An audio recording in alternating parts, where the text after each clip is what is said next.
Everyone, we are about to start. Again, a reminder, please, to switch off your cell phones. Thank you.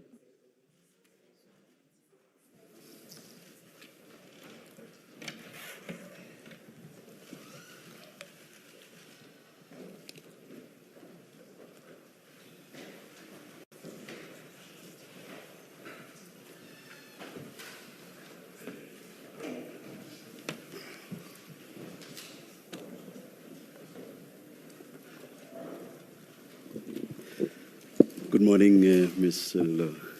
Good morning, Chair, and thank you. Morning, Commissioners. Chair, today we lead the testimony of Brigadier Julius Mkhwanazi. He will be led by myself and Advocate Ufense Mutlasedi. You have before you, Commissioners, a file containing the statement of Brigadier Mkhwanazi. I must say, the version you have is not his final version, as we will discuss now, but that final version is in print currently as we speak. So before tea time, you will have the updated statement. But for now, we go by what we have in front of us now. For now, you go with what you have in front of you. The final statement doesn't amend what you have in front of you. It expands what is already before you. So there are no risks of contradiction. We have satisfied ourselves in that regard, and as I state, the statement is in the process of printing. With those preliminary remarks, Chair, we have the witness, Brigadier Mkhwanazi. He's ready to be sworn in, and he has confirmed that he will take the oath. Thank you. Thank you. Good morning, Brigadier Mkhwanazi. Morning, Commissioner. Please place your full names on record. Sorry? Please place your full names on record. I'm Julius Dr. Mkhwanazi. And please switch on the second one. Thank you. And maybe if you can, just try to pull them closer to you. Oh, yes. Thank you. Thank you, Commissioner. Thank you. Do you swear that the evidence you are going to give is the truth, the whole truth? Yes, Commissioner, I swear that the evidence... Just a minute. Oh, yes, I swear. Just a minute. Yes, I swear that... No, please don't rush. Please don't rush. Let me start all over and just listen. Do you swear that the evidence you are going to give is the truth, the whole truth, and nothing but the truth? If so, please raise your right hand and say, "So help me God." So help me God. Thank you. Thank you, Brigadier. Thank you, Chair. Good morning, Brigadier Mkhwanazi. Morning, Commissioner, leading evidence officer. You should have before you a file. If you look at the spine of that file here, it should bear your name at the top and read Brigadier Mkhwanazi's statement. Is that what you have? Yes. Okay. If we open that file, you had the remarks I made to the commissioners when we started. Can I inquire from you, do you confirm that you have prepared a statement for purposes of giving testimony before this commission? Yes, I confirm that I prepared. I want you to look at the statement that bears your name from page 1 and through to page 17 currently, before another document starts with a flag, Rule 3. Do you see where I am? Oh, yes. Now, this is currently a 17-page statement, and you confirm that it is not the complete statement yet. Is that correct? Yes, it's correct. I confirm. And as a result, it doesn't have a signature page. Yes, I confirm. So your full statement is yet to be placed before the commissioners, and that will happen in the course of the morning. Oh, yes. This version of the statement that we have, are you at least able to confirm the correctness thereof? But do you confirm that is the correct statement?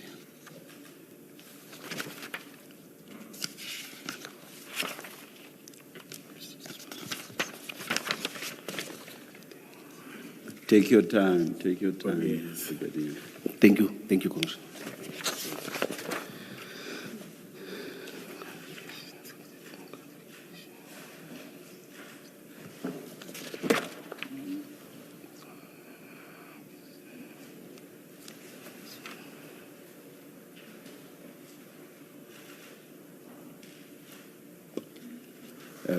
Ms. Silva, Yes. do we have a legal representative for the Brigadier with us here or not? No, for the record, and thank you for drawing it to my attention, Brigadier Mkhwanazi is not legally represented. Oh, all right. Yes. I was asking because I see I guess the person closest to the Brigadier in terms of sitting. No, that's not the legal representative.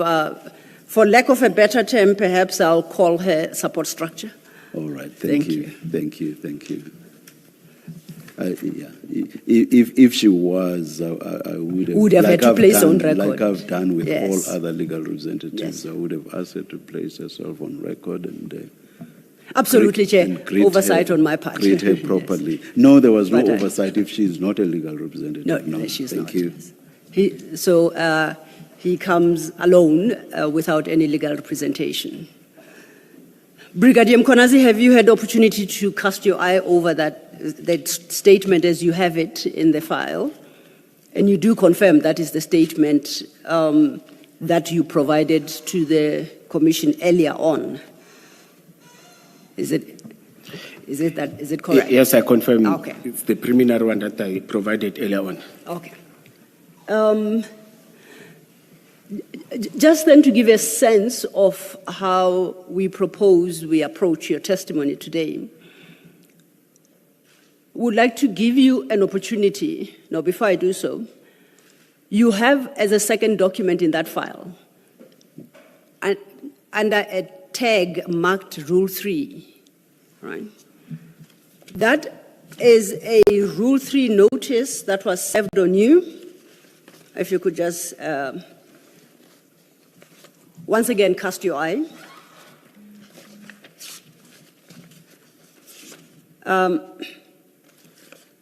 And do you confirm having received that Rule 3 notice? Yes, I confirm. And does that document concludes at page 6 of that document, bottom right corner, that's where the numbering is, page numbering. It should read 6 of 6. Is that what you have?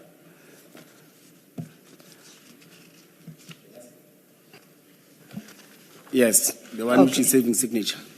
Just to confirm, is it followed by another 3-page document?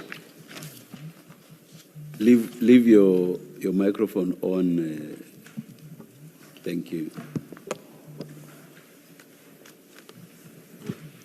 Is it followed by another 3-page document headed Issues to be Addressed by Brigadier Julius Mkhwanazi? Do you have that in your file? Yes, I do. Now, I just want to confirm, do you confirm that you received both the Rule 3 and this list of questions? And it's on the basis of these that you prepared your statement. Would I be correct to so assume? Yes, it is correct. Okay. Then, with that understanding, just to give a brief overview of how we will run today. You have structured your statement in a particular format. You have sought to respond to the specific questions that were put to you. In the course of today, I'll be engaging you on the contents of the statement, and so will the commissioners, as and when the necessity arises. Okay? But for the moment, I would like to give you an opportunity to put your own version across without interrogation and, to the extent possible, without interruption.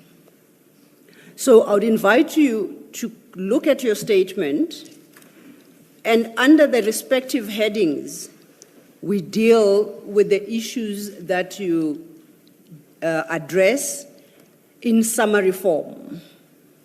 When you have concluded that exercise, We will go back to the statement and then engage with the statement almost paragraph by paragraph.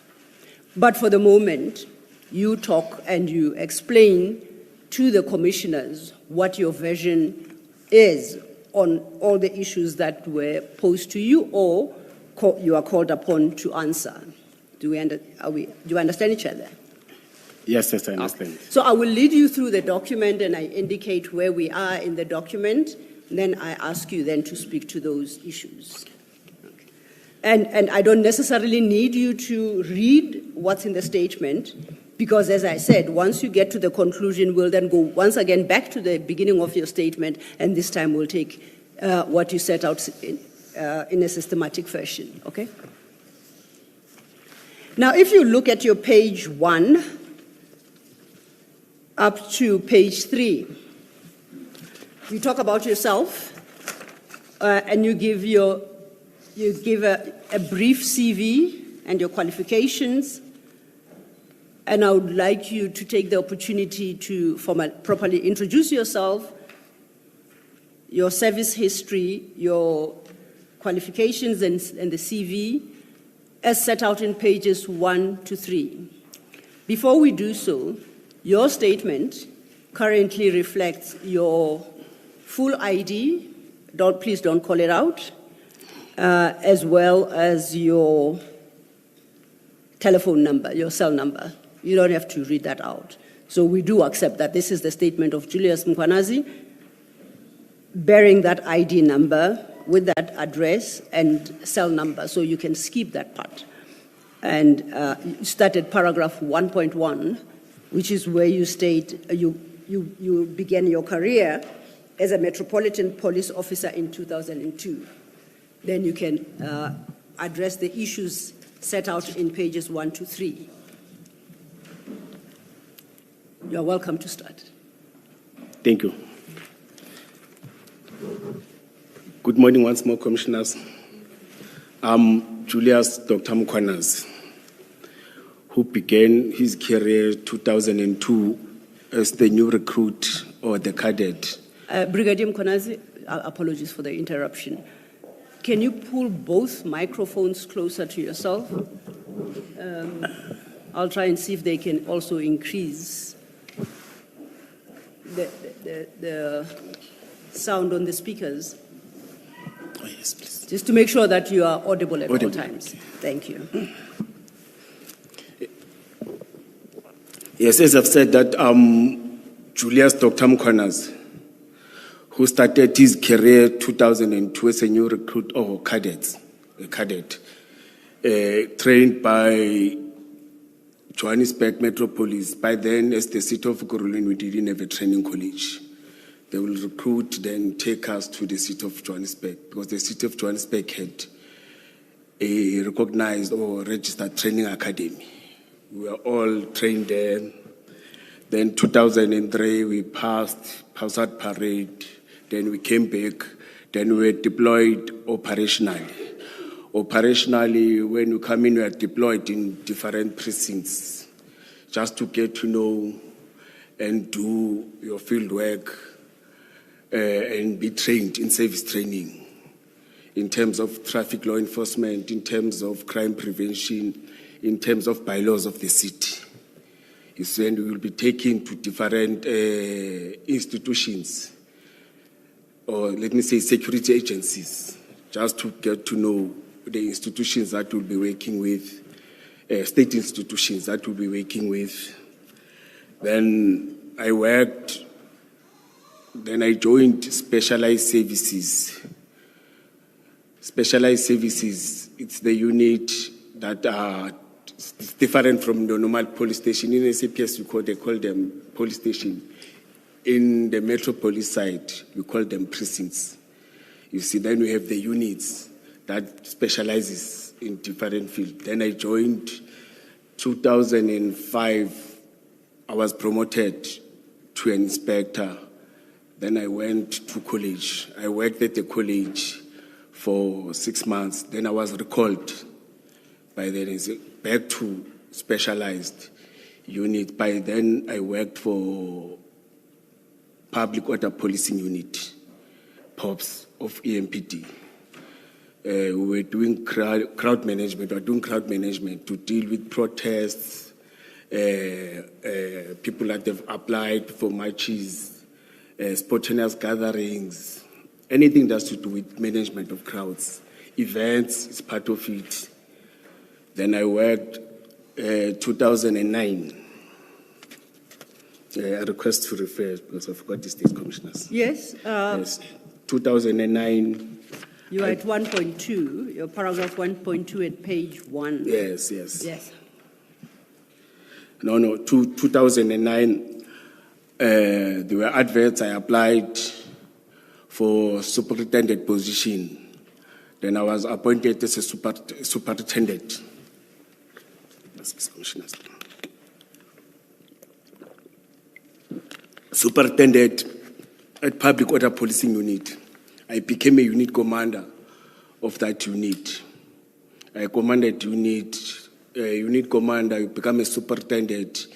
You manage in terms of your deployment of your personnel, deployment of your resources, be able to attend meetings for events, meetings for special events, and interact with other stakeholders that are dealing with crowds, including internally within the city. You are interacting, you are engaging with different departments.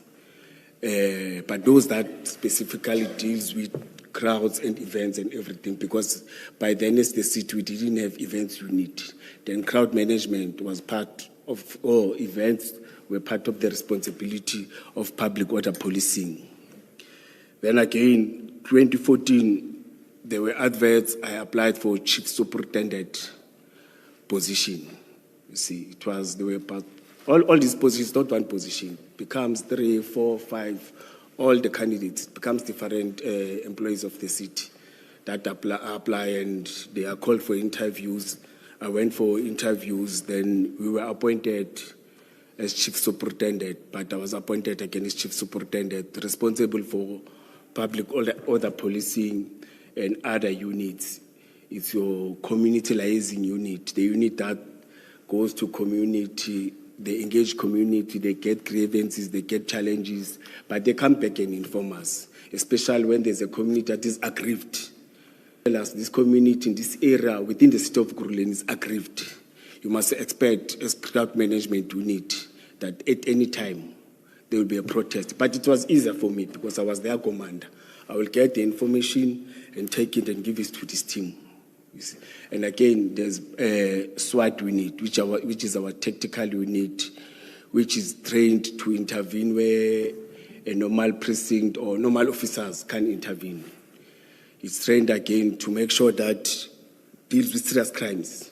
It may be your CITs, your armed robberies, business robberies, all the serious crimes that are affecting us. As you know, that Ekurhuleni is an industrial area.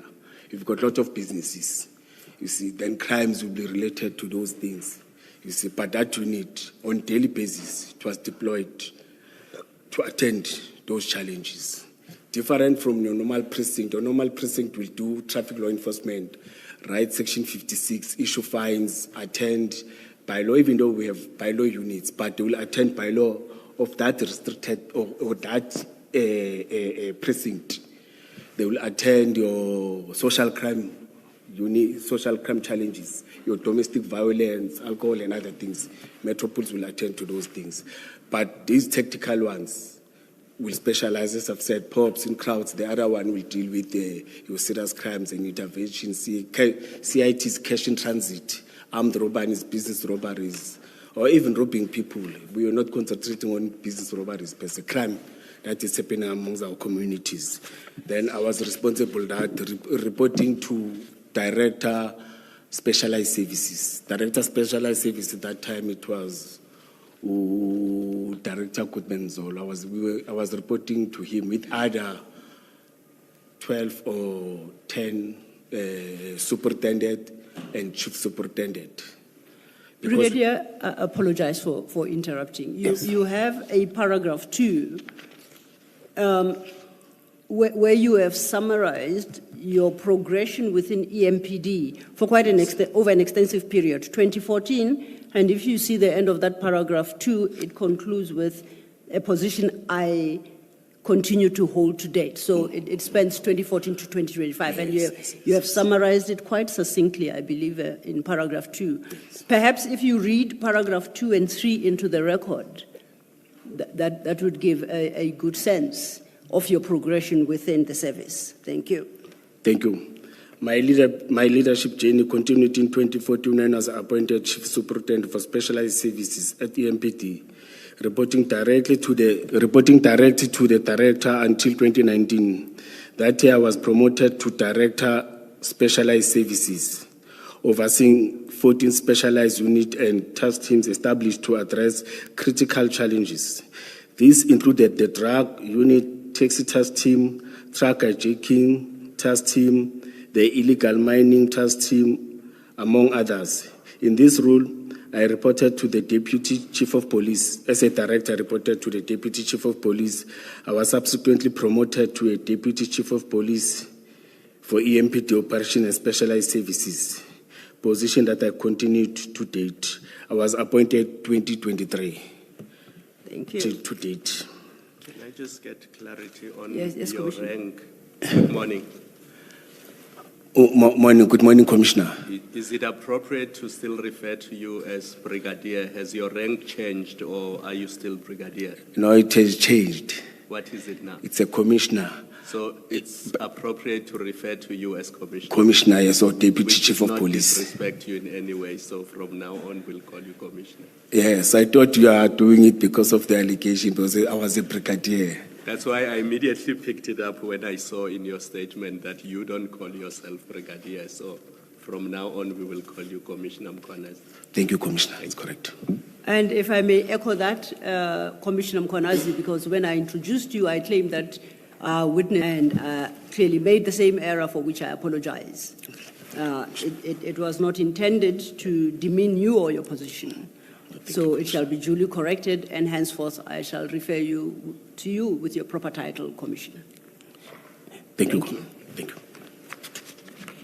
you. Before we leave paragraph 2, you stated there that you, as Director Specialized Services, you reported to the Deputy Chief of Police. Just for the record, is that Commissioner Mzolo? Yes. Okay. Yes. Thank you.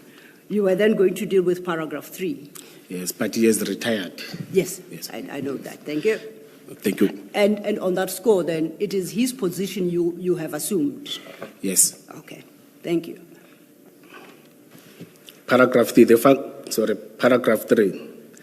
The functions or 3 legal mandates of municipal police, which are traffic law enforcement, crime prevention by law enforcement, but also added, as you know, that development in the country, the challenges are changing, you see, and you must be able to respond and be responsive to those challenges as a Metro Police Department. Part of those, it was crowd management, because by then we're doing 3 functions. VIP protection, there's also other responsibilities. As I've said, we've got illegal mining, we've got illegal mining task teams that is addressing the issue of illegal mining in the city of Ekurhuleni. But that's one of the challenges that we are having in the city of Ekurhuleni. Illegal mining, as you know, that it was a mining area before, but now all these mines are neglected. But illegal miners are there in full force in different areas. It may be your informal settlement. Inside that informal settlement or inside that house, you'll find a hole where they are busy with illegal mining. Inside those shacks, you'll find the same thing. Inside the parks, industrial areas, you'll find those challenges. And they're contributing to crime, they're contributing to illegal occupation or land invasion. Then we're forced again to have land invasion unit to respond on that. As you know that Gauteng metros, they become the attracting areas in terms of your jobs, people will come in terms of settlement and everything. Those units, again, I didn't mention land invasion unit. We are still having those. We are responding to the challenges that we are facing. That's what I like with EMPD. They allow you to be flexible and be able to respond to whatever challenges and create those teams that will respond to those challenges. As I've said, that your precinct will concentrate on this one, but you must still have this unit strictly focusing on that. Before you turn to the next sub-chapter, which deals with your qualifications, if I could just deal with your paragraph 3. You spoke earlier, and I think fairly extensively, about crowd management, and I think we understand. Yes. The other function you list there is VIP close protection. Can you just briefly state what that entails? In early 2000, or let me say, the city has took a decision that we need to protect our principals. We need to protect. In fact, it is the responsibility of the metropolis to protect the citizens of the city, the officials that are employed by the city, the politicians that are within the city. Then the city took a decision, an EMPD, to establish a VIP protection, which does close protection. Close protection, which deals with protecting the principals or those that are identified that are having threats. You may have an ordinary HOD that deals with your human resource, that deals with the finances of it, like, for example, the group CFO.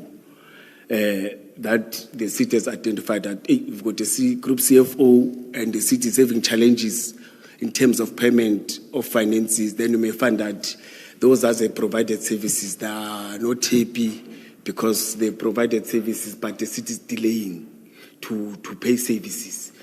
And they will come and want to meet with him and are angry. Then the city took a decision that let's identify all those and provide protection. But most importantly, we provide protection to all our MMCs, members of mayoral committee, the executive mayor, the speaker, the chief whip, and the 10 members of mayoral committee. It's MMCs of finance, MMCs of committee safety, MMCs of sport, and all these departments. We are protecting them on a daily basis. As a trained protector, a qualified protector, we call them principals. Our duty is to make sure that they are safe, and even if they go and address, because we've got protests in the city of Ekurhuleni, we've got challenges there and there, but MMCs, the mayor, give them a mandate or instruct them to go and address, go to members of community and go and address. Then we are having VIP that is strictly focusing, I don't want to say in that, or in that one body of the principal. Then we'll have your crowd management that focuses on the public. Then close protection, people are not focusing on members of public. If there's a challenge, they must move with the rescue their principal, run away with him. If there are challenges where they need to engage, but we never had that situation where we have to fight and shoot and engage the criminal or those that want to kill the principal. But their main responsibility is to do that. But we are not strictly focusing on that. If they see, or on them. But if the city says that we've got this witness, we've got this person that must come and testify in terms of whatever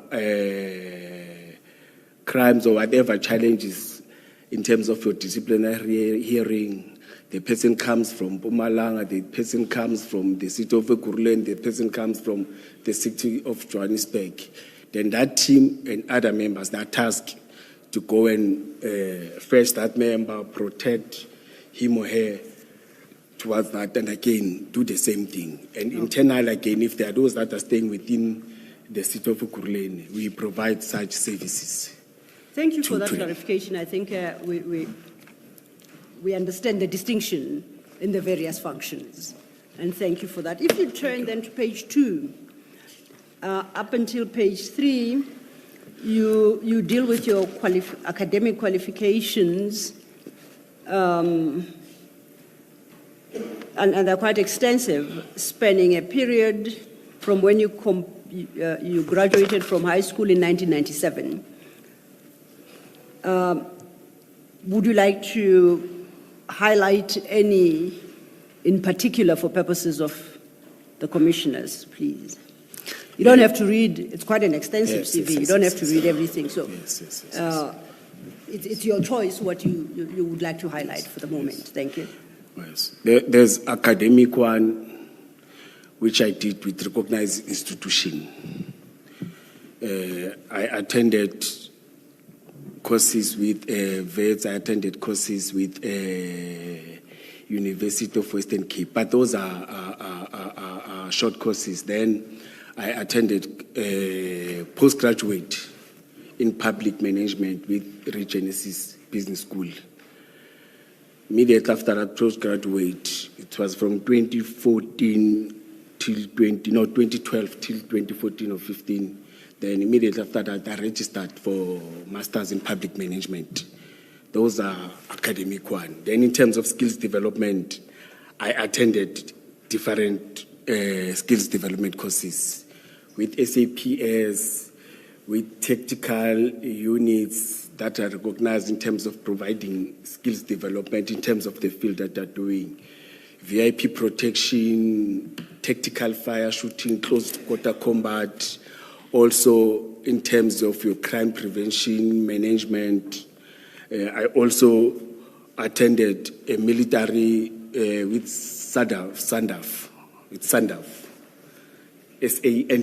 I want to call it correctly. Mm-hmm. Yes, with SANDF. It's that, then... Can I perhaps, and if I come short, you will point out, invite you perhaps to comment on a qualification here. Yeah, you say it's a skills development qualification, FBI USA and JMPD Johannesburg in 2005, at the bottom of page 2. Can you speak more to that? Yes. Yes. Johannesburg Metropolis had the relations with FBI from USA. Then they used to invite them to run courses in the city of Johannesburg. Then as the city of Ekurhuleni, we were one of the privileged to be invited to be part of that training, trained by FBI. We attended that training at the city of Johannesburg. It was about your interview and interrogation of the suspect in terms of reading about body language, in terms of getting the real truth when I'm interviewing you, when I want to get information. You see, it was a very broad course that took 6 weeks, if I'm not mistaken, but training us in all those skills. The next one I think, Pep, might be worthy of you to highlight is at page 3. It's your third entry. You have it listed as AFSA. Then you call it a CQC instructor's course. What's that? Oh, yes, it's a close quarter combat. Oh, close quarter combat. You are trained on how to fight without a firearm, okay. How to use knife, how to fight. It's like in simple terms, karate. It's very simple when I say that. Yes. We're trained to be karatekas, you see. Yes. But again, how to fight in an environment where there are people, you can't use a firearm. Or not how to fight, but how to protect yourself and protect members of community, not to injure innocent bystander or innocent people. Yes. You see, it's about that. Okay, just to let you know, I saw you named, you provide as a name for the institution as AFSA. Now, in law and in arbitration, we've got an institution called Arbitration Foundation of Southern Africa. So I wasn't quite sure exactly which institution you are referring to. So what does AFSA stand for there? I forgot its name, but it's a private institution. But it's in relation to policing and crime combating and the like. Yes. It's got nothing to do with arbitration as we have it in the field of law. Okay. No. Now I'm clarified. Yes. Then perhaps the last one would be the Los Angeles and EMPD Academy. And it's supervisory leadership management course. So it's your standard leadership management course, but I take it specifically for the police environment. Yes, you're correct. Yes. Okay. At least that one I understood. Yes. Thank you so much. Perhaps then this might be an opportune time to get into the substance of your statement, and you start that at page 3 from your paragraph 4. And this you do over a number of paragraphs. It starts at page 3, it will take us to page 7, paragraphs 4 to 19. There's quite a lot of detail in there. So we don't have to go into the detail at the moment. I just want to, even with reference to the statement, just to summarize. But this you do under a heading you term relations with Vusi Madlanga. Yes. Thank you. May I start? Absolutely, please Yes. do. My relation with Mr. Madlanga, it started in 2022. After my team members introduced me to Mr. Mike Van Wyk, the director of Medicare 24 in Boksburg. Yes, it was after the first COVID. You see, because in the first COVID, towards the end of the year, with Mike Van Wyk, when I was from COVID. I'm sorry to interrupt. Yes. Is it 2022 or 2020? I just need you to be clear. Okay, no, it's let me say 2021. Okay. Yes. And on that score, you call it first COVID. Did we have more than one? No, I'm saying after, we had 3. Oh, we did? Yes, Oh, and the I other had, two I passed had me 3 by of them, that's somehow. why I can remember. Okay, so the first, what you call the After first the COVID first one. period is 2021, thereabouts, okay. The first one, it was 2020. I think it was after the first COVID. Okay, noted, Yes, thank you. yes. After my members from Community Liaison Unit introduced me to Mike, because they've said they're working with them in terms of our members. They normally work with different security companies in terms of the area where they work in and do crime prevention and what. They introduced me to him and say, hey, there's this guy that is the director of Medicare 24. You see, once we have relations with us and the city and department and assist in terms of resources and other things. You see. After that, I went and met with Mr. Mike Van Wyk. Let me call him Mr. Mike Van Wyk. He was the director, or he's the director. You said he wanted to have a relationship with us being the EMPD. Yes, and assist us. Yes. Then I met with him for the first time he introduced. I won't remember the specific date. No, that's fine. Calendar date, yes. Yes, we met. Then he engaged that, no. Usually I'm working with your members, or my team members are working with your members. Director, I think it will be strategic if you can work. Because our company is here, your members are patrolling here. Oh, the company is in Boksburg. It's based in Boksburg. It's a clinic. It's a big clinic, a private clinic, you see. Then we can be happy if you can work. And I'm also interested in terms of establishing, or I'm in a process of establishing my security company. I forgot its name, but I think around the statement is there. Then we discussed. Commissioner. Yes. Mkhwanazi, sorry, I missed. You said it's your members from which part of the metro? They introduced you and they were working with Mr. Van Wyk? Yes, that time it was Community Liaison Unit. Okay, thank you. Yes, it was Community Liaison Unit. Then I went, that's where he related his story. I said, no, it's fine. You see, but on our engagement, I was able to engage him and tell him that, no, man, in terms of, because his ideas, it was to assist us in terms of first response when our members are injured.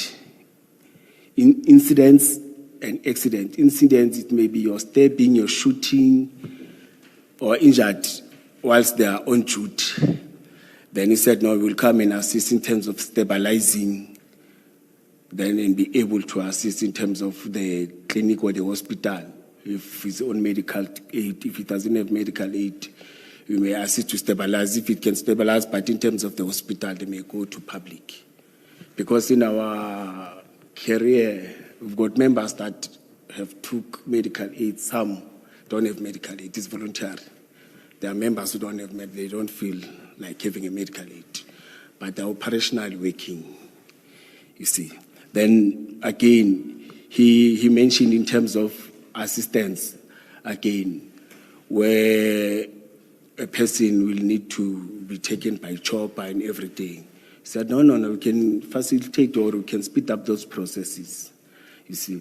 But out of that, we agreed that we are going to engage. Then I engaged my superior at that time, Ubaba Mzolo. Then he said, no, Julius, this needs the city because it has to do again with issues of health, issues of medical aid and everything.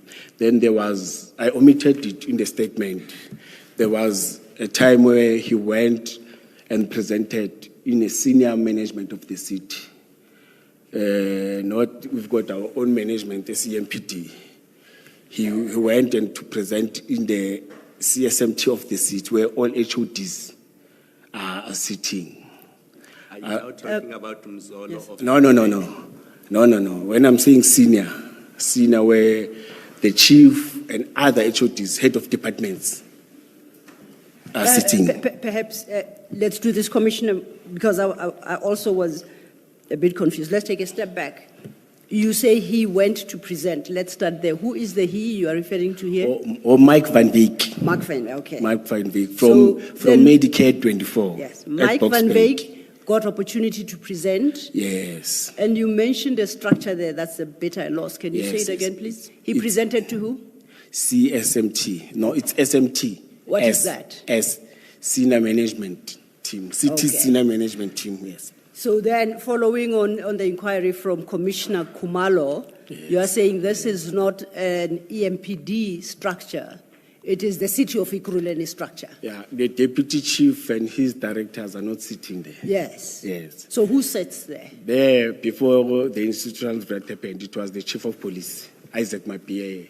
And he sits there with who? All other heads of departments. Heads of department of the city of Ekurhuleni? Yeah, different ones. Okay. That time we had 21. Okay. Yes, but now it's 12 years reduced it to 14, but that time we had 21. Understood. Yes, but I was not part of that because I'm not allowed to sit there. I understand that. So we understand now Mr. Van Wyk then got to make that presentation to SMT. You have described what SMT is and who constitutes that body. Yes. Okay, you can take it from there. Yes. Can I just... Yes, Commissioner. Yeah, can I just check that?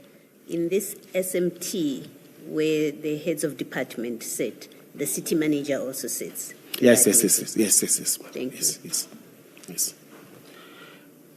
But I'm not part of that meeting. I was not sure. I can't tell who was part of that meeting, was not part of that meeting. But after that, after he came back, you see, he arranged the meeting with me. Then we met. Then he presented whatever that he presented. But it was more or less the same thing that he told me. You see, just that it was on a presentation format. In that presentation format, I know that he showed me there were choppers, there were marked response vehicles, red with color red. It's their emblem in colors, Medicare 24.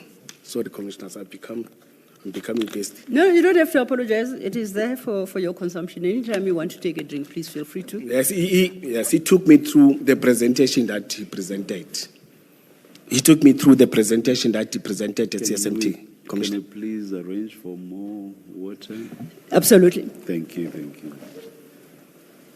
He took me through that. Yes, then he said, I must formalize it now, Apologies, Commissioner, you say he took you into that. I think because of the chair's request that you be provided with more water, I must have missed something. He took you, he who, Mr. Van Wyk, I take it? Yes. Took you into that being? The presentation that he presented. Okay. So he took you through the presentation? Yes. I'm with you. Yes. Thank you for the clarification. Yes.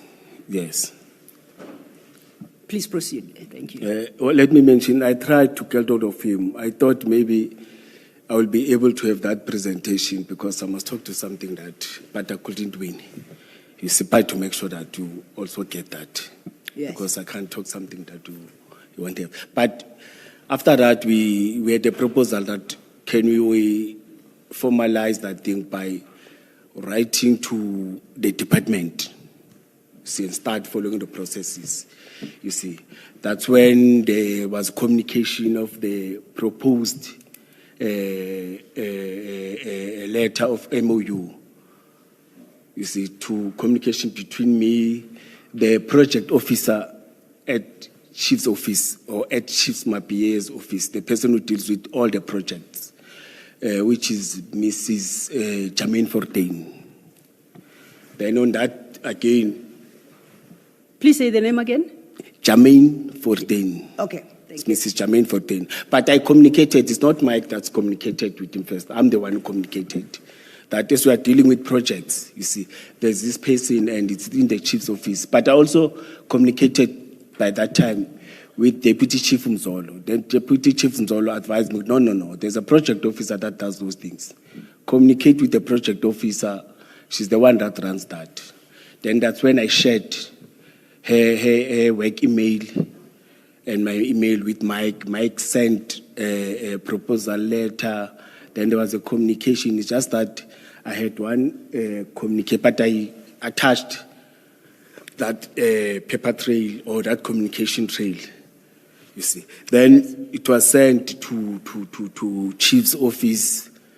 It was on the 4th. Let me check the dates. But let me take it on high note because we're still going. No, you don't have to guess. Yes. With reference to the annexures, you'll get the specific date. Yeah. We just want to have a sense of sequence of events right now. Thank you, madam. So don't be too bothered with the detail of things such as dates. Thank you. It was shared, it was communicated to Chief's office, and I had bilateral with the Deputy Chief, and I also had bilateral.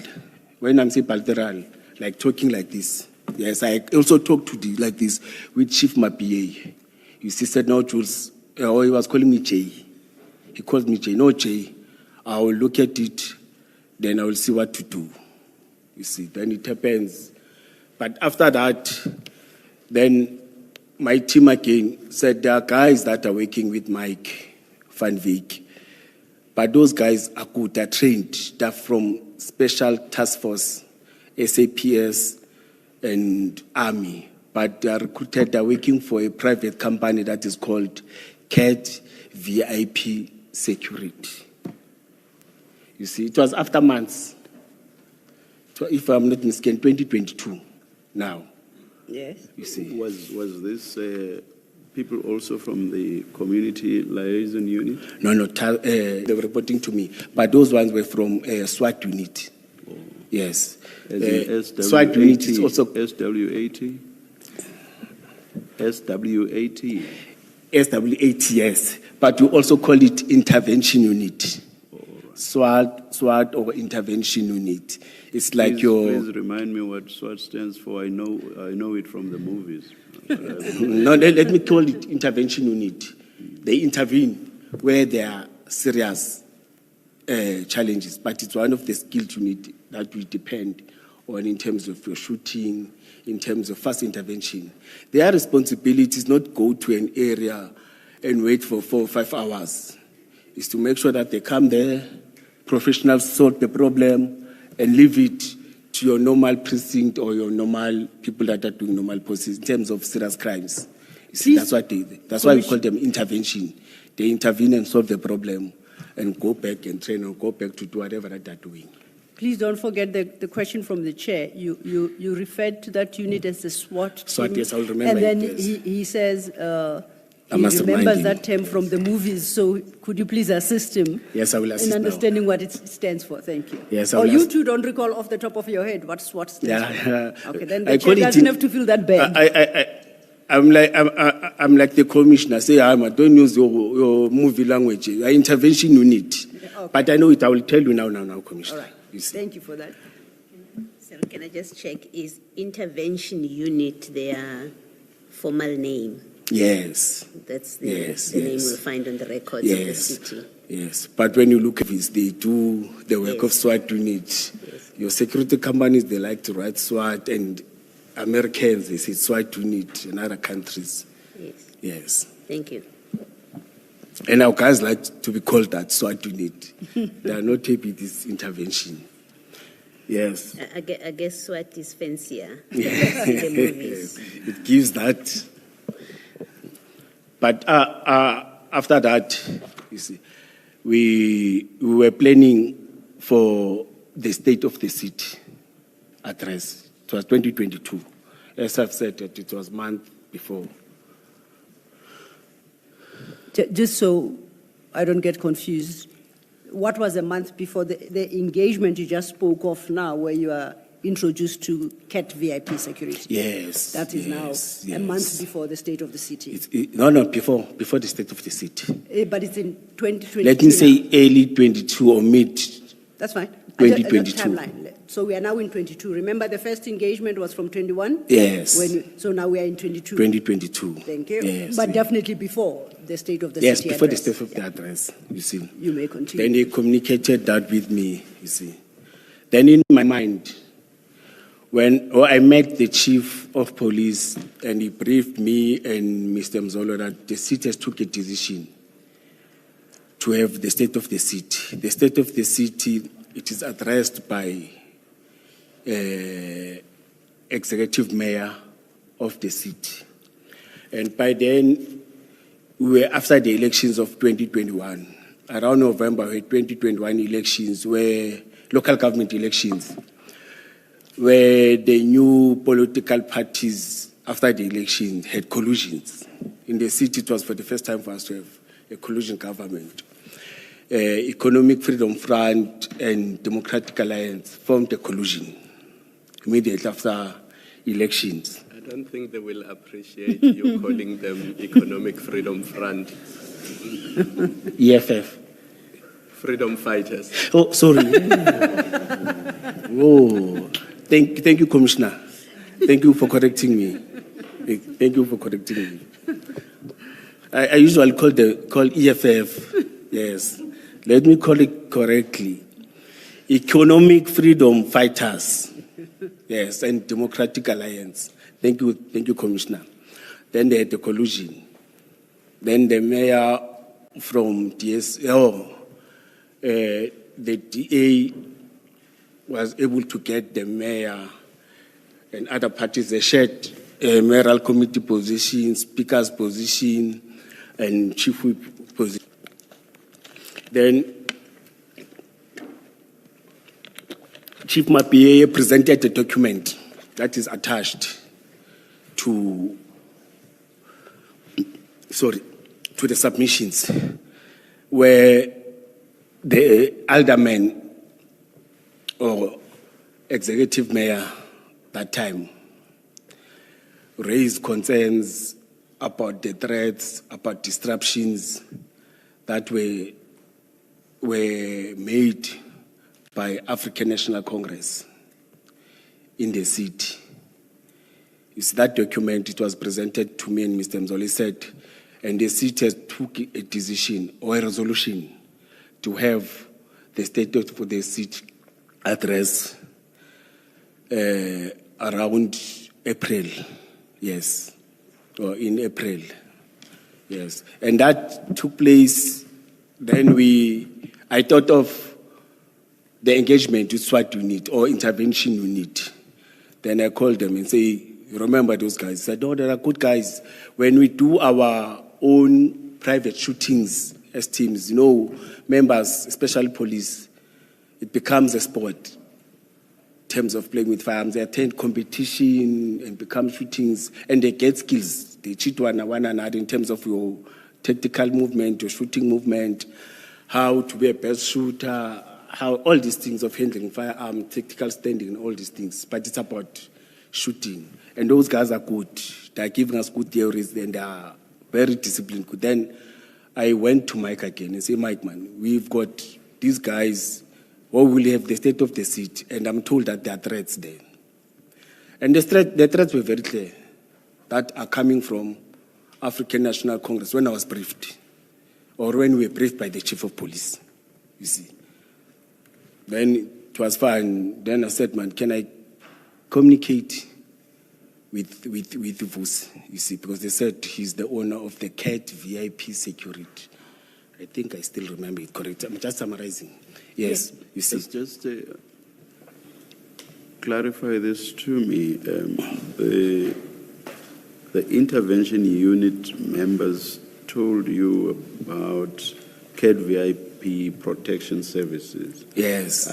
I want to get an understanding of what then led you to Mr. Van Wyk. Oh. What was the connection? Yes. Oh. No, when you, CAD VIP security, yes, that was owned by Mr. Vusi Matlala. When you enter, that time when you enter... Yeah, you see, it's exactly at Yes. that point. Yes. So this entity is owned by Mr. Matlala, but you go to Mr. Van Wyk Yes. when you want Yes. CAD VIP protection services to assist. So I want to understand why Mr. Van Wyk and not Mr. Matlala. Yes. When you enter at the Medicare, when you enter at Boxback Medicare 24, there are photos of all the directors. You see, next to Mr. Mike Van Wyk, there's a photo of Mr. Vusi Matlala. You see, and there are other, I think there were about 10 photos of those directors. You see, but my guys have already briefed me what he works with. Mike said, Mike, no, it's fine. No, man, Commissioner, there's something that I jumped, but said I'm summarizing. You see, but I'll talk to that. Let me finish this one so that it will be clear. Then he said to me, no, I can arrange a meeting with Vusi. But I went there twice, Commissioner. Ne? Once there's these photos, I saw him twice there. But I didn't know because there were a lot of them were making up and down. But you could see that, this one is this one, this one is this one, this one is this one, you see. But I was there just to talk to Mike and communicate with Mike, you see. Then we met. He explained that, no, he owns that thing. He confirmed again that these guys are from SAPS Task Force. They are from Sandaf, you see. They're good. He presented them very well to me. I said, man, we've got threats, you see. When I can meet, we met at Boxback, Medicare 24. You see, he listened to the person doesn't like to talk too much. He was quiet listening to me. Commissioner, because you are talking about different people, when you say Oh, we met, humble. is it Van Wyk or is it Matlala? No. So just mention the name so that we know who you are referring to. It's Mr. Vusi Matlala, yes, with Mike, you see. Then I related my story. I presented my story to him. He said, no, it's fine. He said, but guys, I want to have a tender of security with me. But that time it was not formal. It was just talking and everything. Or VIP, I said, no, on our side, VIP is not that thing. VIP is not privatized, something like that, you see. But he said, no, it's fine. Formalize it, you see. Then I said to him, I'm told that the offices are not here, you see. Is it a formal institution? Is it a formal company? They said, yes, we are in Tshwane. What is this mall? We'll get to the mall. Yes, Yeah, yes. But I went to his offices. It's a formal offices. When you enter, it is a high-class formal VIP security offices. Then you could see there's administrative, everything's there, you see.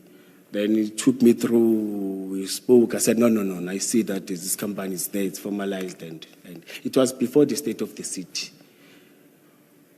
Then, towards the state of the city, planning started.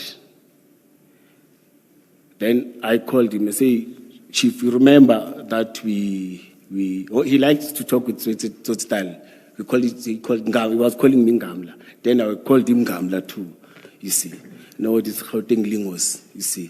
Said Ngamla, and I said, I will call. He said, no, it's fine, you see. Then I said, Ngamla, there's going to be that, as I told you, and we are closer to that. And usually when it's that, we've got planning operational meetings that are city, you see. He said, no, it's fine. I will send a person. I will tell him that it's at Germiston, times and everything, you see. But on that day, he called, said, no, I'm coming personally, you see.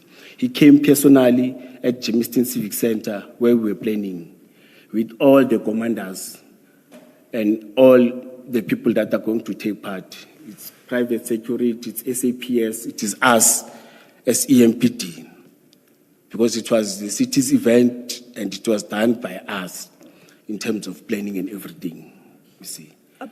Commissioner, just sorry to interrupt. You keep making reference to a he. He came personally. Who is the he in this instance? Vusi. Oh, Vusi Matlala, Matlala, that's yes. the he. Okay, thank you. Yes. I will try to move away from this he. I know. Yes.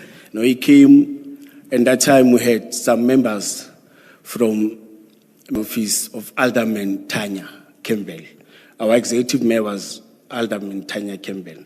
In council, when you've got long service, they give you the status of alderman. It's alderwoman or alderman. It's alderwoman Tanya, so not alderman, alderwoman Tanya Campbell, who was the executive mayor at that time. Then we met with seniors from her office, you see. We have some members there and periphery that are going to assist us, that are going to take part in terms of providing the protection of the outer perimeters, you see, because part of the skills that we're having, task force, is the skill of snipers. They are good in terms of the targets, you see. You won't injure anyone, you see. But again, out of that engagement, we said they will be good in terms of beefing the VIP, in terms of escorts. Whilst they are going, they will be doing advancing. So then there's a backup that is going to do that. Then we went back, after meeting them, we then went back to the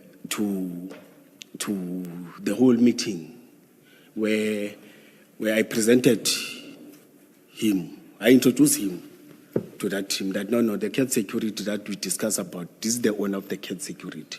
It was for the first time for members to see him, you see. This is the owner of the cat security. But he confirmed that no, I'm not going to be part. I don't sit in this meeting, Gamla, you see. I will send a representative from task team that knows that will be operational. Excuse me. Because we prefer a person that will be operational in those meetings so that we don't put many things. Then it was like that. Then he left us. Then we remain, the next meeting. Just so that I don't lose you, the meeting you're referring to is the planning meeting. Yes. Because remember you said earlier there was a pre-meeting where seniors from the executive mayor's office were there. So in the pre-meeting you introduced Mr. Ket Matlala to the seniors, and then there was another meeting again. Just clarify that. Oh, no. To this one. The other one I was talking about, Mike Van Wyk, but this one to senior staff of the alderman or the executive mayor, I introduced Vusi. And even to the operational ones, it was the same day. It's less than 30 minutes or 45 minutes, because there we didn't sit for long. You see, it was just introduction. You see that this person is going to work with us, or his team is going to work with us. Then when we went to the operational one, he said, no, I'm not going to take part, but I introduced him. You see, he said, no, I'm not going to take part, but the people the supervisor or senior person in my team is going to be one that sits in those meetings. That happened. Then the next meeting. Just for more clarity, and because there are issues around the involvement of Mr. Matlala's security company, I just want to make sure who was there and who appeared to buy into the idea of the participation of Mr. Matlala's entity. So please give us names as opposed to just broadly saying senior people, executive mayor and so on. Just give us names, please. Oh, thank you, Commissioner. There's an attachment which is having names. I may not recall all of them, but it's operational people. Some are from my team, some are from SAPS, some are from the security company that is contracted to do static, to stand and secure the buildings. But their names, telephone numbers and everything, in that attached operational plan. So you say the executive mayor as well? No, no, no. No, no. Oh. No, it was after. No, the executive mayor was not part of any meetings. okay. The first one, let me clarify it. All right. Okay. No, thank you. Thank you Okay, very no, much. Thank you. Yes. No, the plenary is operational people. No, the plenary is operational people that are going to do the combat work, your escort, your VIP protection, your crowd management, your K9 unit, all those units. You see, it's those people. But in our attached operational plan that we submitted, they are there. Then in that meeting, an operational plan, I was not part of that again because it's operational. I'm the director. I was the director by that time. But in that meeting. Apologies, and it's because I don't want to come back to this issue. I had a follow-up on the chair's question. You referred to it.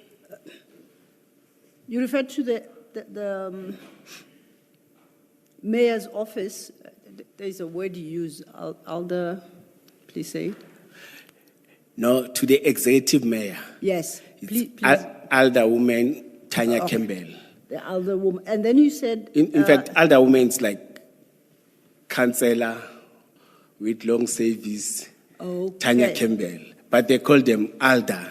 Now I Women, understand. Aldermen, yes. Because you use that word to say that I think representatives of the Alder woman attended this particular meeting. No, we went to them in her office because they wanted to know. But they are supposed to be briefed. Remember, the person who briefs the executive mayor is the chief of police. Okay. But be at my position, I can communicate with officials.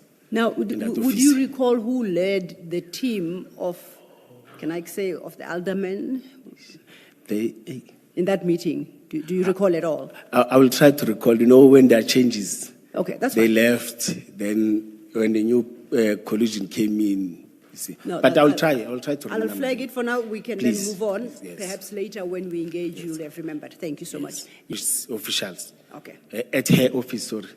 At her office. Yes. So this planning meeting is happening at her office? At Jamestown Civic Center. At her office? Yeah, Jamestown Civic Center, it's our legislature where politicians like Chief Whip, Executive Mayor, and the Speaker, and the chairperson of different portfolio committees of the city sits. Understood. But they sit in different offices. Yes, and their staff works there. Yes, it was that time. I interrupted you. Apologies. Yes, You may then continue. operationally, we left them. That's when an operational plan that was developed by Acting Lieutenant Grimba. An operational plan, it's a legal document that we develop when we are having a planned operational plan. It may be your crime prevention, it may be your bylaws, it may be traffic law enforcement. In all, or it may be your event, there must be an operational plan. And the type of operational plan that we're having, it was developed after Marikana. Then we were all taken to training, not all of us. But I was one of those who were privileged, who went to that training. I talk about it, the operational commander's course, where they teach you from A to Z. You see how to develop that plan. You must have consultation, you must have a profile, you must understand the dynamics, the challenges in terms of the threats, and you must plan according to what you are having in terms of making sure that you eliminate neighbors or somebody who want to disrupt and cause chaos. As per briefing, as per document that we got, that's how I briefed my members. That's how, that time, I was promoted as a director. I was no longer a commander of public order policing. But public order policing was responsible in terms of that. That's when I called her Madam Grimba, but it was acting chief superintendent. You see, the ranks that we use are lieutenant and what.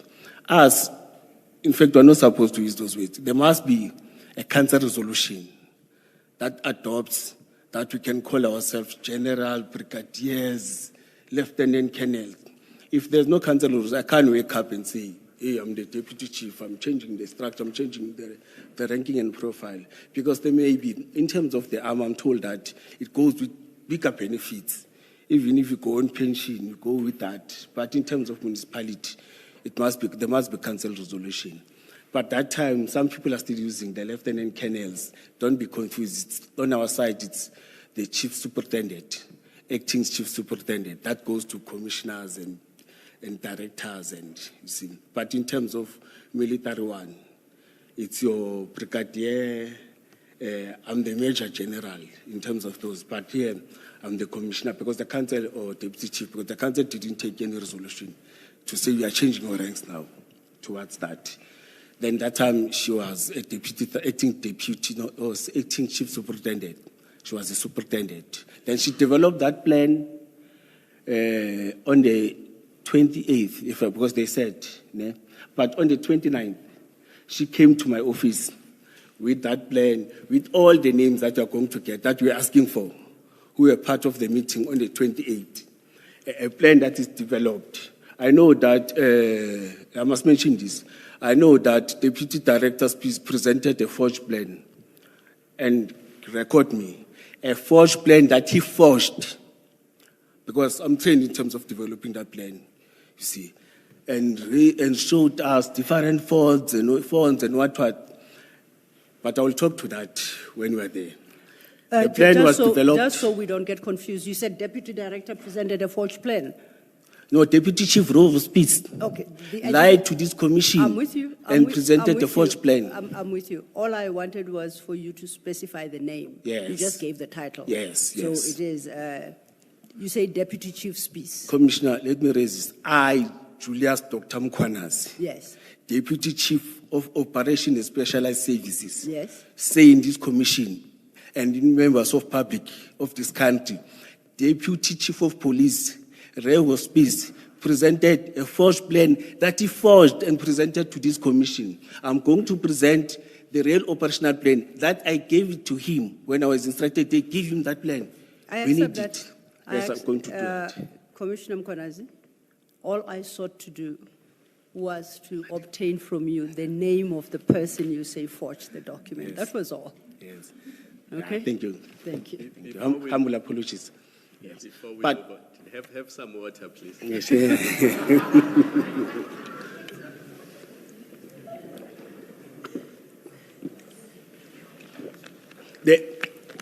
Thank you, Commissioner. You are more helpful when you are calm, so take your time, drink your water, and try to relax. Thank you, Commissioner. We are at the stage where we're only clarifying. We're not Yes. questioning you or challenging what you are saying. Yes.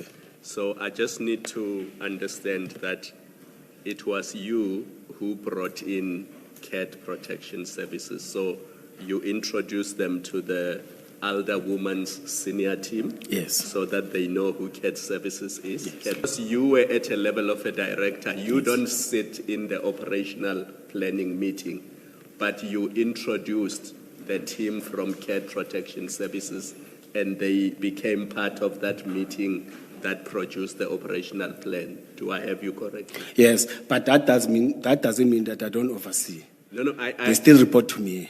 all I wanted to understand was that it was you who introduced cat Yes. protection Yes, services Commissioner. and you brought them in. Yes, Commissioner. Yes, Yes. thank And the plan was developed by, as I've said, acting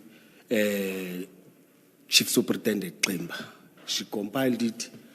If you see the plan, the first page, she compiled it. And on the 29th, I know she called me and said, Donna, the plan is finalized. Can I come so that you can sign it? I want to go to Deputy Chief 2. I want to go to the office of the Chief of Police. Then when she came in, I looked at the plan that she developed. It was fine 100%. All the stakeholders, relevant stakeholders, the execution, the tasking of members, before event start, during event, after event, the briefing part and the debriefing part, and the resources and the personnel. They must be part of the plan when everything happens. And again, in resources, we're talking about human resource, or I've said personnel, and in terms of your vehicles, and in terms of the tools that you are going to utilize, because it's very important. In crowd management, we are not allowed to use side firearms and live rounds. You see, there are different stages that you must do. There's a water cannon, there's a shotgun, which is having a minimum force. you can't use a maximum force because it is a constitutional right for people to protest, to raise their concern. Then again, you must organize the speaker's corner. You can't just chase them and say, hey, there's an executive or there's a state of the city. You are not allowed here as police. No. You must organize a certain place for them. But that thing the plan must talk to all of that. And when you deploy again, your deployment must talk to that. She wrote dates. It was writing the 29th of it was April 2025, I will remember. Me for Mr. Mzolo and the Chief of Police. After that, she's the one who took it to the Deputy Chief of Police. I was the director, you see. I know that he signed. I was not there. Then after that, he took it to the Chief of Police. She's the one who took it there, you see. Later on, she called me, Donna, thank you. All of you have signed. Now the plan, the chief. That means now we can execute the plan because it was signed. Chief of Police must sign off the operational plan. Even if you can plan and better resources and what, but as long as it's not signed by the Chief of Police or the acting Chief of Police, you see, it can't be executed.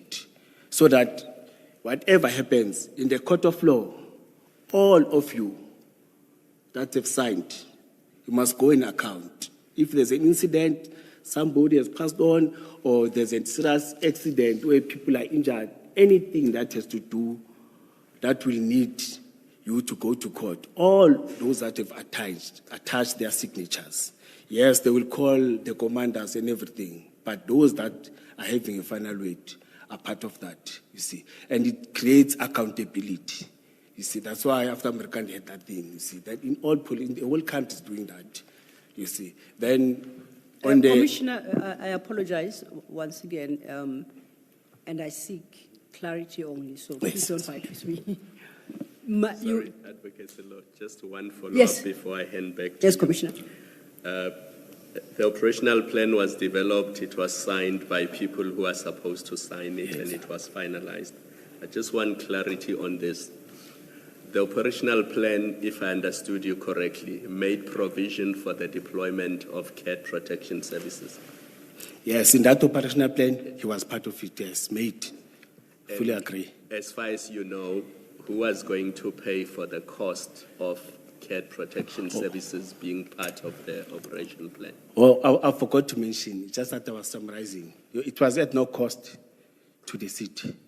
He said, no, I'll just provide my guys to assist. You see, he didn't charge us anything. I think for him, it was part of a marketing strategy. You see, no, he didn't charge us anything. I'll be lying, Commissioner. So both the cars, the warm bodies, the people, and the weapons, it was at no cost to the city? Yes, Commissioner. Because it was part of his marketing? Yes. No, I think it was part of his marketing. Yes. But the cars are not branded. You see, they are not even writing the cat security, private security. Thank you. I think I'll hand back to Advocate. Thank you, Commissioner. Commissioner Mkhwanazi, the clarification I sought. You had been explaining, I think, to Commissioner Kumalo how the operational plan came about, and I think, if I understood you correctly, it's created by Chief Superintendent Klimba. That's its start point. Yes. Okay.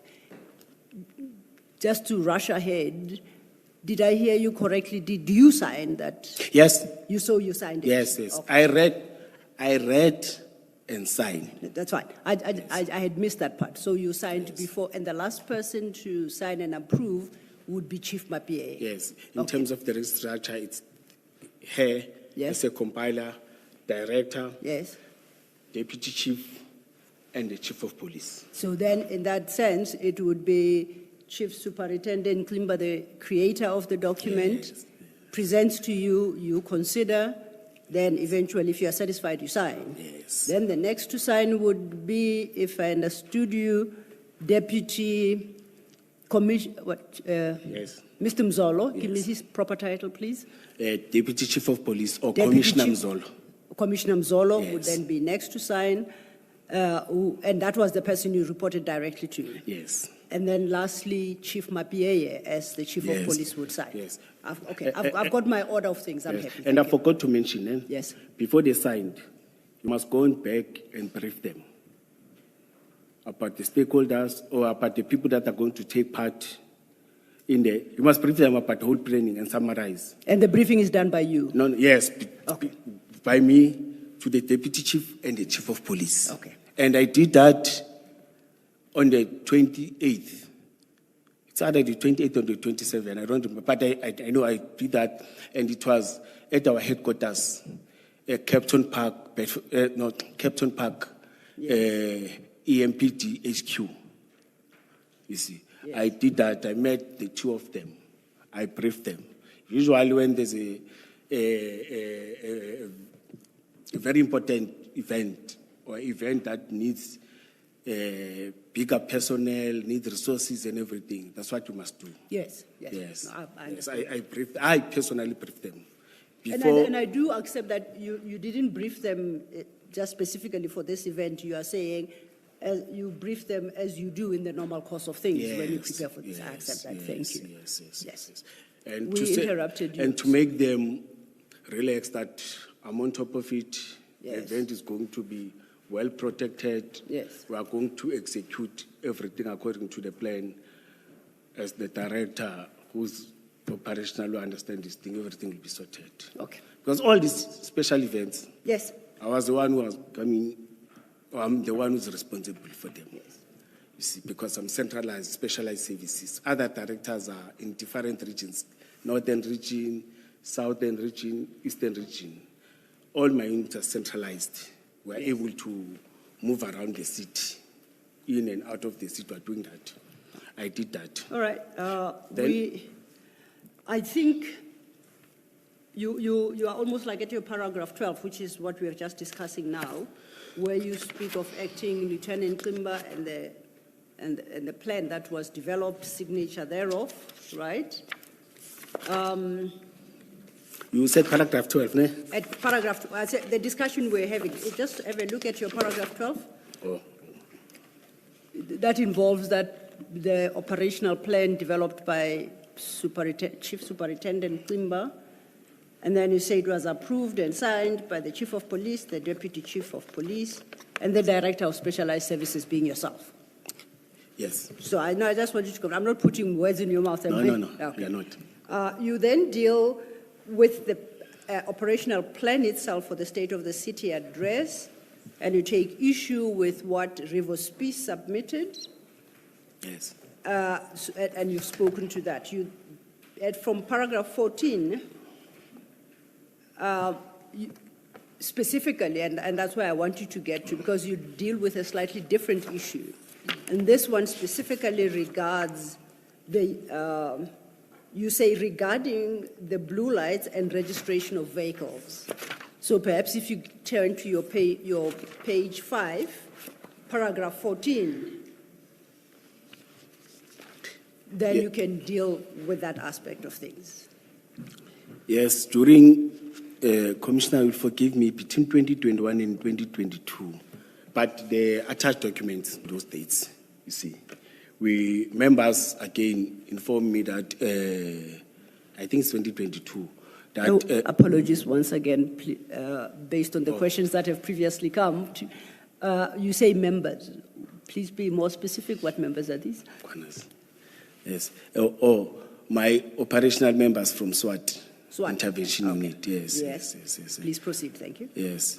Inform me. Our guys are telling us that they're going to CAT is going to change. CAT VIP protection. VIP protection, I must call it. Security services. He is going to change the vehicles. You see, he wants to up his level with these classy cars or highly performing and quality cars, because he's targeting other clients from outside the country. You see, I said, the guys, you know that we're suffering. You see, I will go and twist mic. You see, but by then I was communicating with Vus. You see, Vus Matlala. Yes. You see, but not that close. Mike, I am going to your boss again. You see, Then we met with Vusi. He said, no, Ngamla, no, I'm changing the fleet, you see. But these cars, they are costing me in terms of service. I said, no, we don't have cars in the city of Ekurhuleni. You see, I will appreciate. You see, that time when we were talking, I said, if you can dump them to us, you see, I wanted to twist them. He said, no, Ngamla, it's fine. But after that, we didn't agree with anything. Then I communicated with my deputy chief. I said, hey, deputy chief, there are these cars, man, they're black and what, but they're still performing. You see, he said, Julius, the person who does those things, he was calling me by the name. Sometimes I will contest, Bamzol, baban, you see. He said, no, the person who does those things, it's proxy. That time I didn't know because I was operational. It's Mr. Who's this? Christine, yes, Mr. Christine. Yes, you see. Go and get information and everything. I didn't waste time. Move direct to Mr. Christine. Like I found him there.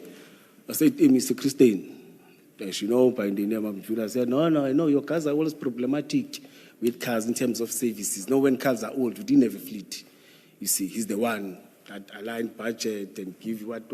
No, he's not the one that finalizes in terms of budget. But when the department budget is there, he's the one who says, we fix this car, you don't fix this one, it's old, this one must change engine, all those things. Proxy does that. They're managing all the fleet. And he's managing the fleet of the whole city of Ekurhuleni. No department manages its own fleet or does final services and everything. All the cars are registered under him. Then he said, you know what, we don't have a process that we follow in terms of donations of these vehicles. You see, the last time your department did this thing before, and what they did, it was to get only the letter of intent, you see, or intention to donate, let me say so, you see. But it must come from the owner, not from the friend of the owner, because we'll be charged that you're stealing cars and what. I said, no. I'm going to push and make sure. I called Mr. Madlanga. He said, no, it's fine, Julius. It's Ngamla. You see, you can do that, you see. Then we met, he gave me the email. I'm not sure, I forgot that the email, but I got the letter of intention to donate. Or intention, the letter of intention. It was writing that. It's not saying letter of intention to donate. Then I went to Chris, he said, perfect. You see, when I approached him, you see, he said, perfect. Then he said, no, it's fine then.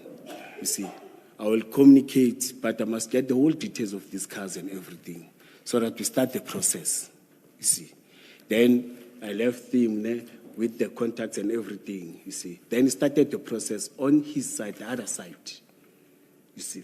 Along those processes, when there was excitement in my side that they were getting cars and everything, you see, Deputy Chief Nzolo said, hey, Julius, ignomsindo ngale moto zakho. Eziphi moto bamzolo. Le moto lezi nithi nas donate.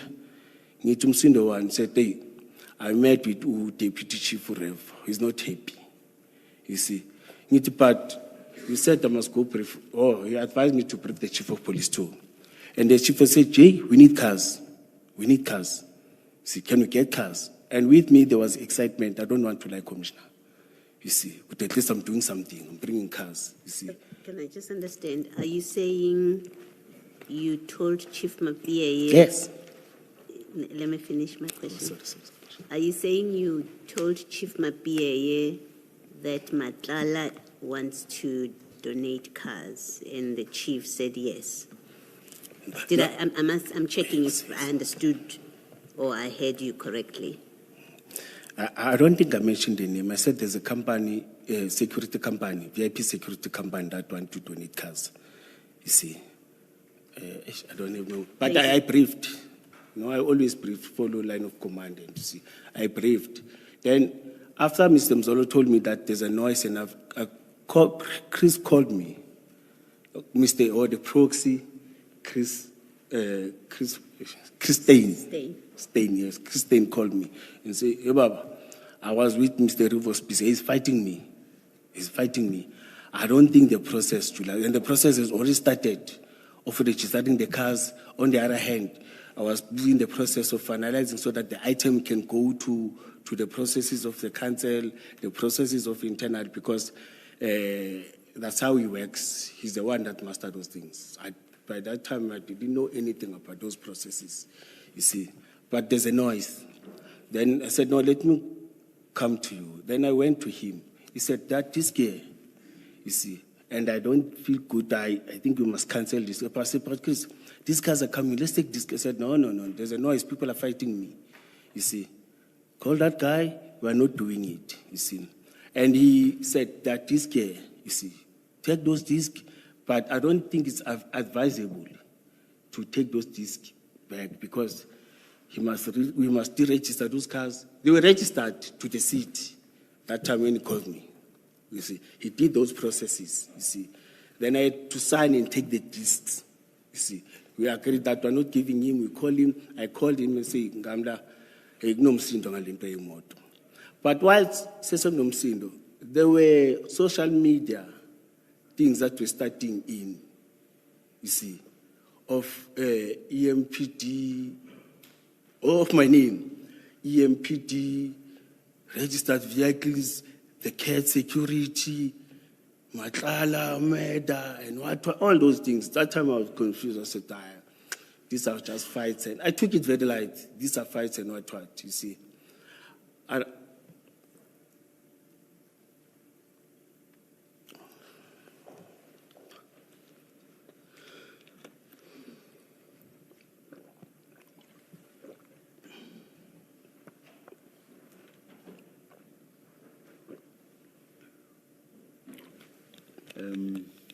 Commissioner?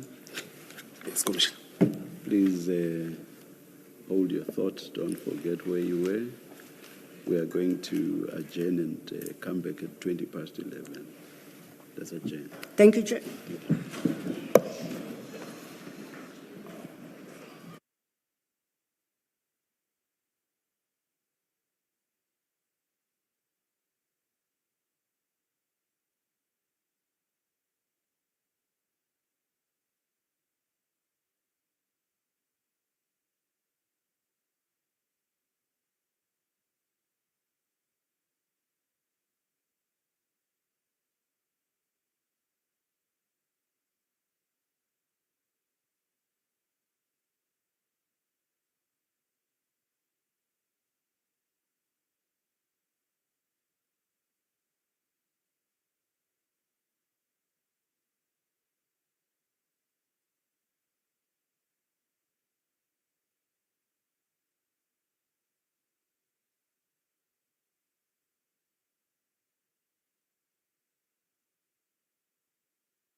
All right, it's 19 minutes past 11.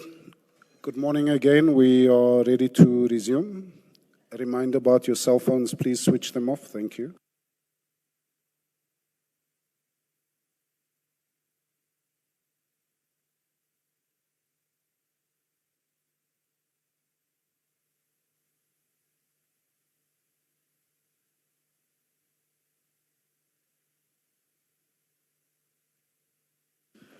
Thank you, Chair.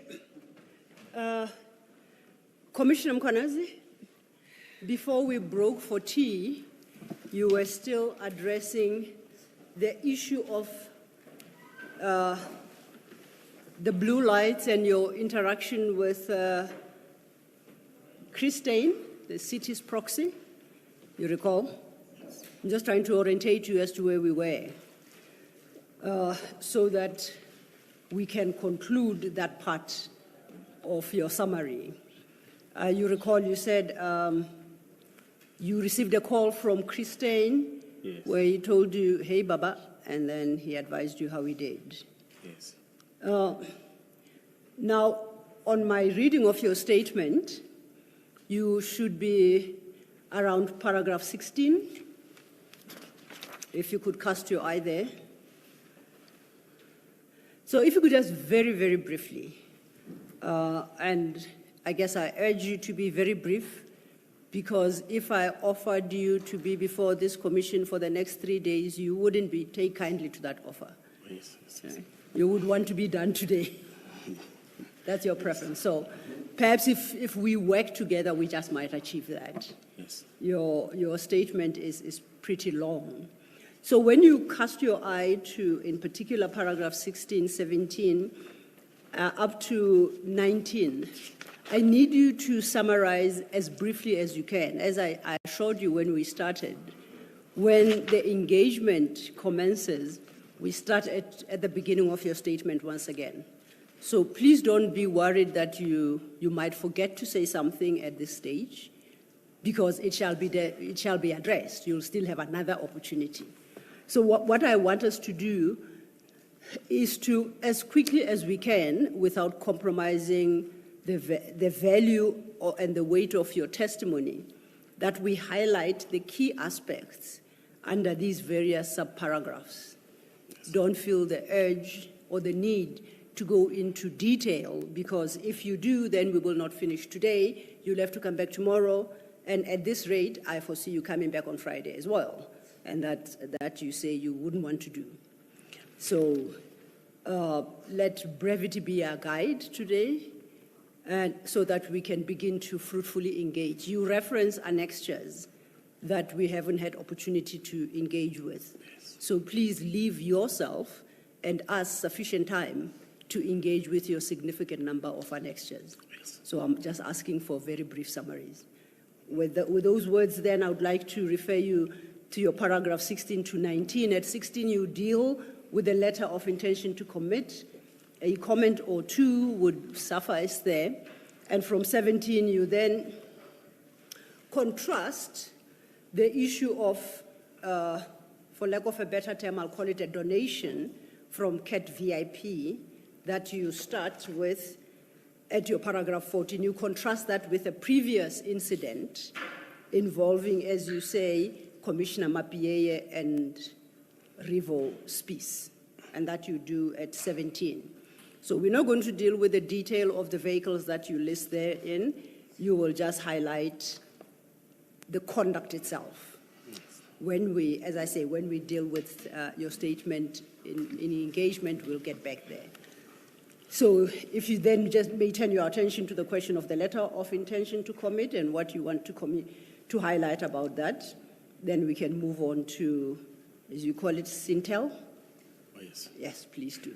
Thank you. Yes. In the process, let me mention that, thank you, Commissioner, for once more. In this process, it was an initiation process.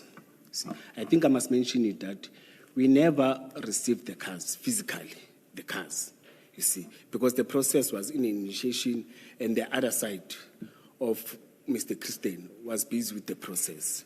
Then we cut it. Whilst we cut it, as I've said, that there was this noise now, you see, that Mkhwanazi fitted blue lights, Mkhwanazi took state resources and finance, took state, social media and articles now, newspaper articles with my photos. He took the state vehicles and donated to Madlanga, or he took blue lights. They were raising it differently, you see. Nearly in my neighborhood, there's a weekly newspaper. It was strictly targeting. I'm staying in Albertine, you see. You said I must be mentioned. I'm a public servant, you see. In that area, nearly each and every week, when you open a social media, when my kids open a social media at work, but internal at work, I was not approached. There was no communication. Up until I was contacted by, Chief Subeni Rasmus, and say, hey, the chief wants you to write a letter. Say, a letter of what? A letter pastoral vehicle. I said, the chief is briefed. Mr. Mzolo is briefed. He's a chief superintendent doing investigations. To be honest, he didn't fight with me. He approached me like it is his work, you see. Then can you do a letter? I said, a letter of what? I said, hey, things are not looking good. Sir, he was calling me sir because I'm his senior. You see, what do you mean? I say, no, this thing is all over, and now I'm starting to feel it, you see. Then within a day or two, another deputy director in the office of the chief of police, I'm called by, it was Monday, I'm called by Mzolo. We had our own operations and specialized services management meeting. All the directors, 6 or 7 directors, are sitting in that meeting, you see. Then he's chairing it. He said, Mkhwanazi, you know, I'm stuck at Captain Park. The meeting sit at Captain Park. I'm stuck in the traffic. Then we moved towards that. I moved to a meeting. When I'm in the meeting, I found him sitting with the deputy director at chief's office, Mr. Duplessis, Ivan Duplessis. You see, I could see him and the atmosphere. I know how the personality of Mr. Mzolo, you see. He has been with me for many years. Mkhwanazi, often ukhuluma nawo undoda inzulu, you see. I said, no, it's fine, Mzolo, you see. But my eyes are fast, you see. I read the letter, intention to suspend. I said, intention to suspend for what?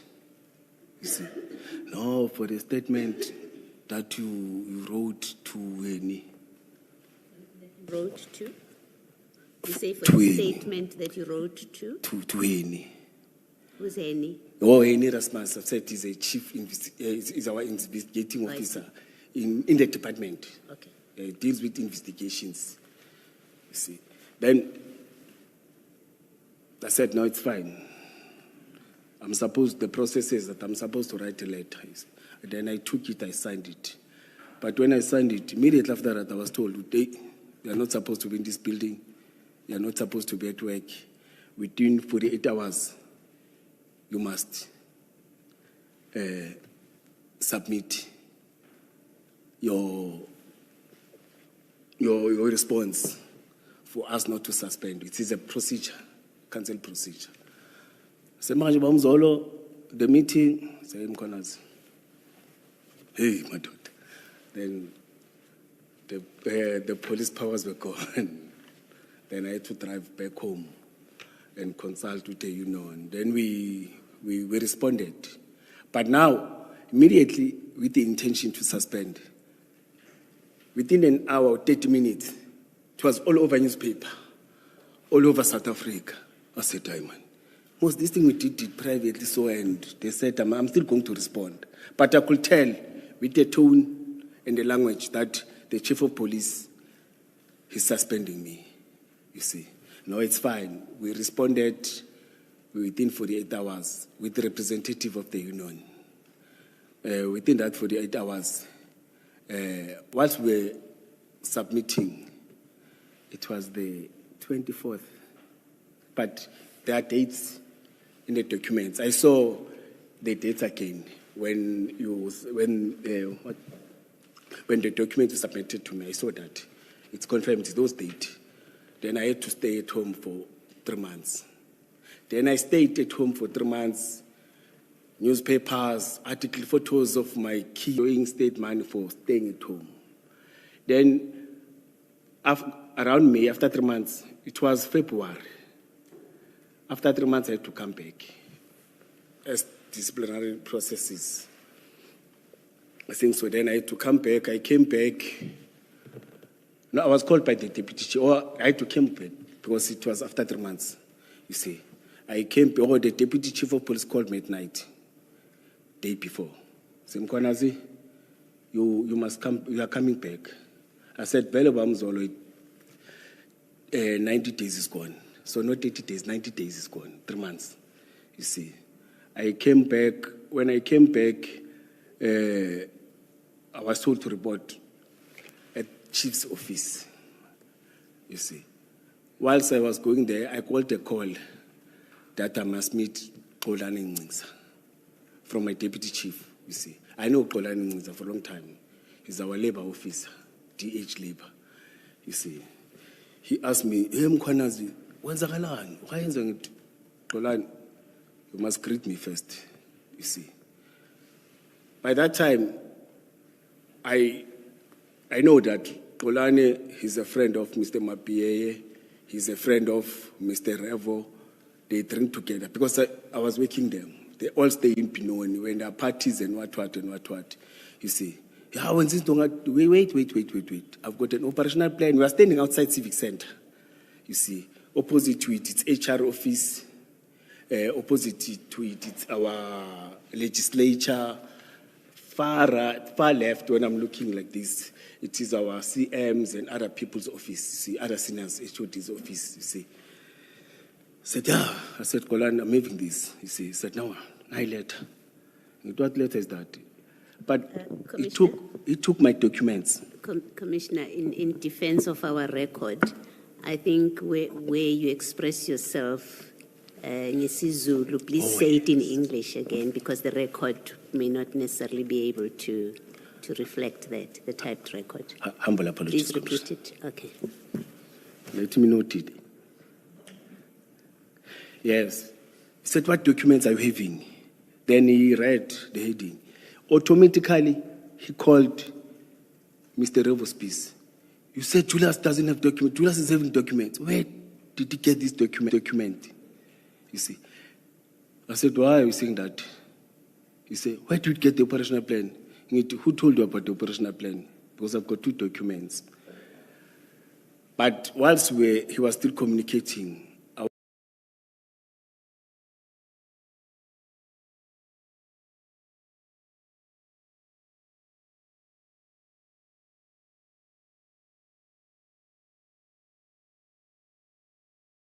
was called to sign at HR's office, you see. He read me, gave me the letter that says suspension. Then I had to resume work. From that day, it was quiet, but I know that I've been getting articles every week again. My neighbor, so I understand other social media things, but at Albertine, I even had, or I attached some of the Albertine records. DA has been making noise, you see. But by that time, they didn't know that protection of the executive mayor of DA, it was planned and it was executed perfectly so. You see, corrupt, what they mentioned many things, blue lights. Oh, there was a heading that I was given to blue light players. But in short, commissioners, I didn't install blue light. I didn't brand the cars. The cars, I didn't see them physically. They didn't come to the city of Ekurhuleni. Even Mr. Christian didn't see those vehicles, you see.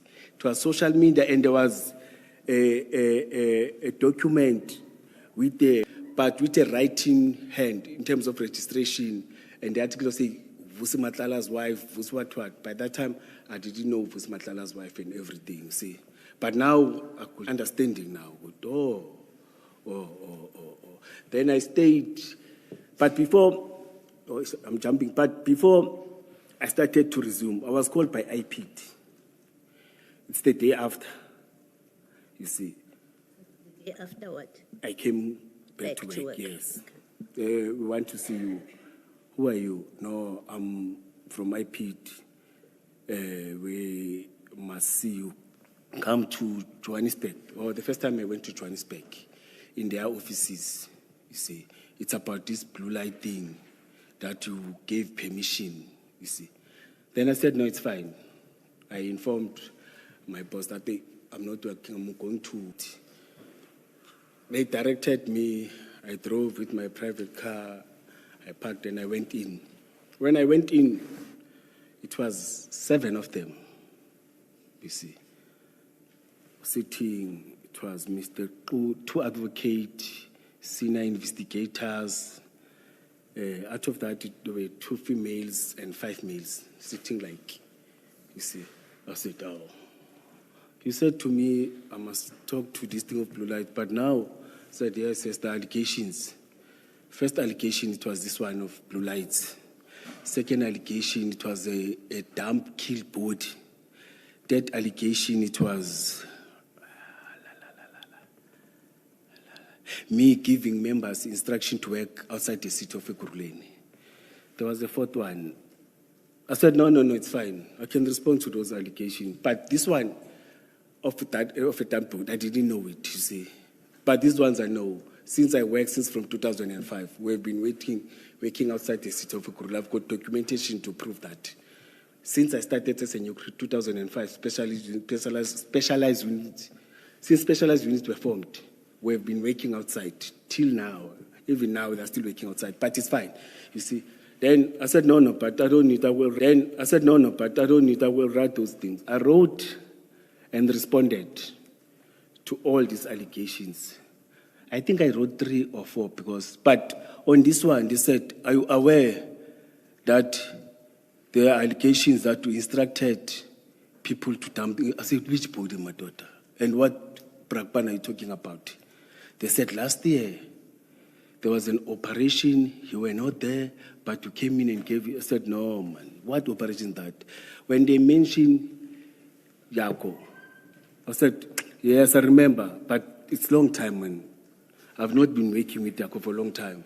I said, yeah, we are aware that we have been not been working with him. They were informed, by say, when they called me. I said, it's fine, let me talk to that then. You see, he gave me, because I was lost, you see, he said it was in Brakpan plots. I said, yes, I remember that thing. You see, I got a call in early hours of the morning, around past 2 to 3, that from Yako. In fact, when he calls, I saw that I had 15 or 8 missed calls from him. Saying, Nduna, we've got a success, come and join us with a success. You see, I said, yes. On that, I even wrote that, hey, I'm not aware.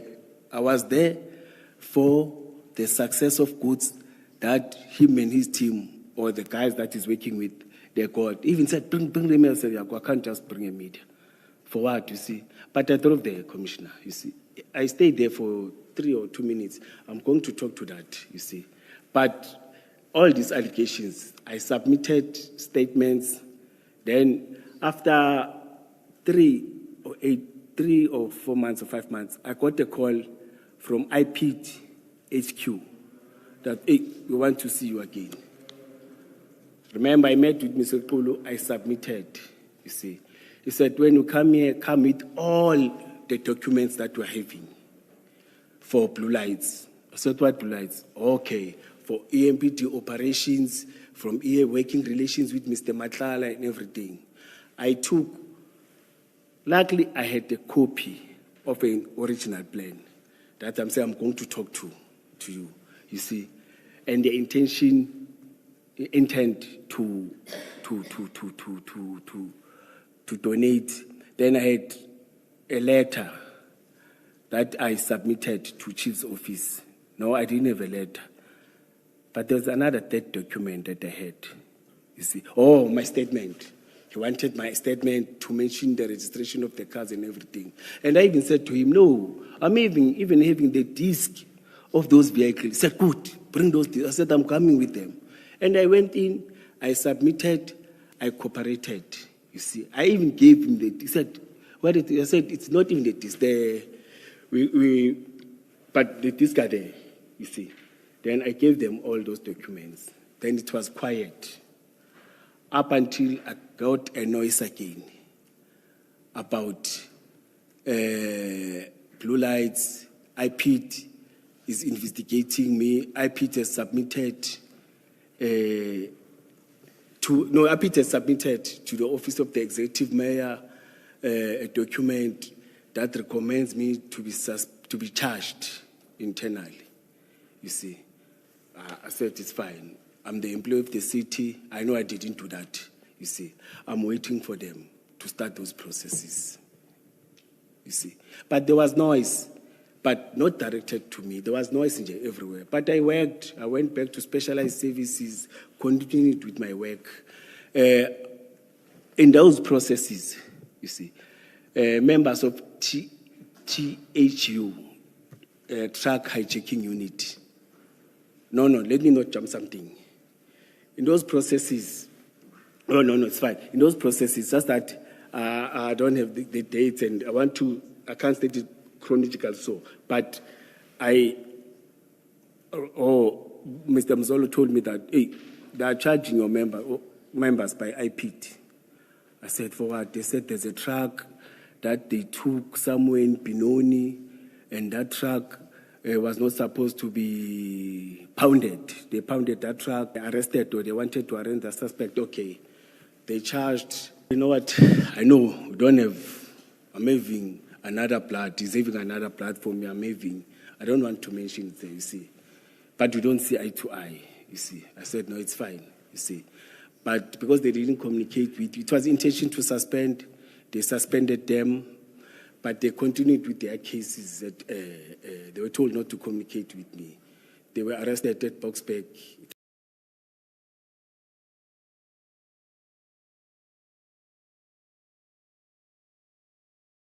It was 2 cases, you see. Then after 3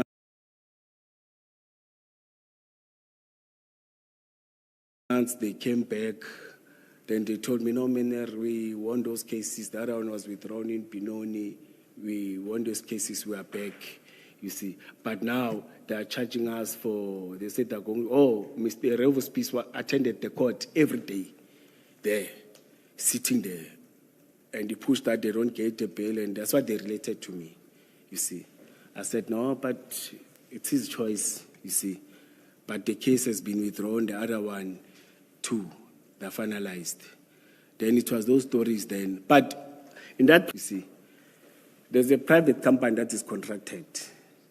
You see, now it's closer. Now, that is contracted to the city, you see. And the city was starting to align now, not to align per se, to start institutional review. You see, that institutional review, COCTA recommended that the city cuts, because they're duplicates. We're doing duplicates. We're doing rhetoric. There are departments that are doing what other departments are doing, you see. Then to us, we are affected. They said there's a Lamontra that was led by Deputy Chief Revo's Peace, which deals with college training academy, which deals with support system, logistic, in terms of your uniform. They're supposed to assist us in terms of vehicle, bullet vest, anything that we need operationally. It was his responsibility to do that. Again, I said municipal court, you see, which is back office, that they deal with all the processes of processing your Section 56, if they've issued, liaising with the courts to make sure that the court roll are able to have those 56. Those processes have been processes. But that is contracted to a private company, you see. They will do warrants, they will do back office, they will process. It's a big, a very huge contract. I don't want to call it a tender, contract. That has been there since I came to the city. Commissioner Mkhwanazi, apologies for the interjection.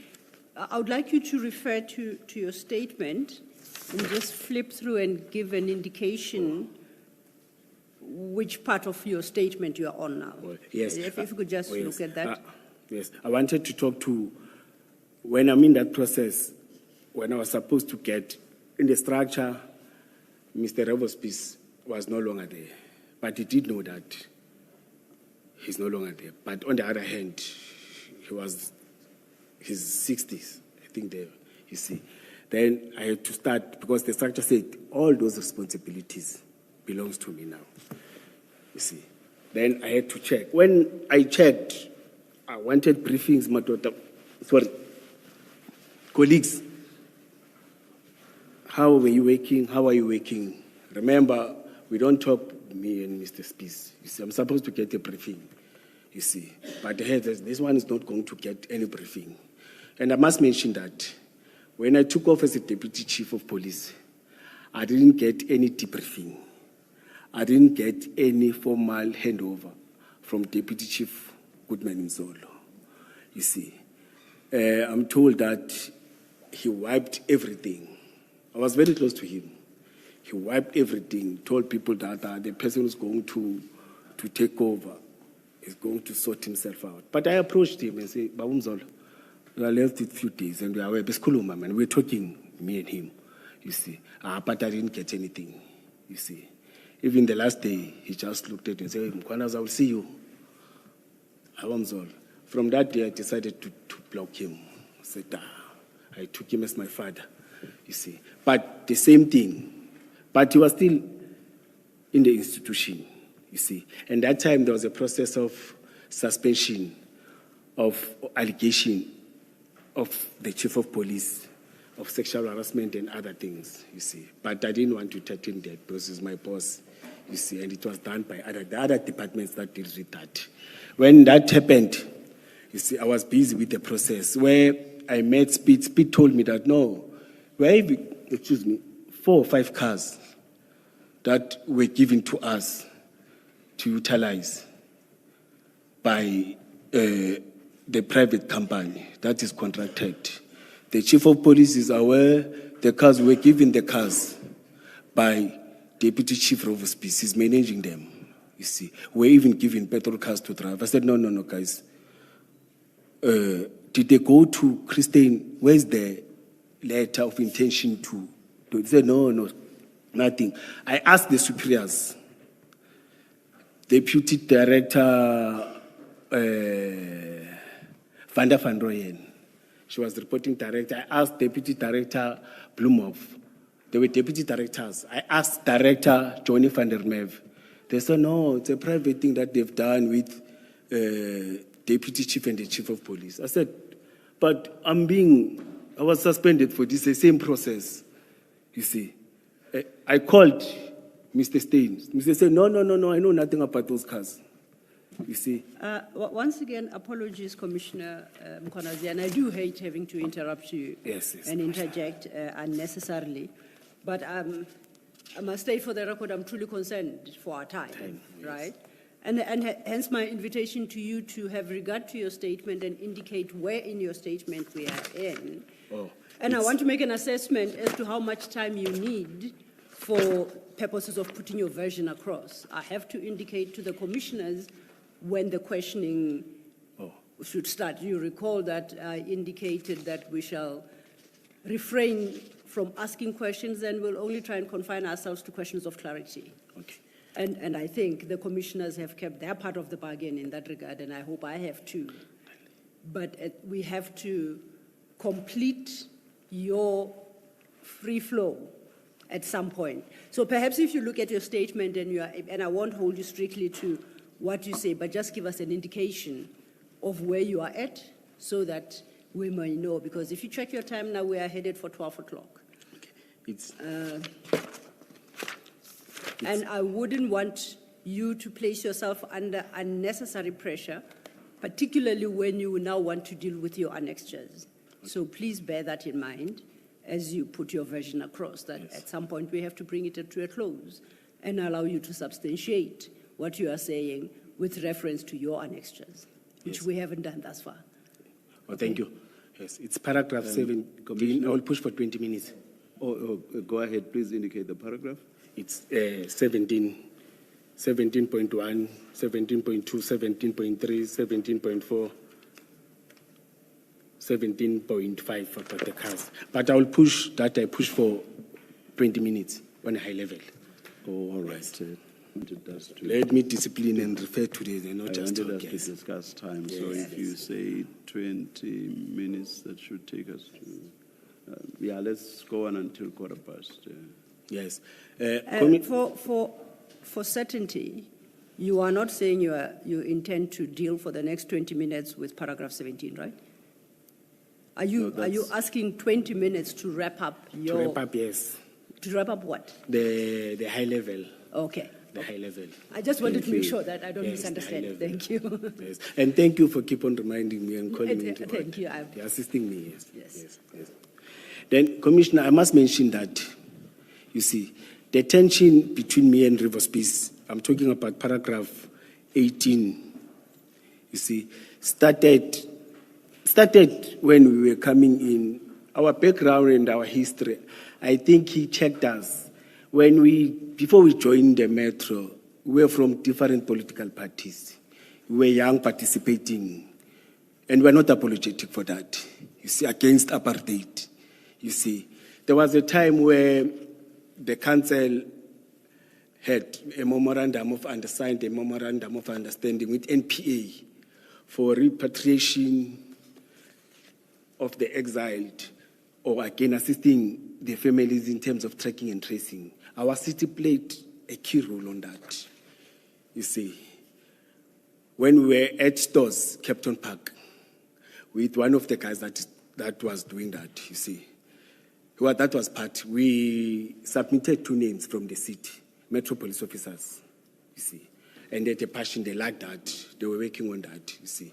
When they went there to him to request for some resources, the chief of police signed a memorandum of understanding with the office of the CM and NPA.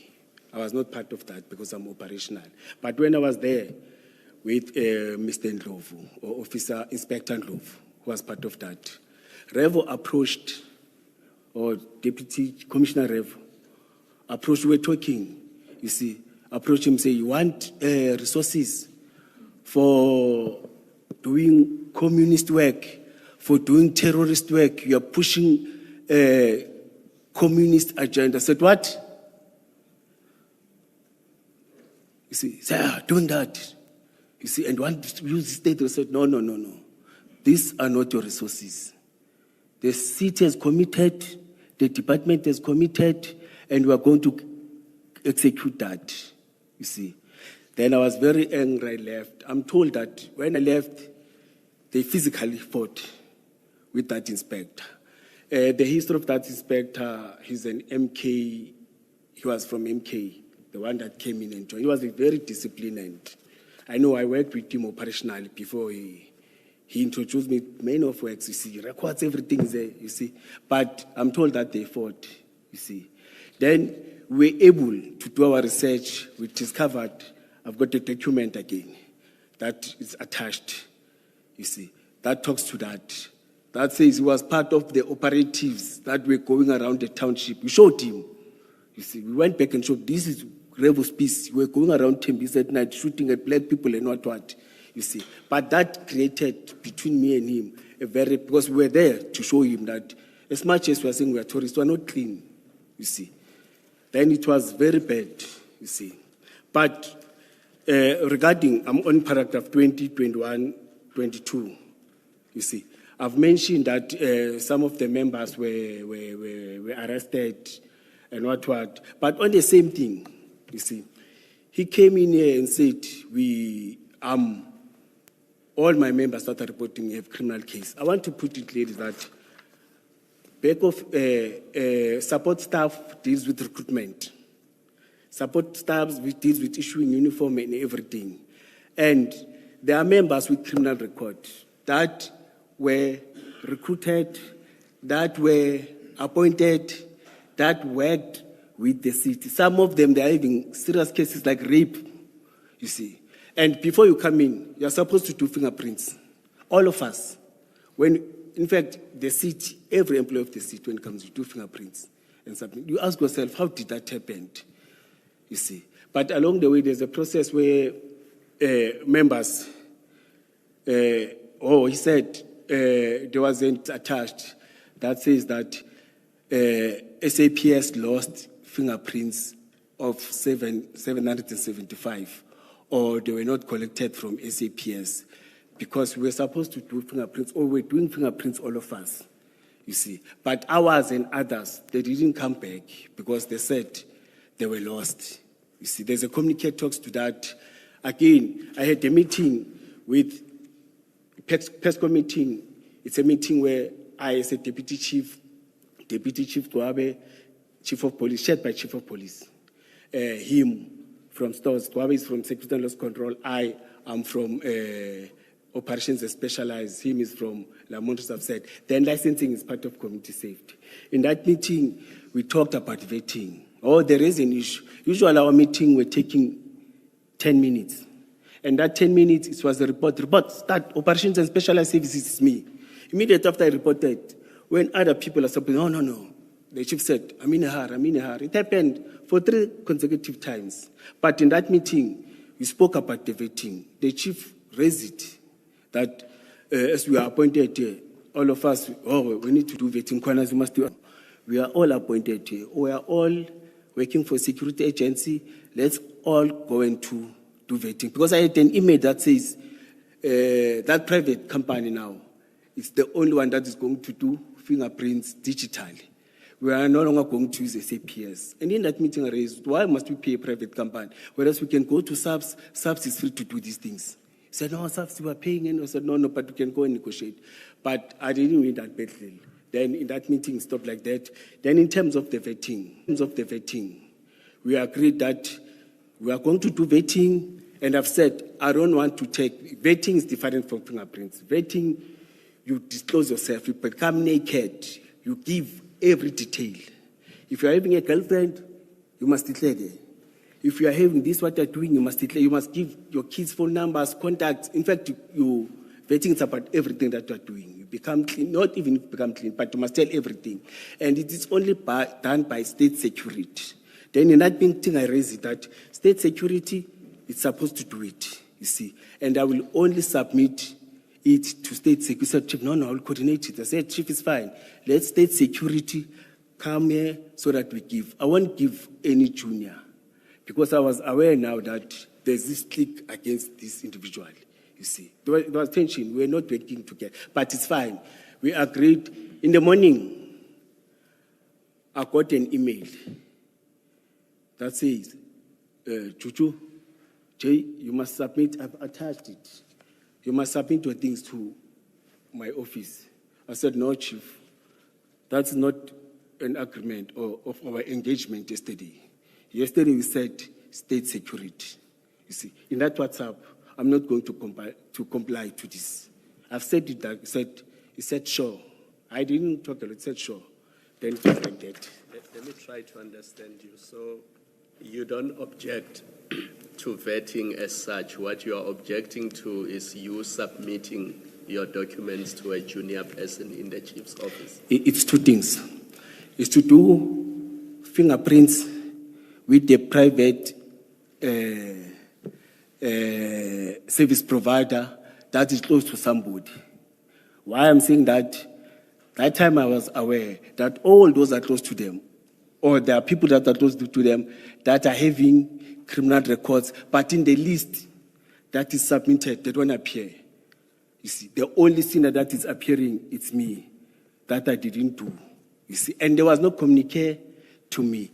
And again, in the second one, on the 2003, my name is not even CC'd, or there's no attachment that says Julius. It was sent to all our JTM, it was sent to all other people, not me. You see, we met then we had a meeting with HR where I raised my concern that employees of the city are employed by you. You see, I'll be happy if all of us would do it with SAPS, but it must be run by you. It must move from us because we're having our own things. They are saying I'm having my people, and they're saying, I said, no, it's fine, let it be done like that. Then it was quiet. Up until I raised it last year, May, this year, sorry, humble apologies. Up until I raised it this year, when Deputy Revo Spies was no longer there, because he took, or he resigned, or he claimed that he's taking a retirement. When we were starting investigation, the city gave me instruction and said, let's investigate this thing of Sentinel. No, let me say that private company. Because Move on to speak about Sentinel. yes. On this vetting issue, when you say you went to the city and told the city that they must do the vetting, they must manage the vetting, who in the city did you talk to? No, it's fingerprints. Even that, Yes. who in the city? It was a did you speak meeting. Okay, it was a meeting between EMPD and HR. There were 4 officials, we were 4 from our side. to? Okay. Yes, we were talking about many issues, but it was part of it. And in fact, it became the main issue because I had to raise it in that meeting because I know that it created tensions. So you say you went to the city, and I'm just trying to understand. Yes. And I'm not yet debating. I'm just trying to understand you, to follow your evidence and what you're saying. You say you didn't object to fingerprints being taken, yours and your team's. Is that what you're saying? Yes, and Commissioner, you must remember, I was appointed in December. I took my fingerprints. When? No, Okay. just work with me because I'm trying to make sure I understand, I follow what you're saying. When you were speaking to Commissioner Khumalo now, you were talking about vetting. Now you're talking about fingerprints, and I'm confused about which one do you say you took to the city to say we are employed by the city and the city must deal with this. Is it the vetting? Is it the fingerprinting? Okay, let me answer. I didn't object to any of the two. But I said, let's do it with a recognized institution, a government institution. You see, that the process won't be manipulated. Then there were articles before we went to HR. Hold your horses, Commissioner. Oh, yes.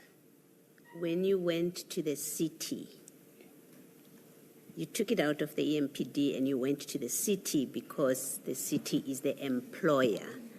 That's what I think I heard you say.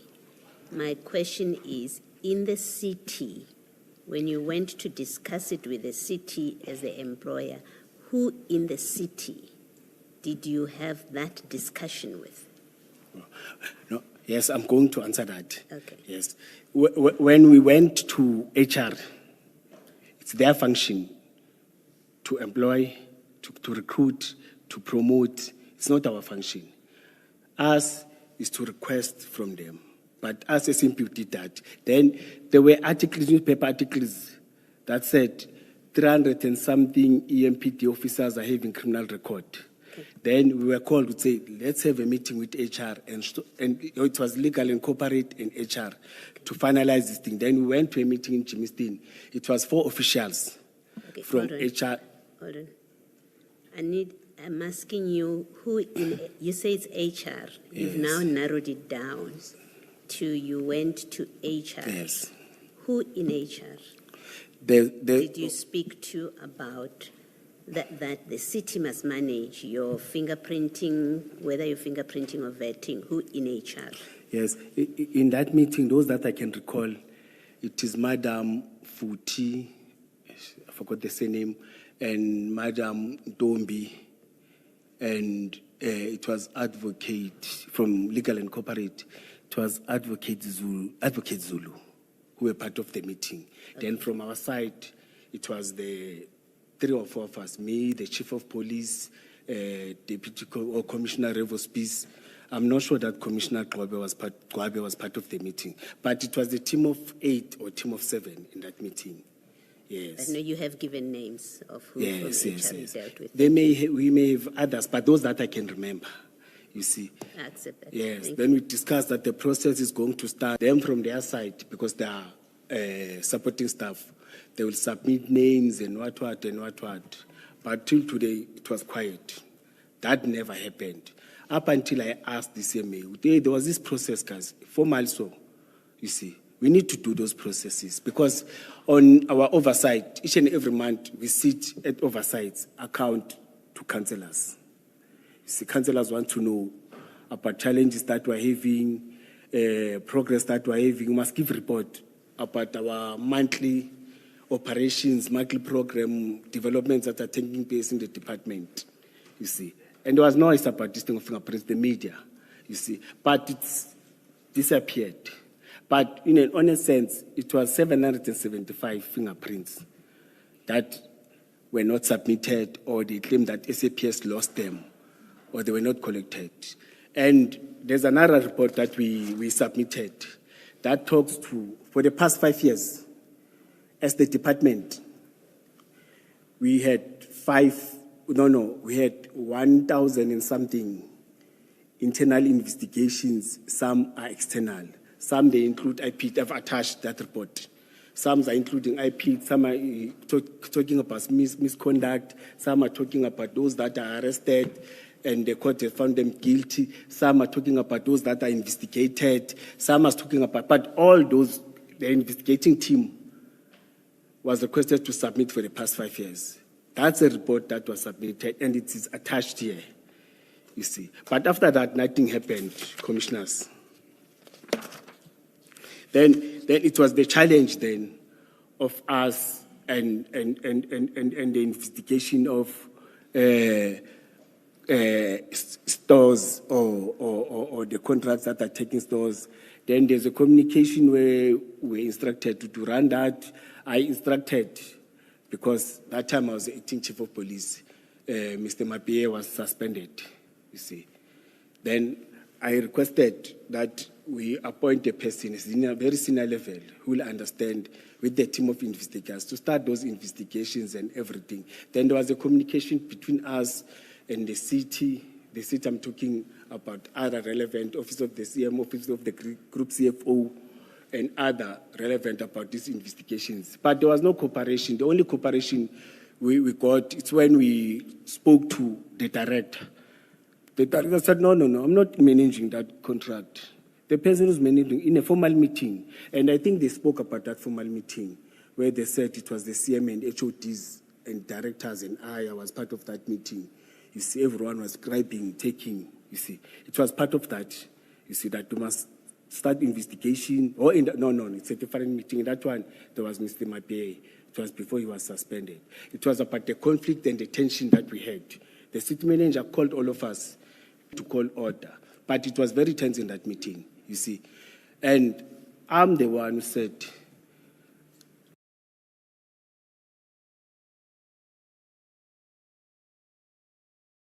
Deputy Chief of Police Revospeace is a de facto police, because the Chief of Police didn't take any decisions at the MPD.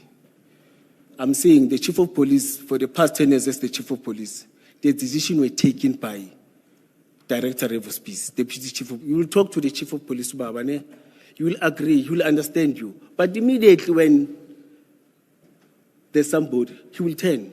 He will agree with you when he's looking at you. Once you go, and I will give you a report that police, the next thing will hear, no, that won't happen. Tell that person that won't happen. And it won't happen. It will be like that. Whether it's progressive, it's taking the institution forward, it is assisting in terms of the change management and other things that must happen, you see, and bringing a positive attitude in terms of supporting members. Because I must mention this, that for the past 5 years, if not 10 years, we don't have bullet vests. We don't have.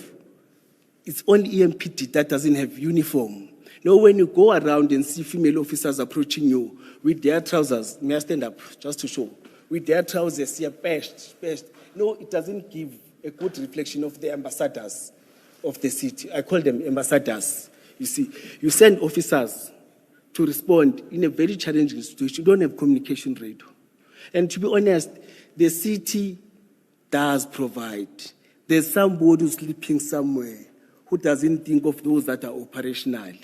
You see, I will talk to the strike, just to summarize. Before you talk to the strike, I apologize. You reference a meeting where you said River Spies is the de facto chief of police. Yes. No, my only question is, can you give more detail around that meeting? What meeting was that? Who had called the meeting? Where was it? Yeah. Oh, yes. In fact, all of us were complaining to the CM. The other side, they were complaining. That is you are talking about why there was a meeting. I Yes. want to know what meeting is it. Yes. Let's just confine ourselves to that. Yes. What meeting was this and who had called it? The city manager called the meeting after he has tried many times. So To it make was sure- called by the city manager? Yes. At the city manager's office, Boardroom, boardroom, whatever. office, yes. Do you have a sense of date? Guesswork? This It year, was- 2025, 24, 23, 22? No, it was last year, Okay. around August.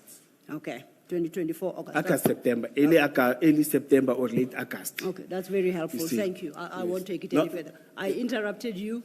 You may get back to your narrative. Yeah.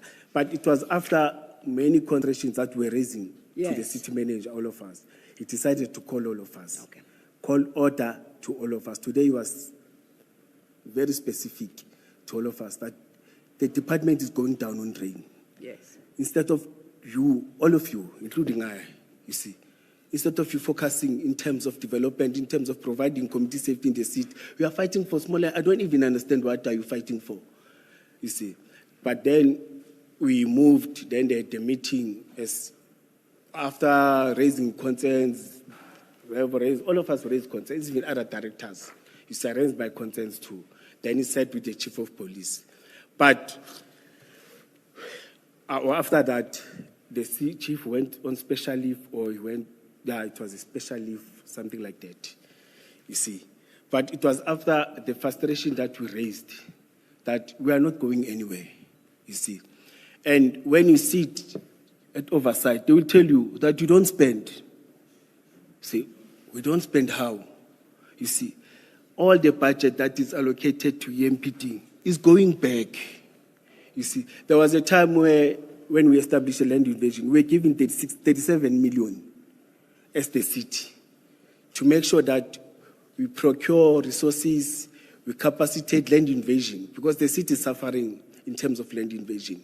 And we had land invasion in 3 regions, and they're all reporting to directors, and the directors that are reporting to me. In one of the meetings, I said, no, it's fine, Chief. One of my responsibilities, you see, it's budget. It's to do budgeting. It's to deal with finances.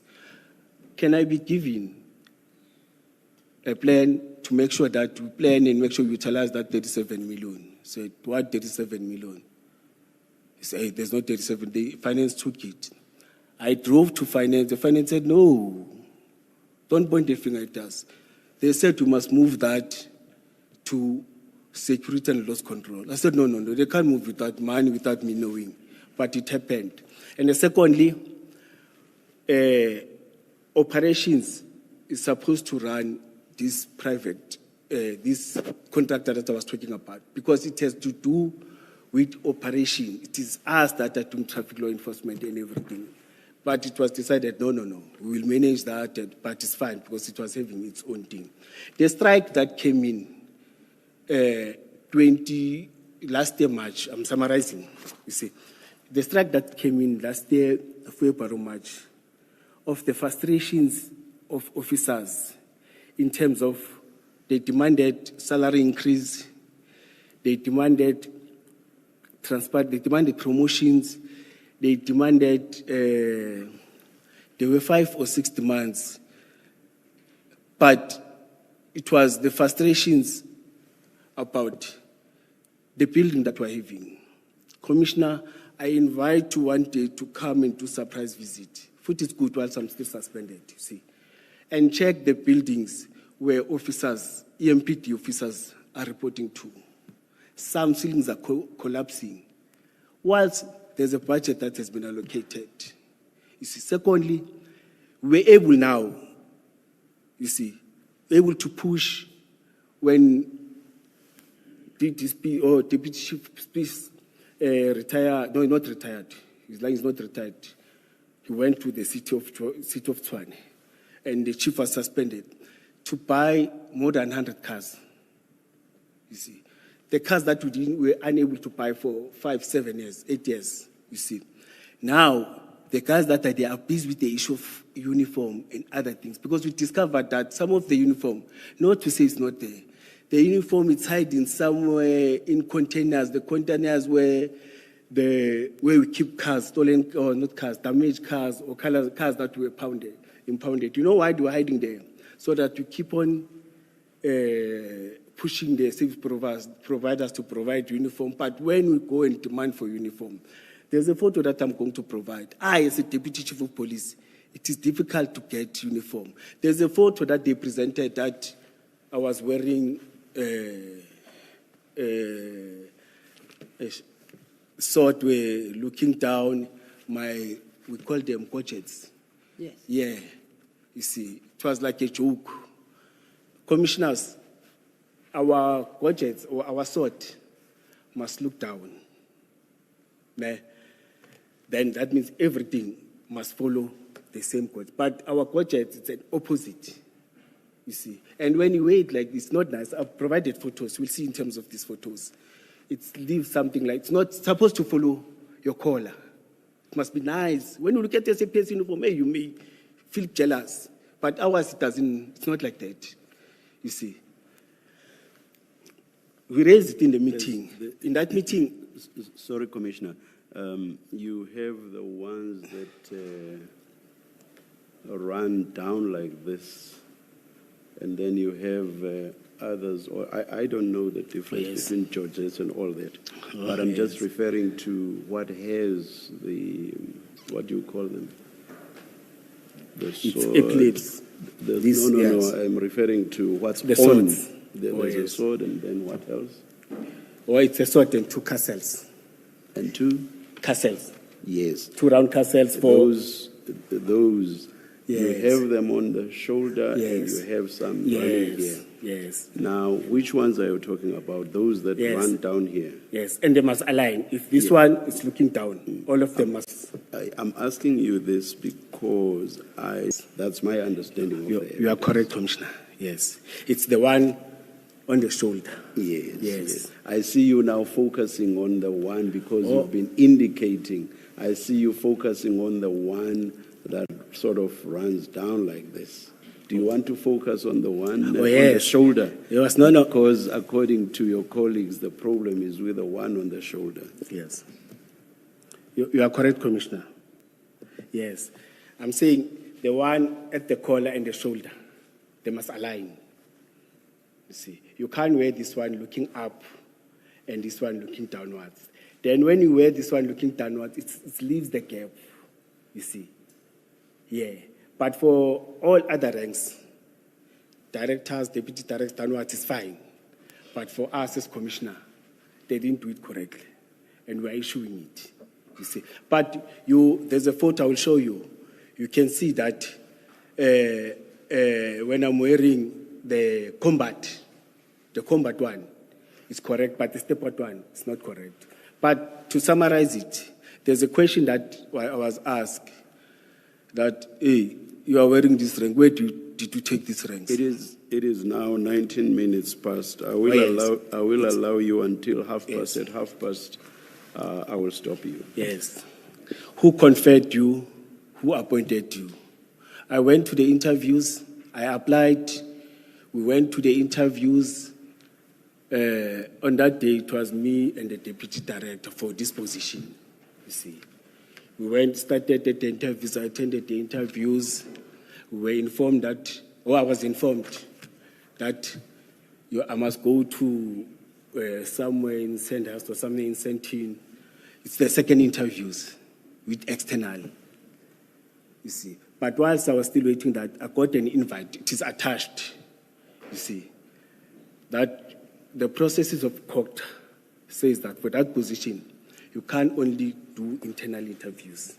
There's a second process second phase, where they check in terms of your capability, capable to lead, your management style, leadership style, understanding finances, understanding the economics management. We are able to do problem solving. It's about all those things. I think it's about 10.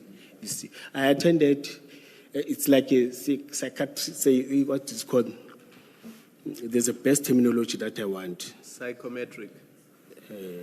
No, let's say it's psychometric test. Let me say so. But I wanted a bad psychometric test. I did that. So apologies, Commissioner. Were you thinking of competency assessment? Yeah, let's say competency assessment. Okay. Yes. But the same test is part of it. You see. Then I that no, we are going to send the results to your employer, but we're also going to forward them to you. You see, they were forwarded to my employer, they were forwarded to me.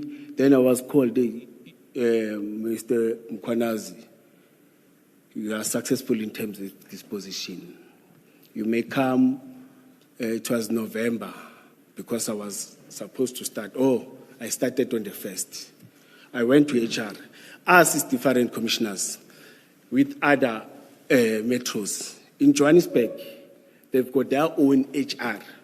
The chief of police is having powers of all HR. He can hire and fire. He can do all these things. Ours, we can't do that. Ours, in terms of HR, there's a department of HR, human resource, that deals with those things, promotion, labor, and other things. In terms of... And in the interest of time, may I interject once again? Yes. Just to provide specificity. You say you were called by HR. Yes. Who called you? Let's just mark that. No, it's officials there. It's senior officers, junior officers that deals with that. That invite you. Yes, they invite Okay, you to come. Even on interviews, you are called by those juniors. No, this is after your assessment. You said you received your own competency assessment results. Yes. You received them. Yes. And then you said subsequently there too you were invited by HR. Yes. And now you're saying you were invited by junior officials. No, those that called is those that are doing admin work. No, that's fine. I'll accept Yes. that. I'm not have an issue. Yes. I just want to understand, did the junior official indicate for what purpose you were being invited? No, they're very clear that you have been successfully. There are documents and everything that you must come. Those are the junior officials that told do you admin. that. That's what they do. Every time when there's promotion, It is them that run administrative paperwork and everything. All right, you thanks. see. I'm clarifying. But when I was there, you see, I think it was HR, DH. Yeah, it was DHHR, you see, who brought in the forms. And you see, DH who brought in the being- appointment letter. What is DH? Is it head of department? No. It's divisional head. Deputy, like your deputy HOD. Divisional head. It's at the divisional same head. rank with our deputy chief of police. Or same rank like I. You see. But he produced the letter that has been signed by the head of the department. And by who? But the letter is there. I've attached it. You see, I've signed, and when I signed, I was not hip in terms of the benefits. Remember, now I'm becoming a contract. You see, I'm supposed to pay 100% out of the benefits that I'm getting. You see, when I checked the amount, it was far less than what I'm getting with all the benefits and everything. You see, I tried to write a motivation because I was told that no, you can write a motivation, they will adjust and do everything. But till today, you see, deep down I say it was better where I come from than where I am because there's full responsibility and everything. May I make this request to you? Because in our engagement with the retired city manager, I think I have a sense of which letter you are referring to. I think it is the letter appointing you to the position of deputy commissioner. Yes. So we've had sight of that letter, and actually, I say we have had sight of that letter. We have seen where, if that is what you are referring to, you, in handwriting, you made your motivation. And we assure you that when we dealt with that letter, we did not call out the numbers listed therein so that people don't get a sense of what your offer was, how much you wanted increased by and the like, right? Yes.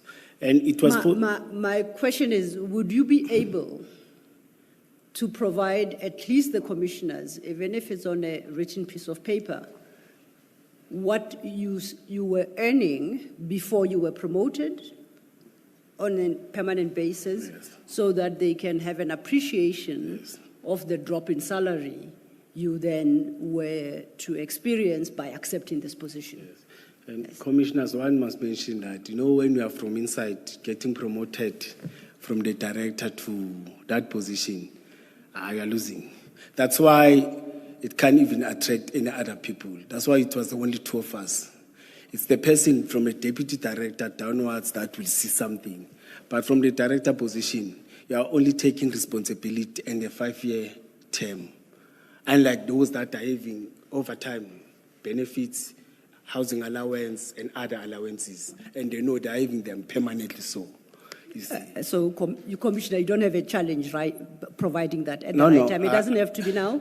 And then we can always verify the number that you provide with HR and yes, City of Ekurhuleni. And really, it's for the benefit of the commissioners to have an appreciation of whether or not your motivation for an increased salary when you were promoted was justifiable. That's all. Yes. Right? And I also... But if I may, I'm looking at the time, and I remember the chair said that he's stopping you at 12:30. Yes. And I'm trying to save you and I your time. Yes. So we've covered this issue, I think, of your salary adjustment and the motivation thereof. Please proceed to the next point, because 12:30 is breathing down our necks now. Yes. I wanted to touch that. I even submitted the other one formally. I will try to ask and check, which I've done. Yeah, there I didn't do any calculations correct. But in that one formally, I did calculate it. It stressed me. But let me confirm to you that I was conferred by the Chief of Police. Do you have a date? Do you have a date, probably? Conferred in terms of the ranks. Yeah, date. Do you have a date on where that happened? The process of conferment, and if that is in a ceremony, official ceremony, if you could just talk about that process of conferment, it would assist greatly. Yes, I think it was around January, because December we were very busy. You see, it was festive season. What? So that would I be can't give January you correct date. You see, 2024. yes. Let me go and check the correct date. You see, Okay, but I was conferred by him after our PESCO meeting. I've said the PESCO is the 4 of us that sits, you see. And there was Chief Superintendent Kilebohile Tipa in that meeting. She took photos, you see, because I can't focus when I was conferred. And we even discussed that these gadgets, they're wrong. You see, he even said to me, you see, Julius, Jay, he called me Jay, these things are not supposed to look, the swords, they're not supposed to look upwards. They must look downwards, because we're fighting with these officers. We must be strict against these officers, you see. Then we raised the issue, but this thing, Chief, said yes. Then Deputy Commissioner Revo agreed that no, but these things were done wrongly. They were manufactured wrongly, you see, not that. But I'm trying to confirm that I was conferred by Chief of Police Isaac Jabulani Mapiyeye. You were about to describe the ceremony of conferment. No, Are you able to yes. No, is there a stock ceremony where these things happen, or is it ad hoc? As he meets you in the passage, he may decide to take opportunity and confer. How exactly does it happen within the ESPD? Okay, thank you. It's ad hoc. It's not formal. Okay. Some may come, even if you didn't come to that. It's a 30 minutes or 10-minute thing. What happens in that 30 minutes? I come and tell you that congratulations, you have been appointed for that position. You see, please work and make sure that you conduct yourself good and what. But even those that don't come, there's nothing formal. It's not a must. Okay. You see, but people like it because there's media, there's newspapers. But to mine, there was no media. There was only. But usually, even if it's not there. That time, Kilebohile Tipa, as the media officer, she sent these things to media. You see, she took me photos, but there was nothing that was sent. So does she get to share the photos with I'll call it the celebrant of the day, So she takes photos, Colonel Tipper. Yes, yes. And you say she sends it to the media. Yes. I assume some will go to Ekurhuleni archives, Yes, EMPD's yes, archives. yes. Does she share some with you? I know mine, it was not done. Okay. So when you say it's that haphazard and informal, at least yours was, didn't you feel shortchanged? It's quite an honor to be promoted, I would like to believe. How many levels were you left with to the top of the EMPD structure? It's one, okay. Just one. I mean, I would have insisted on a more formal engagement and conferment, because beyond that point, you become chief of police. And that's got to be a business. Yes. That has to be a serious business on any day. So didn't you feel shortchanged that... I did. Did you at least raise it with somebody that you yes. are aggrieved? No, and you felt... I did understand the politics and the challenges. Oh, you did understand? I said, it's fine. Okay. You see, my duty or my responsibility is to go and serve. Okay. So you are going to check the data. I won't hold you to this, but you had said that this happens beginning of 2024. Yes. No. At the 20, beginning of, yes, you are correct. Beginning of 2024. Yes. Okay. 2023 December, but at the beginning of 2024 January. That's where, yes. I won't ask you for the date because you don't have the detail. Yes. But I started to wear the ranks. Yes. You are correct. On the 1st, because I was supposed to come and work. The contract says you are working on the 1st, and I was supposed to wear my rank. I worked my ranks. Then we... So you can wear them before they are officially conferred? Yes. Oh, yes. okay. There's nothing formal. There's no police. There's nothing that guides us. Okay. So how do your colleagues get to know if there is no formal conferment process?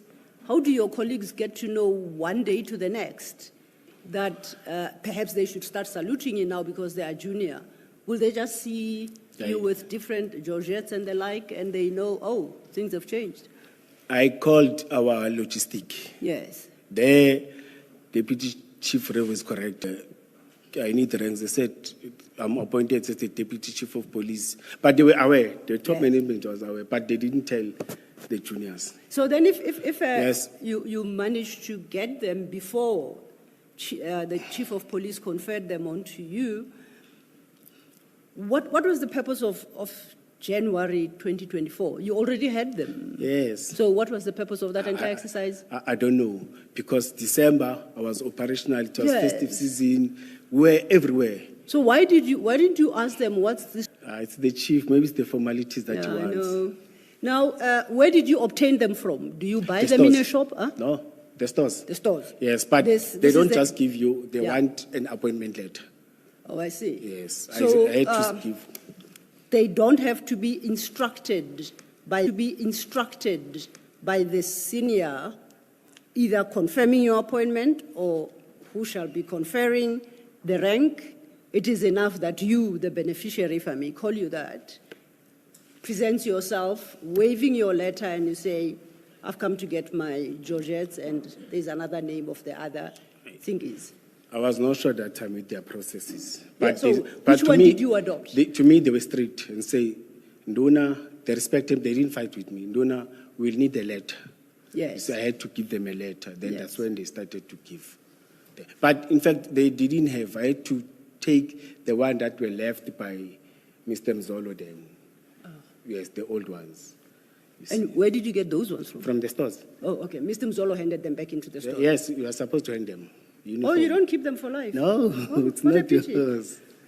Yes, now, we are so way past our 12:30. No, it's not yours. That the chair is about to fight with us.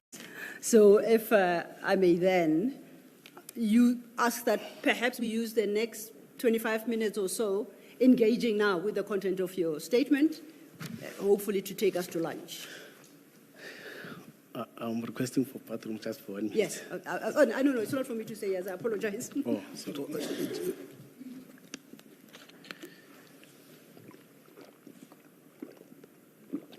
Oh, you can't last until 1 o'clock. All right, let's Lesser Jane will wait. When you see you walk in, will come down. It's 1 minute, I'll be fast. Thank you, Commissioner. Commissioner.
Phones on silent. Thank you so much.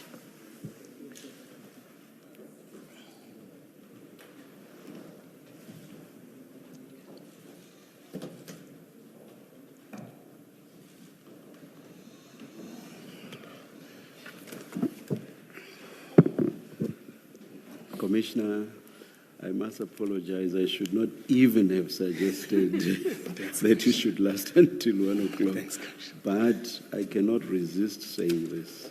My colleague, Commissioner Kumalo, is the one to blame because he kept encouraging you to drink lots of water. So Thank you, Chair. Commissioner Mkhwanazi, just before the little comfort break, we had agreed that we are now dealing with the issues in the manner suggested by the Chair, which meant that our free time to 12:30 had ended. So I want us to start, at least, I'm looking for a topic that we can possibly cover either as much of before the break, or we can find a logical point to cut, right?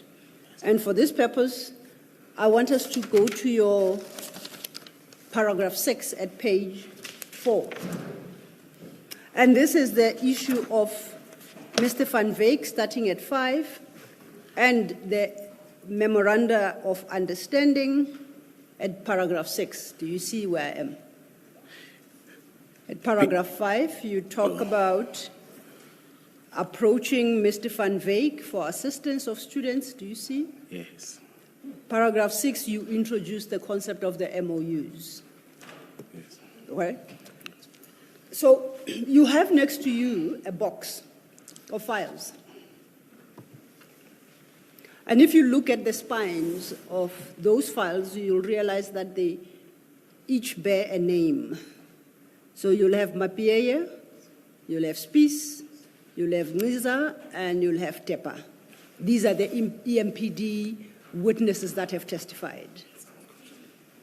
So I would like you to pull out of that box the files for Mapieye.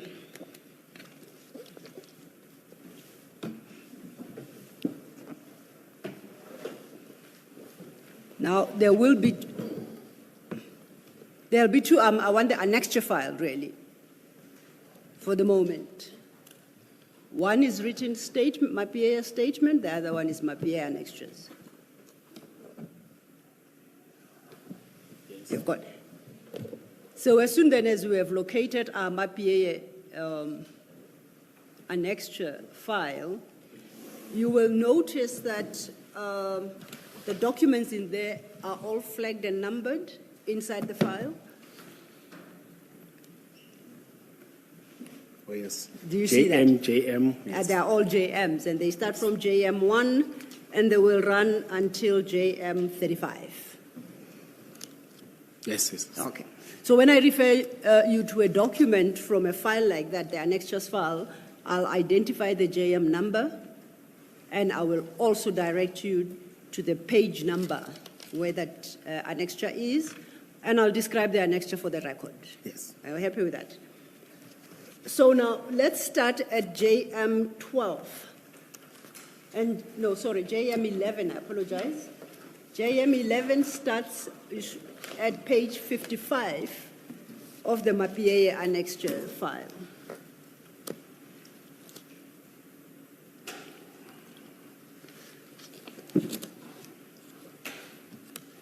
Oh, yes. Now, if you go a few pages forward to page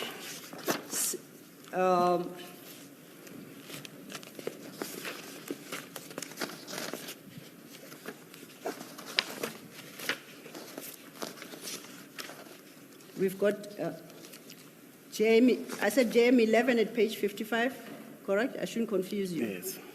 Okay? Then the next one will be JM12 from page 131. No, what? Page 62. Got too many markings here and I read the wrong number. Should be page 62. Have you located the second document? 6.2. It immediately follows JM11. Yes. Okay.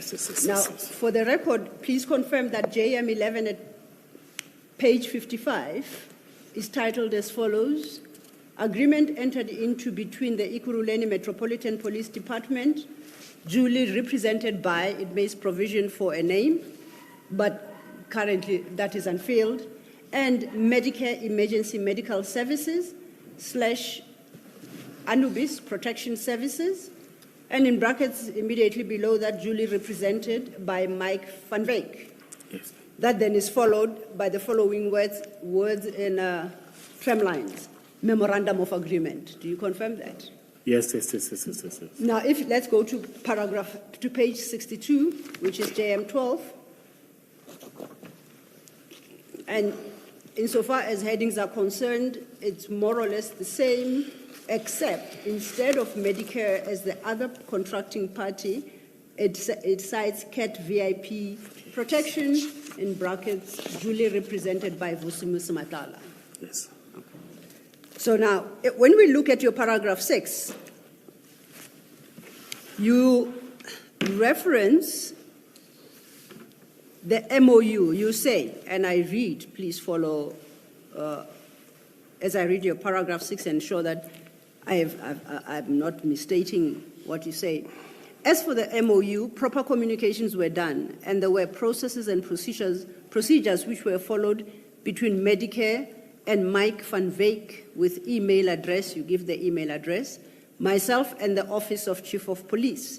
Proof of communication date, and an affidavit from Chief's PA Liesel Synovia Tires, where she confirmed that on the 24th of October, she received an email from Superintendent Fortain and submitted to Chief Mapieye. Then you intend to annex their email. Is my reading correct? Yes, yes, yes. Okay. Because your file is still being finalized, can you please have regard to JM11 and confirm whether or not that is the MOU you reference at paragraph 6? And that is the one between Ekurhuleni and Medicare 24. Is that the same document? Page 55, ne? 55. Yes. Yes, yes. Is that the same document? Yes. I looked through your statement and I couldn't find the second memorandum which Mr. Mapieye tendered as Annexer JM12, and this is the memorandum between Ekurhuleni Metropolitan Police Department and CAT VIP Protection. I don't see you reference that particular one in your statement, do you? You are correct.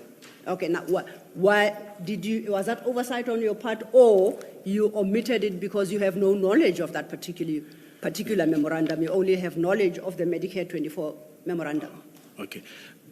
Commissioners, to answer you, remember when I was suspended, I had to submit all the documents and my laptop of everything that I was having to Mr. Revospice, the logistic. They took everything and the documents that I was having. I submitted all, even the operational plan, that I was talking about. Submitted. Sorry. Timeline, are we talking February 2023 or 24? 23, 24. And I ask because you said you submitted to Mr. Revospice and he has since retired. Yes. No. This is 2023. That's why I think I was it was important to highlight the year. 2023, yes. Okay. Yes. I submitted everything. I didn't have any documents with me. Yes. The laptop and everything was with him. And all the documents that has to do with all these things. That's why I submitted, yes. The one that I was able to photocopy is the one that I'm having it now. What does submitted mean? Or when you are suspended, you are required to leave your firearm, your tools of trade, computer, laptop, all those things. Okay. So the document, but he demanded, even before the suspension, he demanded all the documents. Then Mr. Mzolo instructed me, go and submit them to him. Give all the documents that you sent. But other documents were already managed by Superintendent Fortain, like this one, you see. That's why they were able to get them through Fortain and submitting it to the office of the Chief of Police. But on my side, I was having nothing, but documents were already there. So please help me work through this. You are a normal employee in the city, doing whatever job, and perhaps a job you've been in for about 10 years. Yes. One day, for some good or wrong, bad reason, you are suspended. Are you required, I can understand handing in your firearm, perhaps your work computer, these are all tools provided by your employer. I can wrap my mind around submitting those. Why would you have to submit all your documents? Do you clear your entire office, go to Commissioner's Peace and say, here are all my files, 204 of them, and every paper I've ever written, because I'm on suspension? Is that how it works? Ms. Silo, please don't forget your question. I don't think your earlier question was answered, and I would love to get an answer. I'm saying I don't think you answered Ms. Silo's earlier question.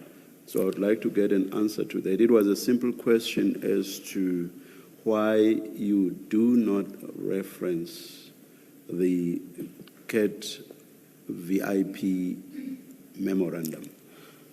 Oh, thank you, Commissioner. I referenced those that I'm having and those that I remembered. That's why I was able to write.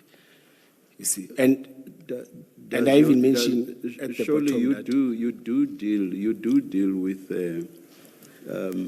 issues relating to CAT VIP in your testimony and also in your statement. Yes, correct.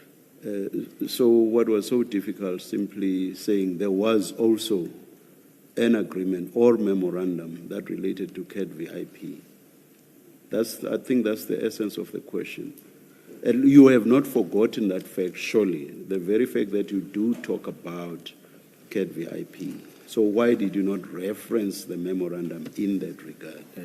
To the office of the chief, other documents were submitted as per instruction of my deputy chief, and I complied and said, no, take everything because I feel that I'm clear, there's nothing to hide. I'm not at the stage of the taking. Oh. Because this happens when? The taking. This happens in 2023, you say. Said the taking. Taking or having to give your documents and whatever else to Commissioner Spies. Yes. That happens in 2023, correct? May I refer? Suspension. It's 2022, ne? 2020? 2023 February. Yes, 2023 February. 2023. February, yes. The 24 February. memoranda were concluded or purportedly concluded in 2021, not so? I may say so, but I don't have specific dates. The yes. dates that appear here, but I'm sure Ms. Silva is still going to take you there. Please. The dates appearing here, I think, say 2021. Yeah.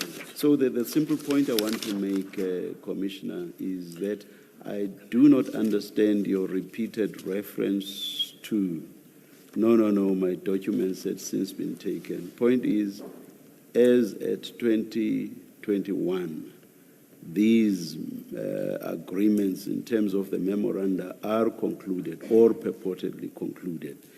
And surely you remember both incidents. So the simple question is, why do you not reference the memorandum relating to CAT VIP? That's the simple question. That has nothing to do with the later fact of you handing over the devices and whatever else. Commissioner, I want to say oversight, but I didn't have documents with me, you see. That's my challenge, you see.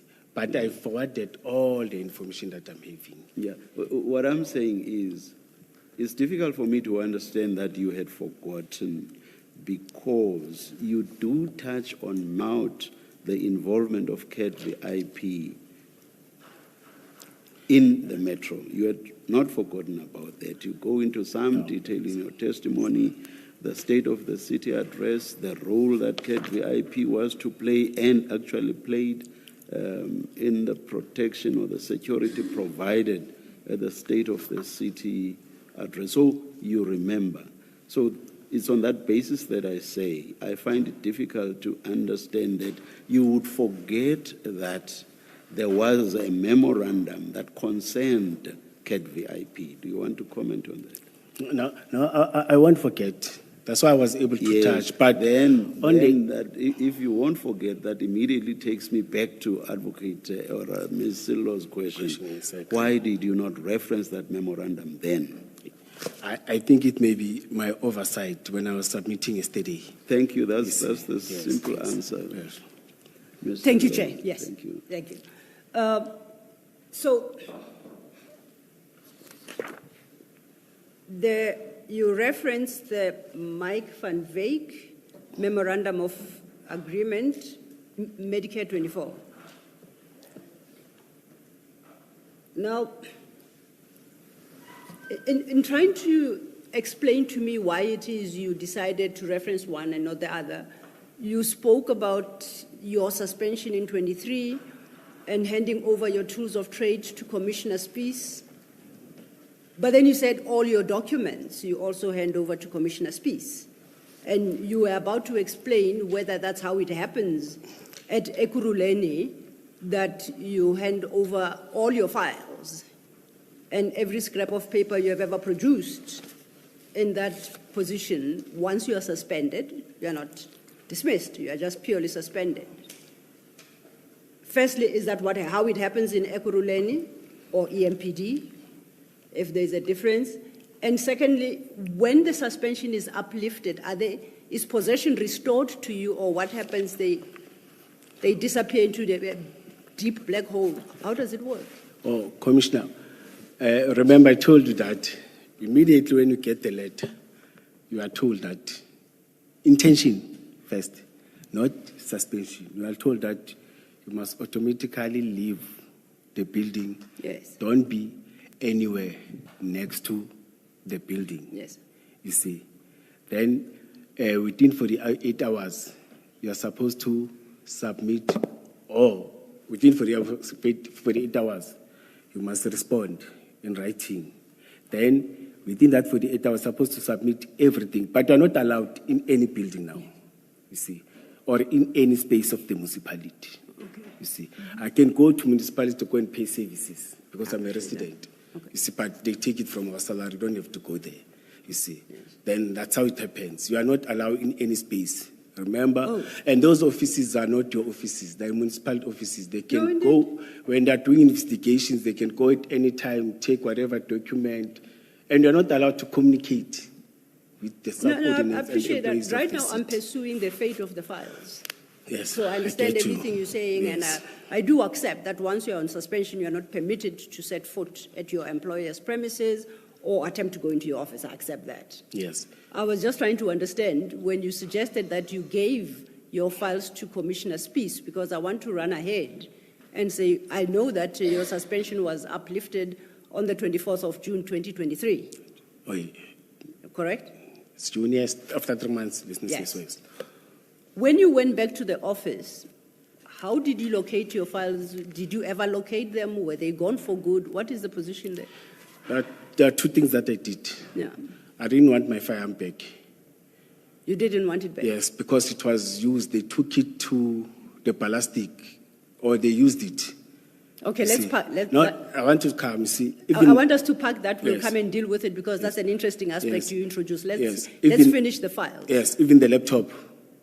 I demanded for a new laptop because they tampered with my laptop. Okay.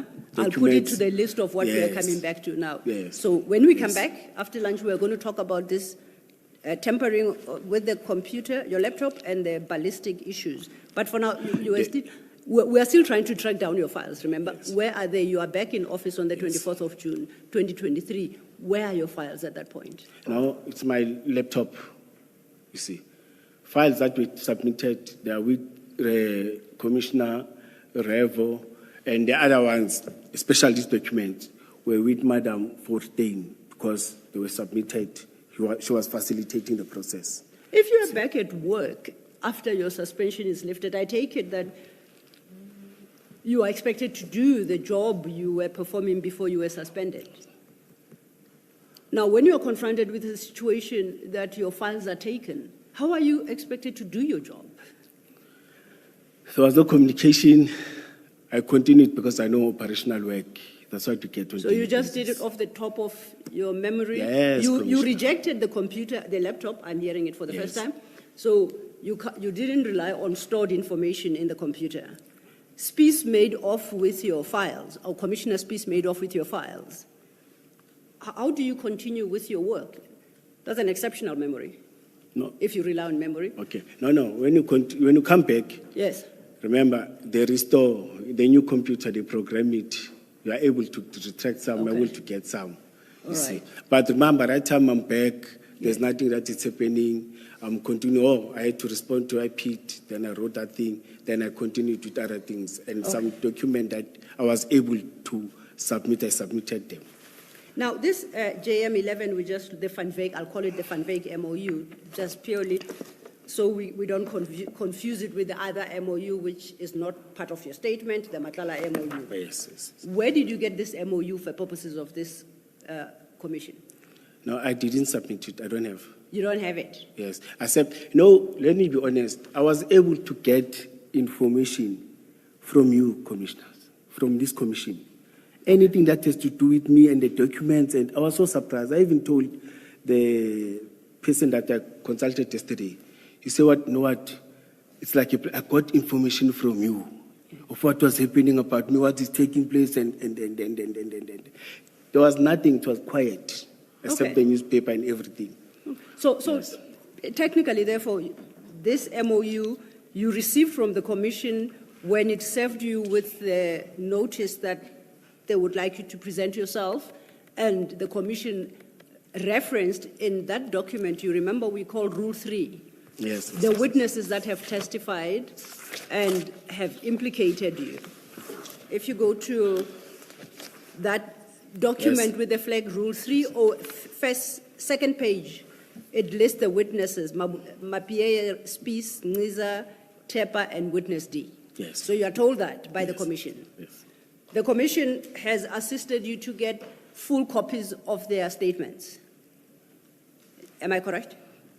They were provided to you, their statements Yes. with annexures Yes, and transcripts of their testimony. Yes, but it was very huge. I read some of them. You're not going to write an exam on that. No, I'm not going to test you on that. I just want to test that. Yes, So, I got. are you suggesting then that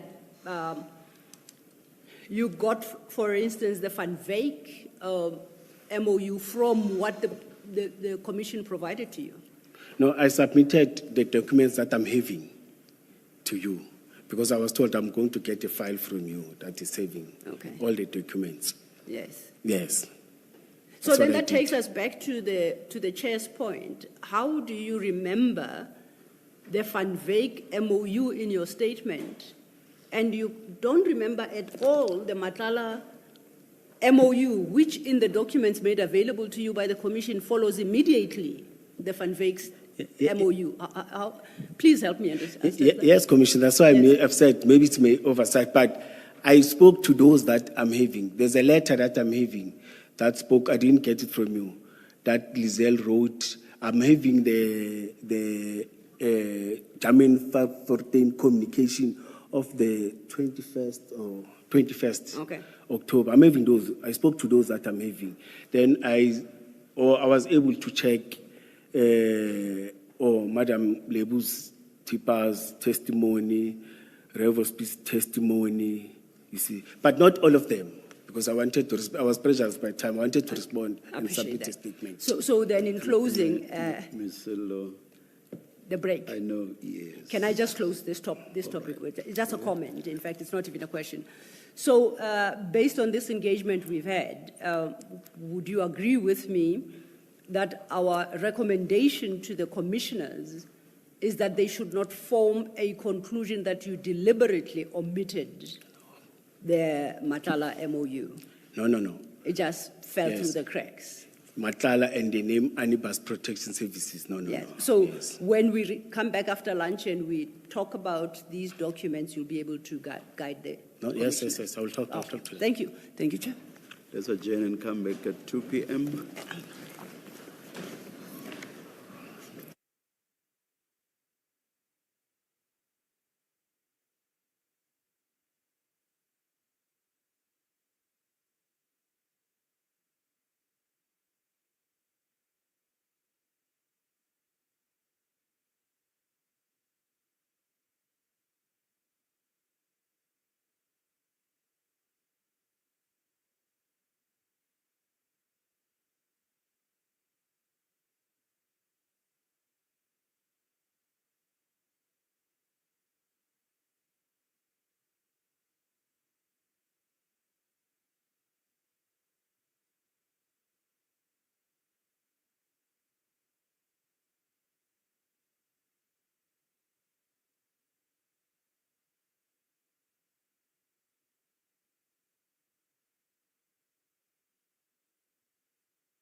Yes, Mr. Thank you, Chair.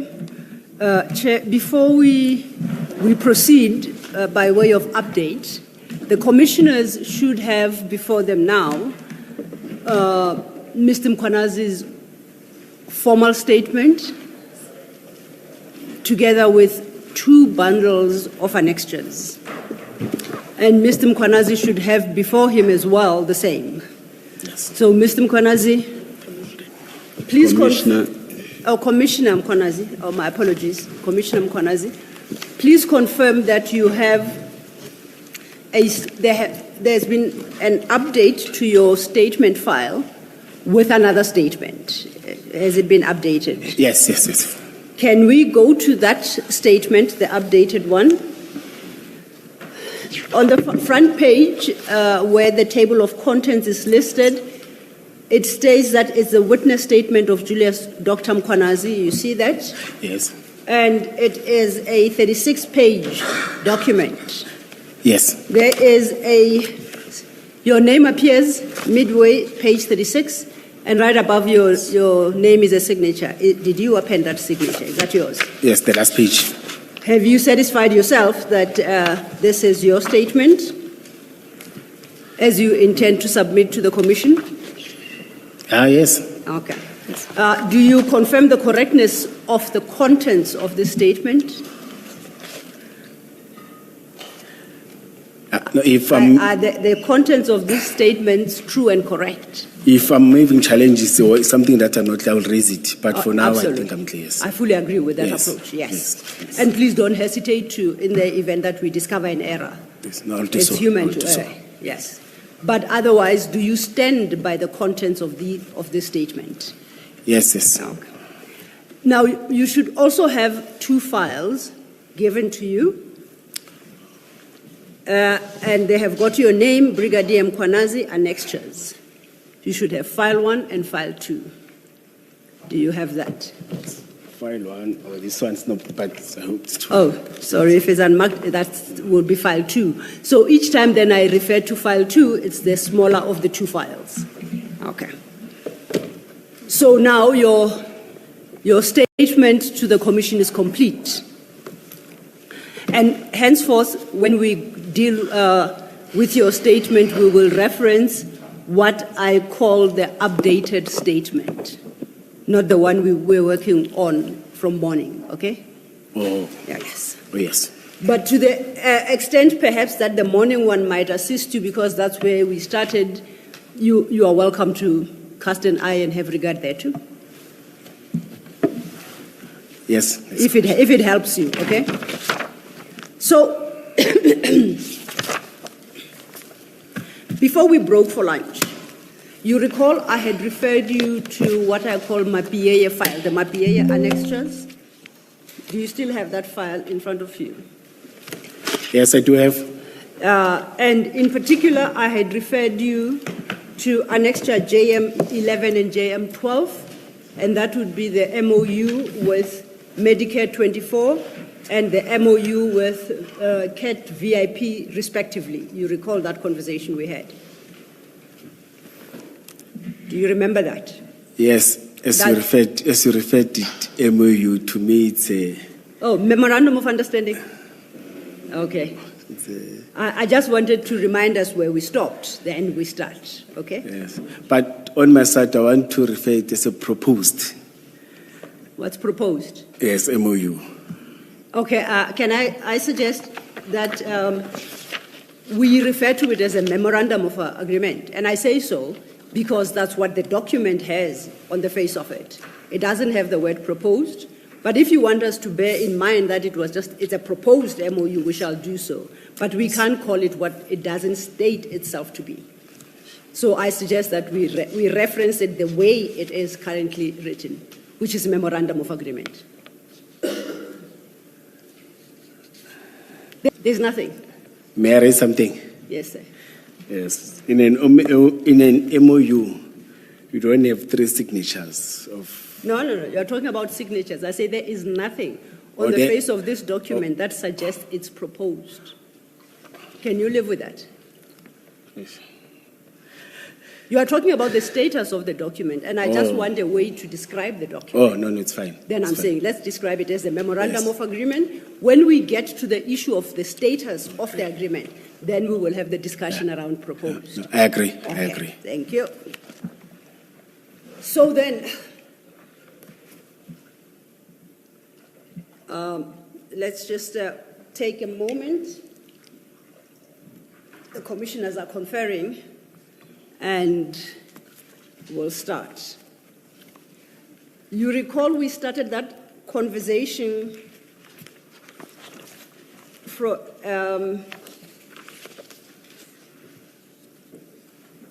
with reference to your, in the old statement, it was paragraph 6. You remember? This MOU that we're talking about with Van Wyk. Oh, yes, yes, All yes, right. yes. Now, just so you locate yourself, in your new statement, it is paragraph 27. Oh. Okay? Clearly, you made some additions Wait. before the old paragraph 6, because it has thrown that paragraph 6 to paragraph 27. I want then us to go to annexure JM12, which starts at 55. That's the MOU with Van Wyk that you say you recall. And I would like to invite you to page 60 of that annexure. Page 60 starts at the top of it with the wording Ekurhuleni Police Department. Then it says, by signing this MOA this time, Ekurhuleni Police Department agrees to, and then it lists what the department ostensibly agreed to. Do you see where I'm reading from? Yes, page 60 is, Yeah, now and then be- it's 129, same page. Yes, don't forget that 100 is a mistake. Let's refer to the other number, which is 60. Unfortunately, that's what happens when the same document is used for different purposes. Oh, yes. So yes, yes. we'll work with the top number, which is 60. Now, before that list of 5 bullet points, there is an entry there, effective date, in parentheses, a date, the actual date was supposed to be inserted, presumably by hand. Then it reads /10/2021, and it was intended to have an end date because it's got a dash between it and then space to fit in another date. So that would have been the effective date of this MOU. You see that? Do you see where I'm reading? Do you see the words effective date? Below Yes, the and then 5 bullet- effective date approved as form. Oh, yes. Yes. Yes, yes, yes. So this effective date just has an entry of the month of October 10/2021. The actual date of October is not, has not been inserted. Do you see that? Oh, yes, yes, yes. Yes. Now, below that is a box that, for approval purposes, I take it, that requires indication of whether or not this document enjoys support, because it's got a box for support, Yes, yes. and not supported. Yes, yes, yes. Am I reading it correctly that the support box is the one that is ticked? Yes, yes, yes. And yes, immediately after that support box, it's got the following: J.D. Mkhwanazi, Director, Specialized Services, and it's got a signature. That is your signature, is it not? yes. No, it is, it is, it is. Your signature? Yes, yes, yes, Okay. yes. It's an extensive document.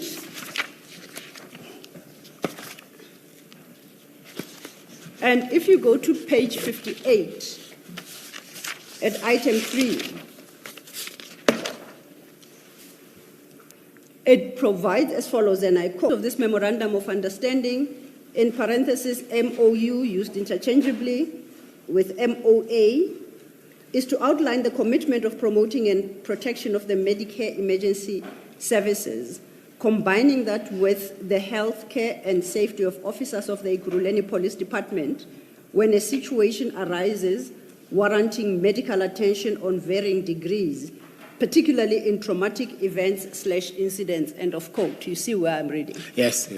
So I do understand this document correctly, that was the purpose of this MOU? Yes. Okay.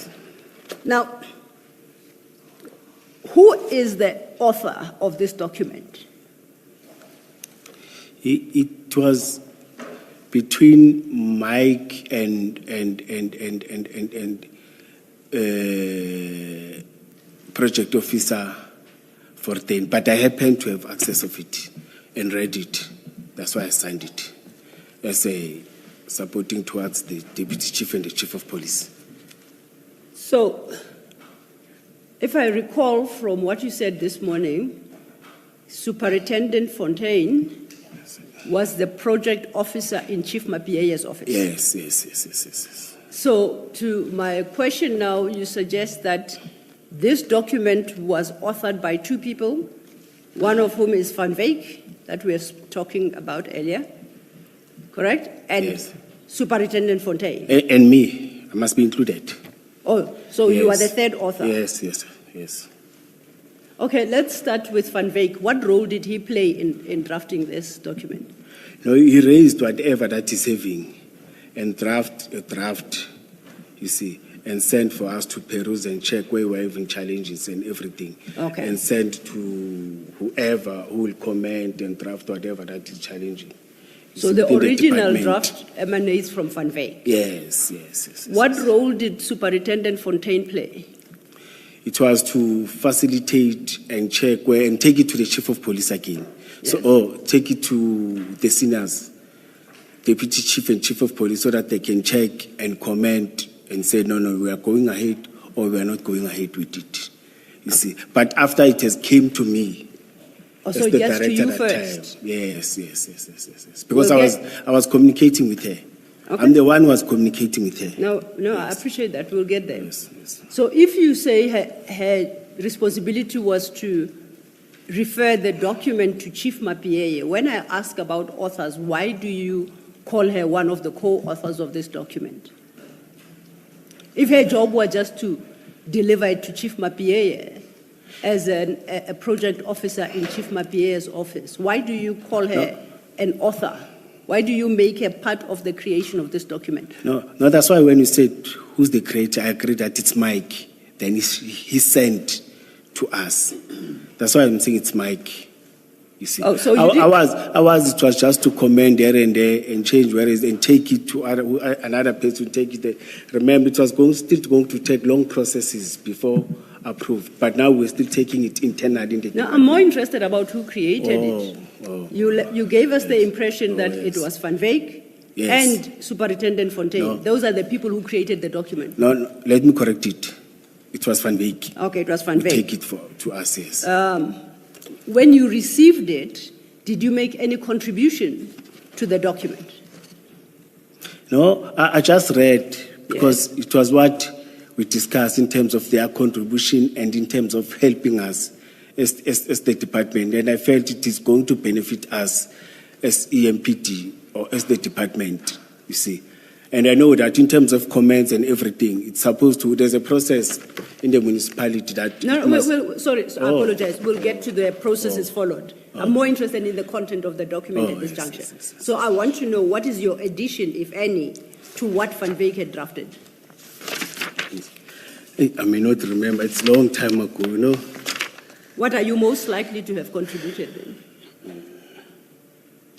But it was towards the benefit of EMPT, because I raised it many times that officers must benefit, the department must benefit. That's what I was raising many times, in terms of their health and in terms of engagement, in terms of the emergencies, in terms of your incident, the one that I mentioned earlier on, incident and accidents. You see, it was benefiting, and the issue that I raised that it must not be something that is going to cost officers or is going to cost the department. That's what even I raised when I discussed personally with my seniors.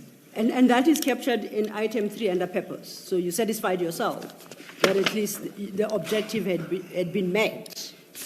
based on what you just said. Please remind me which page is that? Page 58. You remember the purpose I just read into the record? As The one that you were reflected. reading, yes.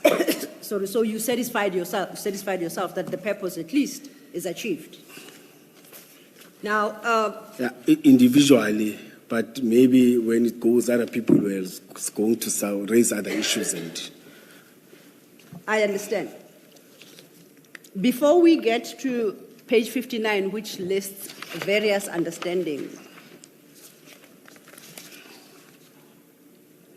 considering what is set out under item 3, purpose, and the services intended to be provided by Medicare 24,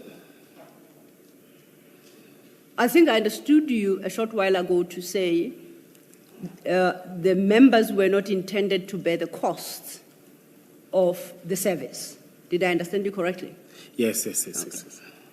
Would the service have come at a specified cost? No, because I know that whatever that it's happening, but you said I mustn't talk to another departments. Because now the processes, you will stop me when... Okay. Yes.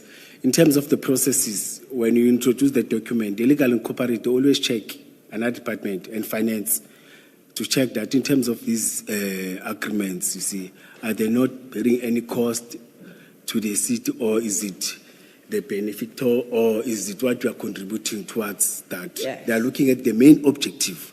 That are we, because they know that in these things along the way when you go, some wording within these documents, they change, but they are able to check on that. Then finance comes in again and do thoroughly check in terms of the cost and other thing, what we are not expect on, you see.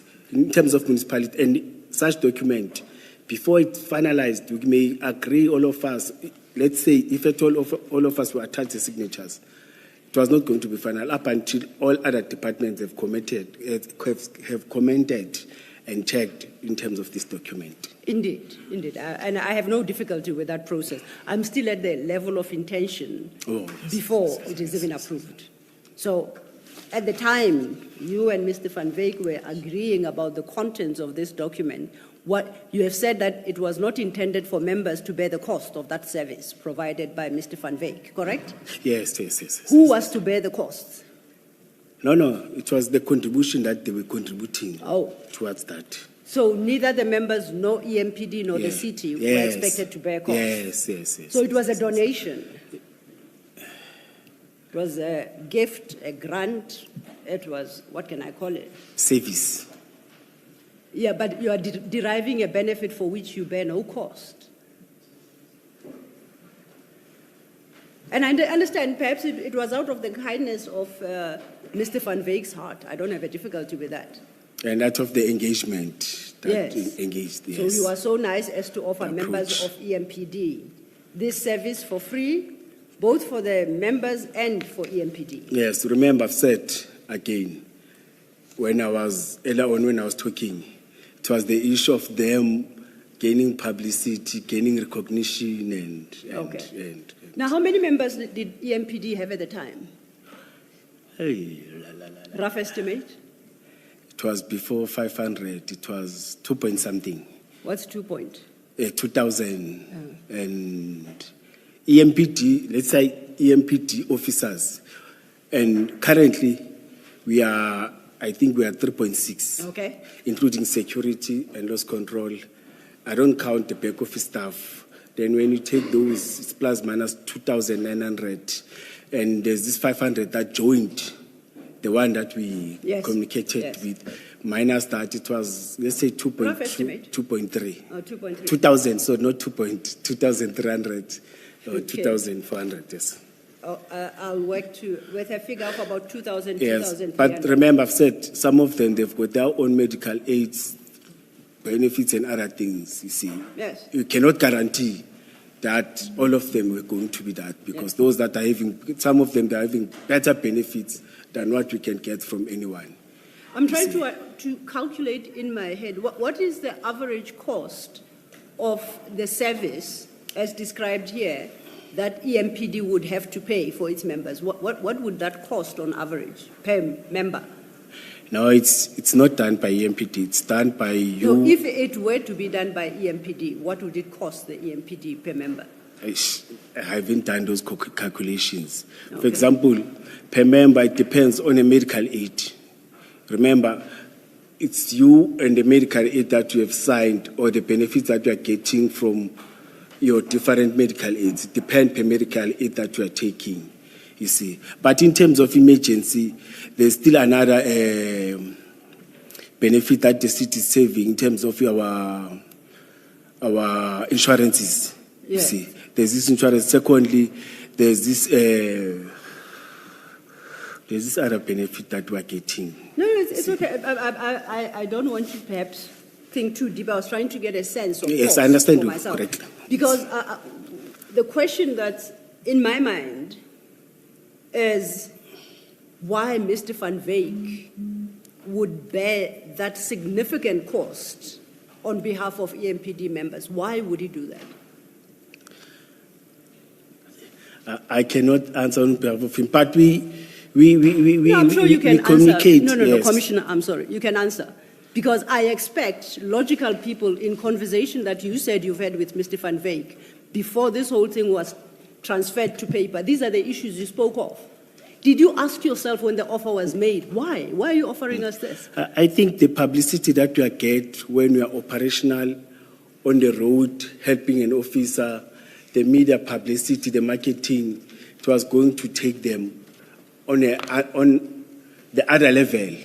Remember, I think that's what I'm thinking, that in their spaces where they operate, Medicare is starting to be popular now because of all these things. But we know that there are net cares, 911, those are popular. I think in terms of their space and the competition, they were going to get that recognition and competing. That's what coming in, or that's what came in my mind. So effectively, you agreed for Medicare 24 to use EMPD for publicity purposes. That was because we were going to benefit for health purposes and in terms of the services that our members. Is it appropriate to do so with public systems and structures and infrastructure? That you go give a private sector entity opportunity for branding? Is that appropriate? No, there's no branding here from our side. Let me listen. Can you repeat please repeat your comment? Did you consider it appropriate to allow Medicare to use EMPD for advertising purposes? No. Because that's exactly what you just said, because they'll be seen on the street associated with EMPD, their name will be up in lights, perfect branding, and I'm testing the appropriateness of all that. Did you at the time consider it appropriate? But life is more important than branding. We are going to benefit in terms of life. When we look at the number of officers that have died because of poor responses that we get when they are hit by cars, when they got incident and accidents, I think it was going to be better in terms of the life that we are going to save. Yes. Or not even life per se. The response, the first response that we are going to save. I think we are going to benefit better than them. Okay, I accept that. Did you ever bring to anybody's attention, be it Chief Mapieye, be it City Manager, be it the Mayor of City of Ekurhuleni, this gap that your members of EMPD who are out serving the public are exposed to these dangers, and it would only be appropriate that they be provided with emergency services? Did you ever have that conversation? Remember, I said earlier on, Mike went and presented the same idea in that meeting that they had. Then, yes? Yes. I think he sold and raised that. Now, yes. what communication? But departmentally, I raised it, you see. What was the outcome of that? They said, let's develop something. That's why it was crafted and developed. But I didn't get any signatures, any No, before we turn to Mike Van Wyk, you have got a problem. I expect that you'd raise it internally, that we've got men and women who put their lives on the line. And especially in these days when South African streets are so dangerous, it is wholly inappropriate that they are not catered for in cases of emergency. Is that the right conversation? Yes. So I want to understand, Did you raise it within the systems? And where did you hit a block, if you did, before you had to turn to Van Wyk? Yes. I raised it. I'm still raising it, and I've Okay. raised it in front of the commission earlier on when I talked about bullet vest, when I talked type of the vehicle, I said the life of the officers comes first. Yeah. It must be taken to before you go and serve the community. You see, because you can't serve community with people. And I'm still raising it that whatever offer that can come, I'm wishing and praying that can assist in terms of taking us forward, in terms of all other resources and benefits like this that are going to make sure that our lives, or the officers' life, are taken care of. Okay, you said Mr. Van Wyk made a first presentation to who again? It's city's senior management team. Okay. Yes. Now, what was the communication to you from your city management team on this aspect, on these issues? I remember it's on a higher level. I can't go and ask and say, hey, what did he say? What did you say? What happened? Okay. But I've said, he briefed me that, no, it's positive. You see, they gave him an opportunity, then they were able to engage and talk to him. It's something positive. Remember, it was before Okay, this. but I'll ask it differently. Did senior management, that team, Yes. did it okay the relationship after Mr. Van Wyk presented to them? Did it okay? Did it confirm support that presentation and the proposed solution? No, internally it was not signed. No, you are talking about the document. I say after presentation, did they say, oh, we support this? No, I engaged Mike, and Mr. Mzolo confirmed that, no, he did present. He got the response from the chief of police. I'm waiting for the confirmation. Oh, is it Commissioner Mzolo? Whether Commissioner Yeah, just Mzolo or Commissioner, anyone, yes. did they ever say to you they approved the proposal that Van Wyk made to the senior management meeting? Were you No. ever told that? No, he said he went in, it was presented, the chief heard it, all of them, they heard it, you Okay. see. Thank you. Yes. Ms. Silla, hope Thank that you, helps. thank you, Commissioner. Yes, it did. And I was testing all this with you because on the reading of the document, I draw my own conclusions as to why Mr. Van Wyk wanted this type of partnership. And that, in my reading, and you'll correct me if I'm wrong, because you know about the contents of this document and the purpose for its creation. I'll refer you to page 60 of the same document, 60. And are we at 60? Yes. That section starts with Ekurhuleni Police Department. By signing this MOA, Ekurhuleni Police Department agrees to their 5 bullet points underneath that. And I would like to draw your attention to the last bullet point. And my interpretation is this is why Mr. Van Wyk wanted to conclude this. And it reads, I quote, EMPD will assist with registration of vehicles under EMPD as official vehicles, quote unquote, and we will be permitted to use blue and red lights to respond for and on behalf of EMPD. The cost of this will be for Medicare 24/Annabis Protection Services, end of quote. So the benefit to Medicare was the right and the permission to use blue and red light. Do you have a comment to that? Medicare is using red lights as a registered institution. It could be using purple lights for all I care. I'm reading here.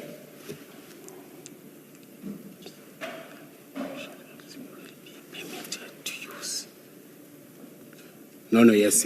Yeah, so that was the benefit to Mr. Van Wyk. Yes. It's business people, they may. I agree with you. So they may use blue and red lights.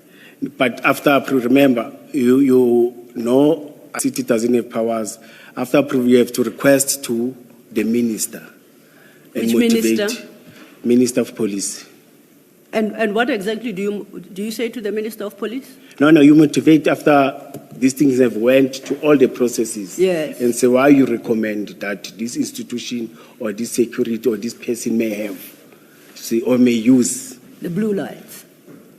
Like, I'm talking about the whole package, you see. What is the Or let's say blue lights, it's fine. Let's it's limit blue it to lights. blue We're lights. talking yes, about let's blue limit and it red to blue lights here. Because red lights, they're using them. They're So you registered, approach yes. then, as I understand you, the Minister of Police to motivate for Medicare 24, Mr. Van Wyk's vehicles, to to use blue and red lights. Have I summarized it correctly? No, you're not summarizing Oh, correctly. okay, please correct me. I'll take your correction anytime. No, let me raise it. Let me read it so that. Absolutely. Yes, EMPD will assist registration of vehicles under EMPD. Official vehicles will be permitted to use blue and red to respond on behalf of EMPD. On behalf of EMPD. Let's leave the cost. Yes. But I'm saying currently, the institution is using these lights. Which institution? They may not be blue. All medical services.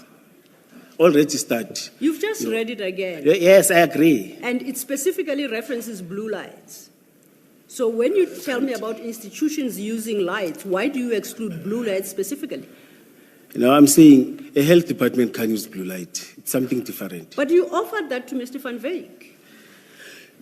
No, that's what he wanted. You see, now I understand what you're saying. I'm getting you. I understand you. Yes. I understand very clearly. And you said he was the author. You read it. You satisfied yourself that it is proper. Yes. And it's the propriety of that I want us to speak and about it's now. going to follow the processes. So you were fine to offer Mr. Van Wyk blue lights. But remember, earlier let me see. Yes. Yes. Apologies. Yes. I've said, remember, it was still going to undergo other processes within the department, within the city. You see, this was my support on my side, but it was going to get different people, different departments, and with experts of different legal experts, your finance, your other people that have knowledge in terms of these things and raise other issues. This, as I've said to you earlier on, that to me it was a proposed, it was not a final. That's why Vinay doesn't say it's a final one. But it was still going to undergo other processes and everything.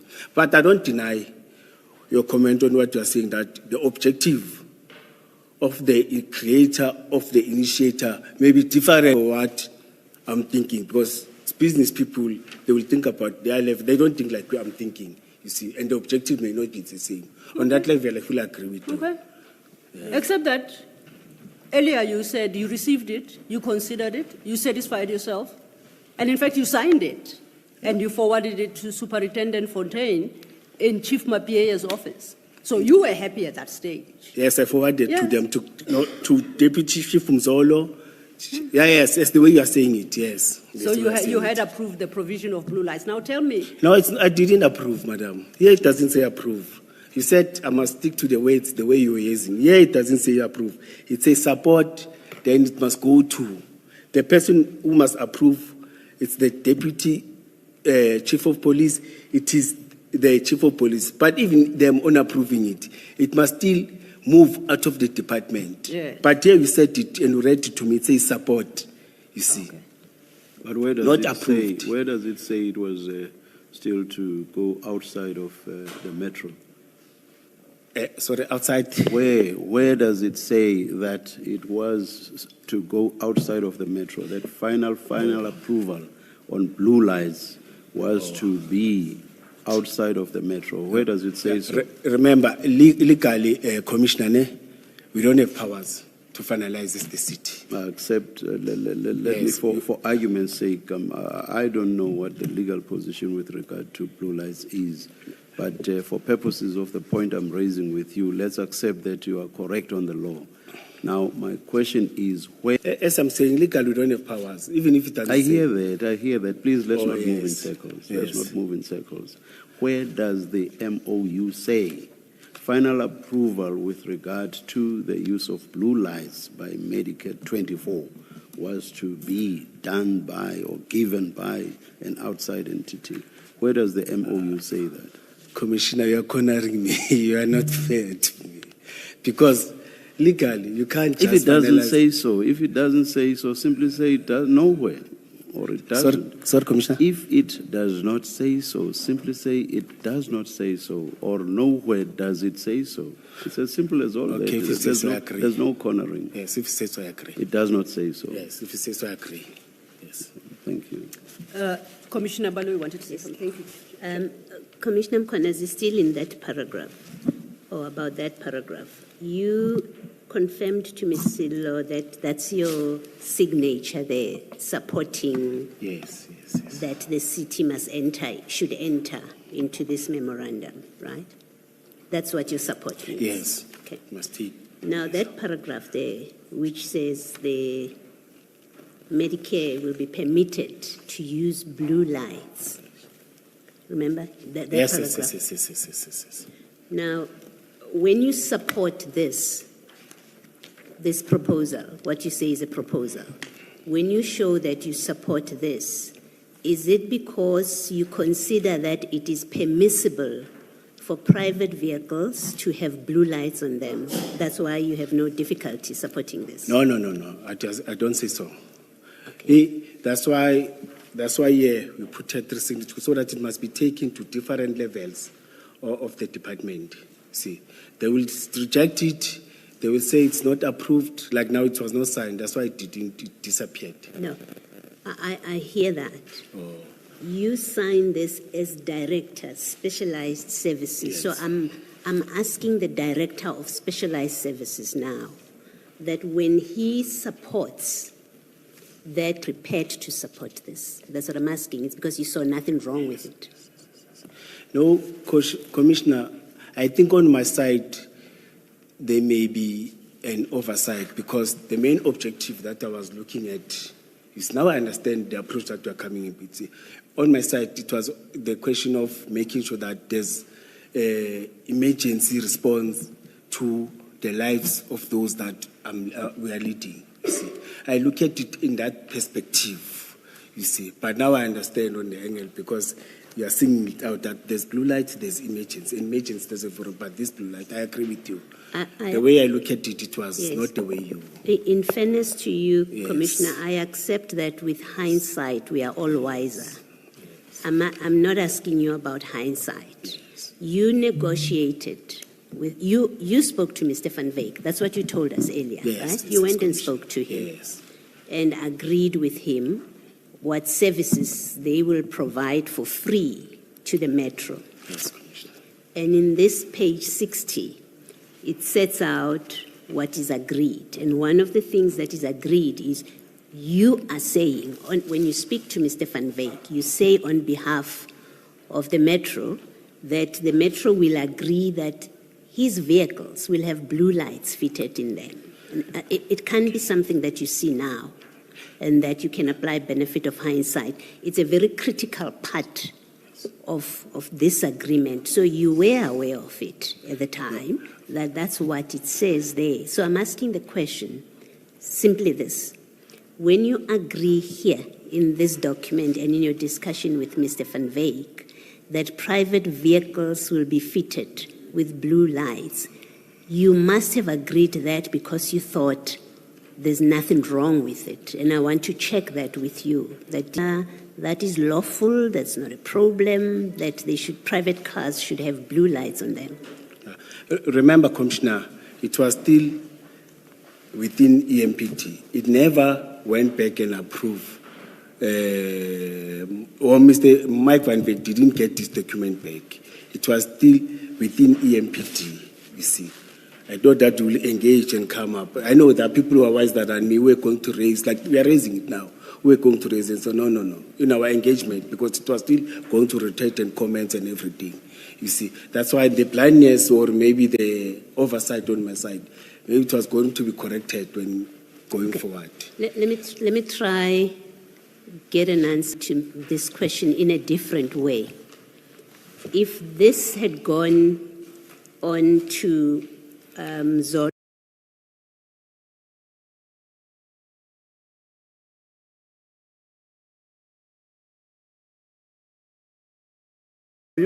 the deputy, because he's the next signatory, and he supported it, and it had gone to my PAA, and if it had gone to Mzolo and it had gone to my PAA, and they both supported it, right? So it would have 3 signatures approving. My question remains, you as Director Specialized Services, you would see nothing wrong. If there are those 3 signatures, you would have seen nothing wrong with private cars being fitted with blue lights. So the question remains, they've approved, you've approved. you would see nothing wrong. You say it's okay for private vehicles to have blue lights because we've all signed. Is that your position about this? Commissioner, now it has been discussed in meetings, and now I would have seen it wrong. Let me agree. Because you would see it as wrong? Yes, Okay. because of what public have raised, what you are raising now, and the way you are raising it, you see, it was going to be something wrong. Yes, I was going to be happy because there's this first response. No. But the question of powers, Yeah. it was going to be wrong. I'm not talking about, we are still going to be discussing the first response and what this contract says. I have things that I would like to discuss with you. I just wanted to check that your position, and you have accepted, Yes. that something is wrong with private vehicles being fitted with blue lights. Yes. Thank you. The law doesn't allow that, yes. Thank you, Mr. Thank you, Commissioner Baloyi. I take note that you say after you signed, and to be expected then that Commissioner Mzolo would consider and sign, and then Chief Mapie would consider and sign, and then it goes through a process. You spoke about issues of finance and legal, and so I take it then that the document is vetted in the system. Is that the correct understanding? Including other departments? Or Yes, within the city, yeah? Is that, or maybe I misunderstood you completely. Commissioners, this document, it was not supported. No, now we are taking it to another level. Let me explain supported. Let me explain myself. For my own understanding, to give life to this document, can you explain the process it would have had to go through to bring it to life? Yes. Yes. Internally, we are supposed to, within the department, you are supposed to invite comments. Yes. Yes, you see, comments from not only the two, deputy chief and the chief, the comments from other senior people within, those that are having access of computer and everything, you see, and we engage. People are raising comments. That's how we do. In fact, in cities, anything that happens to a department that needs comments, they spread it in all the departments. Then after that, it will go to other departments. Before they approve police, or before they are approved, and they need proper consultation with each and everyone. Okay. Thank you for that. I was still explaining. Oh. Commissioners, yes. You are giving them time to confer. Yes. Thank you. Then it remains with the relevant department, but your finance, your legal and corporate, and HR, because here and HR. I think even health, because they were relevant. Health department, they were relevant here. You see, to comment, especially with the mandates that we're having now. You see, health department belongs to province. Ours is to do.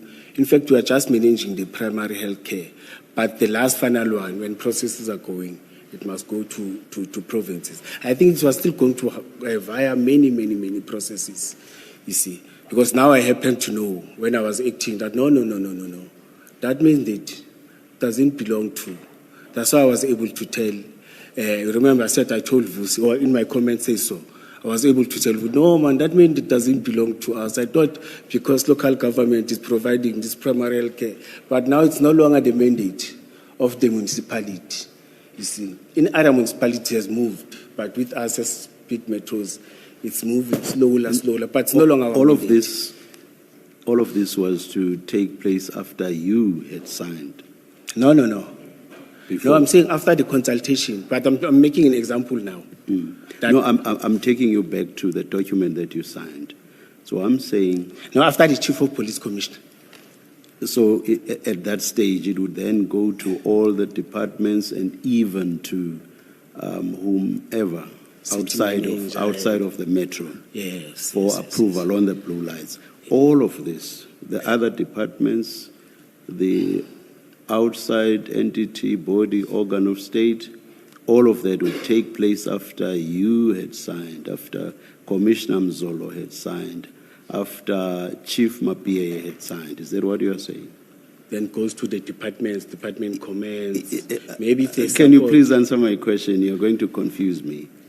I'm saying this document would go to health, all other departments, the outside entity that would approve on the blue lamps, it would go there after signature by you, by Commissioner Mzolo, by Chief Mapie. Can you please answer the Oh, yes. question? No, directly? Commissioner, after Chief Mapie, it still goes to internal, the city.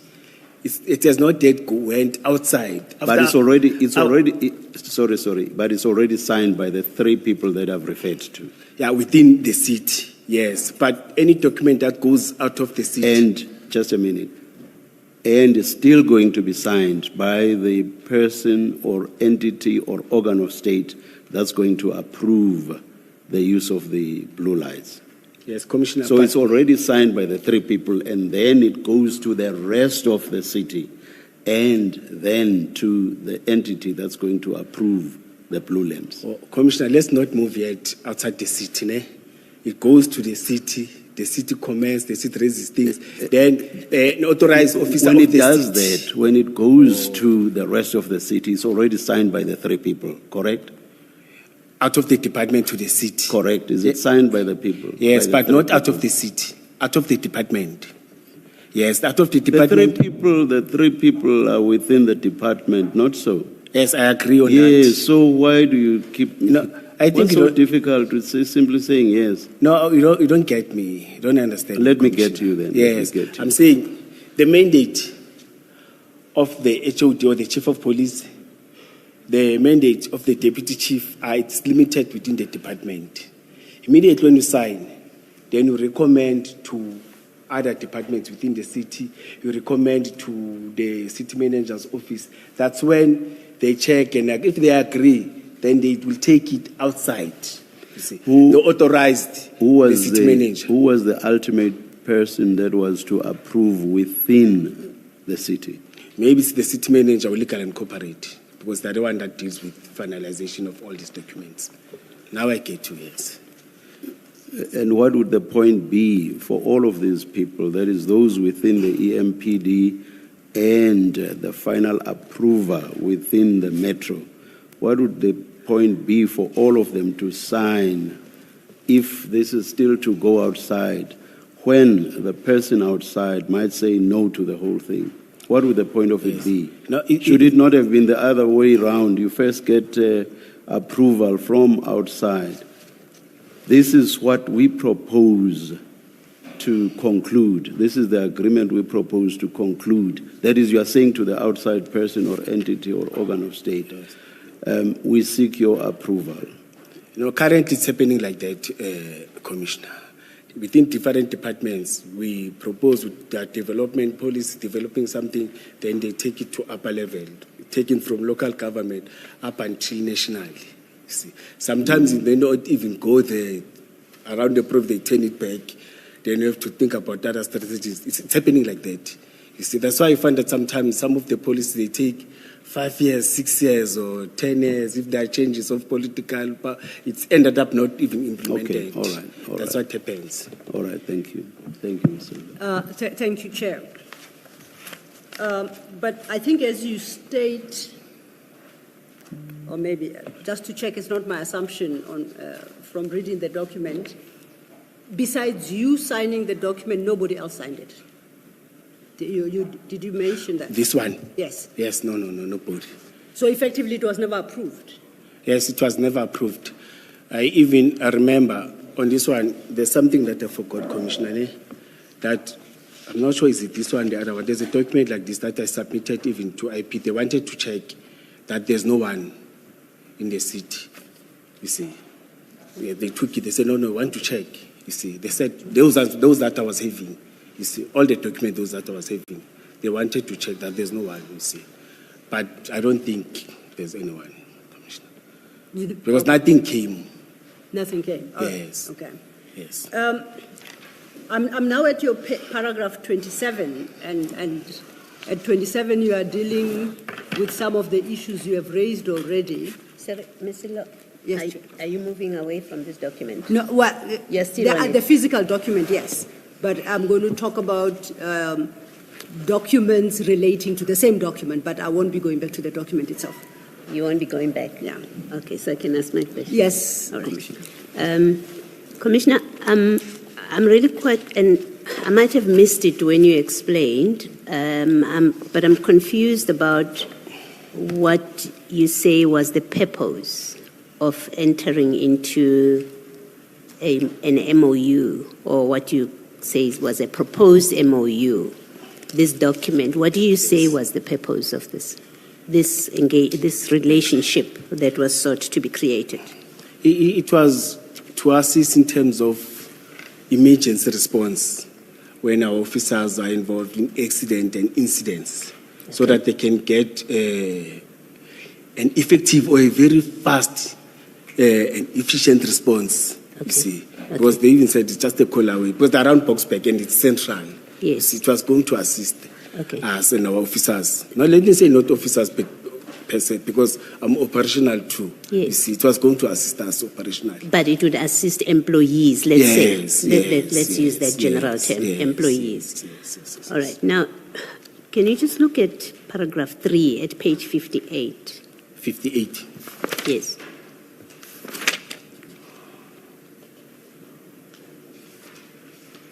Is that what you refer to, where it says purpose of the document or of this agreement? Paragraph 3, under the heading purpose. Oh, yes, I see it. Is that what you're referring to? May I read it? Yeah, sure. Because it's long, I don't even remember. No, please read it. Yes. The purpose of this memorandum MOU is to outline the commitment of promoting protection of Medicare service, combining with the health care safety of officers of Ekurhuleni Department when such situation arises. Medical attention over decrease, particularly in traumatic events and incidents. Yes, I think it's talking to that. That's what you refer to? Yes, I think it's talking to that. And then go to the next page, page 59. At paragraph 1, and I'll try and read it. It says, first project will be a trial run to see how many vehicles we need to put on the road to assist EMPD only in a shooting or car accident or emergency on duty. What was contemplated there? What were you agreeing to do? Oh, yes, I think that he was mentioning one of the things that they were going to do. For who? Not only that, say, one of the things that they were saying is that they were going to assist us. So that's why I was talking about incident and accident. Incident is part of it. The shooting is part of it, an accident. So if a member is shot, if an EMPD member is shot, they would come and help. Yes, is that what that paragraph means? Yes, to stabilize. And we had, Commissioner, we had many incidents of that where we lost members because of poor response. Okay, I understand. Yes. And then go to paragraph 2. Paragraph 2, the same? The same page. Yes. We testing and drug busts. Oh, yes. Were they going to conduct drug busts of employees? No, of EMPD? No, we do drug busts, but the challenge is that we are not trained in terms of testing and checking. That is it the correct stuff? You know what happened operational? You arrest, you get drugs, which is a powder. Along the way, when you take it for SAPT and what, when you go there and testify, it's grandpa now. It's done longer, but they will assist in terms of making sure that before you even take there, whilst they're putting everything, it's the real thing that you know. Because we can't test it, you don't have those tools. And private sector, especially like now, if you want to, we are taking them to different, we're doing that per se, members are doing that. They go to different private hospitals or different and request that, can you check this? Even if those take process, take a time, but it is done, but at least in the court of law, you are able to present something that you are sure. But now if you take it and leave it SAP 13, even the storage part of it, you don't have that professional storage. You must take and put it. Then in the court of law, the day when the proceedings are starting, you are not able to, because they will ask you, how did you test? How are you sure that is grandpa or what? Because when we tested it is grandpa, is not what. They were going to assist us because... Okay, let me carry on with my questions. Yes. So these private people private business who are not police would be allowed in terms of this agreement to handle crime exhibits. So a drug bust is conducted, there's drugs on the scene. You're agreeing to have a private company test this. These are not the police, these are not crime scene unit of the police, it's a private body. It was going to be handling material that is the product of crime on the scene. Yes, Commissioner, it's happening. For simple example, no, I'm answering you. No. I'm saying no, Commissioner, please allow me. We have to finish. So when I ask you a direct question, please do your best to answer. It doesn't help me understand your answer if you say it's happening now. Maybe it is happening, and maybe it's bad that it's happening. Maybe it's against the law that it's happening. I don't know. I'm asking you. You agreed to this in this document. You were agreeing to this. So I'm asking you the simple fact question. You were prepared to agree that at a scene of a drug bust, you would have a private company, which is not accredited and is not part of the unit of the SAPS, to handle what would ultimately end up being evidence in court. You were prepared to agree to that. Commissioner, allow me to talk. You'll correct me. Okay. You'll say, no. Yes. I'm saying currently, for example, we arrest a person for drink and driving. We go to an institution. We use private hospital. You get a registered. You don't just get any nurse. Yes. You get a registered person who's allowed in terms of the law to do that. And even now, we go to those hospitals, like for testing, you get a registered doctor, a person who's assigned, they check in. But if they are not registered, it's difficult to do. But currently, you go and get registered. And they've assisted, and we have successes out of that. But I understand in terms of your question when you're saying coming to the scene, tampering with the scene when we are not registered and everything, it's a different story. Do you agree that paragraph 2 means that Medicare 24 and Abion something security will be part of your drug busts and they will do the testing of drugs? You agree that's what that paragraph 2 says? Yes, that is why it's not a must, can assist. Okay. If it's not registered, then it's a different story. Okay. Yes. And then paragraph 3, it says they can assist when tactical units are in operation. So they do more than provide support. I lost you, Commissioner. No, let me finish. Page 59. We're still on the same page. 59. Yes. Paragraph 3. We were looking at 2 now.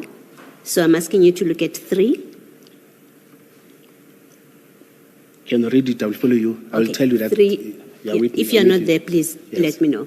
3 says few members are trained. This is what Medicare is telling you. Few members are trained in tactical medical emergency management and therefore can assist when tactical units are on operations. What were you agreeing to there?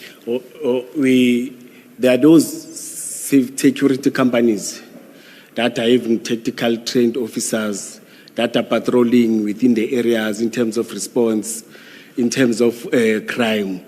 We usually work with them, and they assist in terms of arresting. They also put statement. They also assist in terms of arresting, in terms of providing information and everything. That's what it's happening. Yes, they're going to assist in terms of that. Yes. And in paragraph 6, they will take blood. They will draw bloods at roadblocks. So this is not support to employees. Remember, you said the purpose of the agreement is so that when members are involved in shootings and accidents, then Medicare will help. But paragraph 6 is to draw blood from members of the public.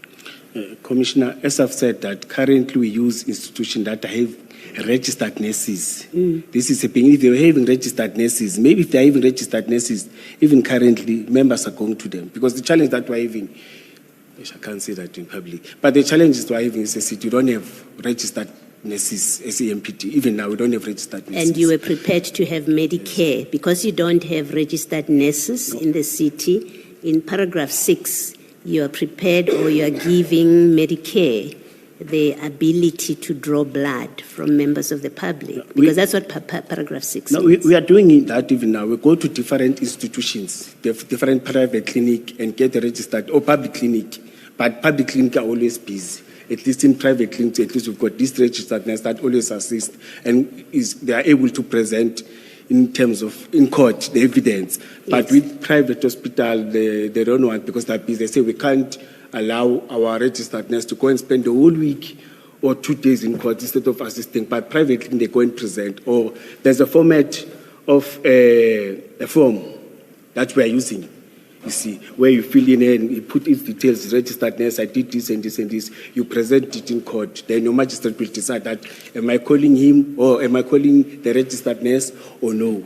Yes. Yes. I think the simple point I'm trying to establish with you is that this agreement, this MOU, does more than provide services to EMPD employees. Oh, yeah. It's not just about helping them out when they've been shot or they've been in accidents. It includes Medicare handling members of the public when they draw blood.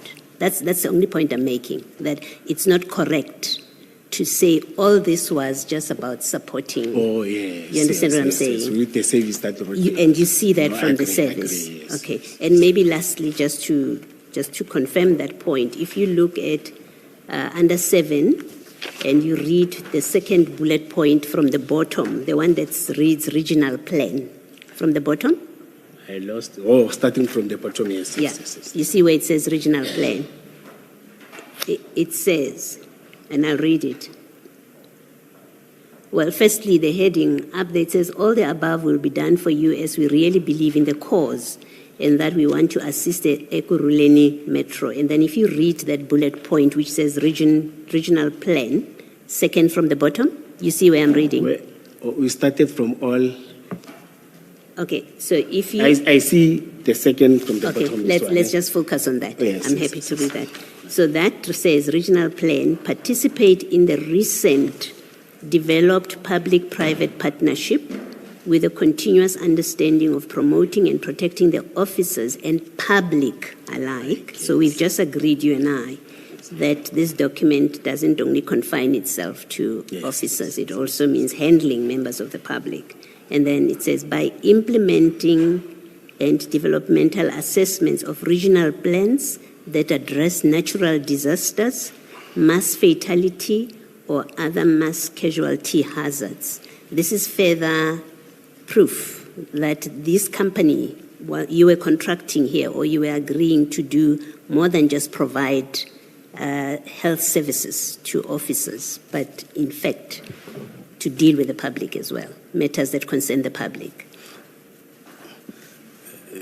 Commissioner, you want me to limit to this, or I can... It means they would do more than. Yes, I wanted to give an example that happened in Boksburg, where a disaster happened, where a truck exploded, yes, and it killed many people. The same was Medicare 24 there? No, the same company. Yes, the same companies that it's in Boksburg next to them, but the same companies, hospital, they played a very crucial role. Security companies, you see, to manage the scene and assist us in terms of doing all these things. No, I agree with you. Yeah, yes. Yeah, I agree with you. Thank you. Yes. Thank you, Mr. Lo, sorry for taking your time. It's quite an order. Thank you, Commissioner. Mr. Mkhwanazi, Commissioner Mkhwanazi, my apologies. If you go to page 9 of your statement, Oh, yes. that is the end of paragraph 27, and the manner you have dealt with your annexures requires me to do some clarifications. At page 9, you conclude that paragraph, which starts from in the preceding page at 27, right? And you say, she received an email from Superintendent Fontaine and submitted to Chief Mapie Jabulani Mapie. You see where I'm reading? Page? 9. Yes, last paragraph, paragraph 29. Paragraph 27. The top of your page 9 should be the tail end of paragraph 27. Page 8, then it continues towards page 9, yes. Yes. It's the top first paragraph. That's correct. Yes. That's correct. I just want to draw your attention to the last line of that paragraph where it says, submitted to Chief Isaac Jabulani Mapiyeye. See where I'm reading? Yes. Now you say attached as one of the annexures. I understand that when you say so, you mean that you have annexed a document to your statement. Is that correct? I understand that when you say in your statement, as you have at paragraph 27, you say, let me read the whole sentence, proof of communication, communication dates, and an affidavit from Chief's PA Lizel Tyers, where she confirmed that on the 24th of October 2021, she received an email from Superintendent Fontaine and submitted to Chief Jabulani Mapiyeye. Yes. Then you state attached as one of the annexures. Yes. I understand that when you use that phrase, attached as one of the annexures, you actually mean that there is a document you have attached to your statement in this regard. Yes, as earlier on I communicated, I said there's a paper trail. Yes, I'm with you. I'm not taking issue with that. I'm just trying to help the commissioners go through your statement. Oh, yes. Because normally we would say we attach it as annexure and we give it a number. But you don't give numbers to your annexures, and I just need us to quickly help them navigate the annexures file. So if you go to the annexures file, the big file with your annexures, that would have flags marked JD1, which is your range, to JD13. You see that file? JD, yes. Okay. 1 to 37. Oh, yes. Goes up The whole until file, the yes, the whole file. Now, would I be correct to ask the commissioners at the end of paragraph 27, where you say attached as one of the annexures, to help them identify that as JD1?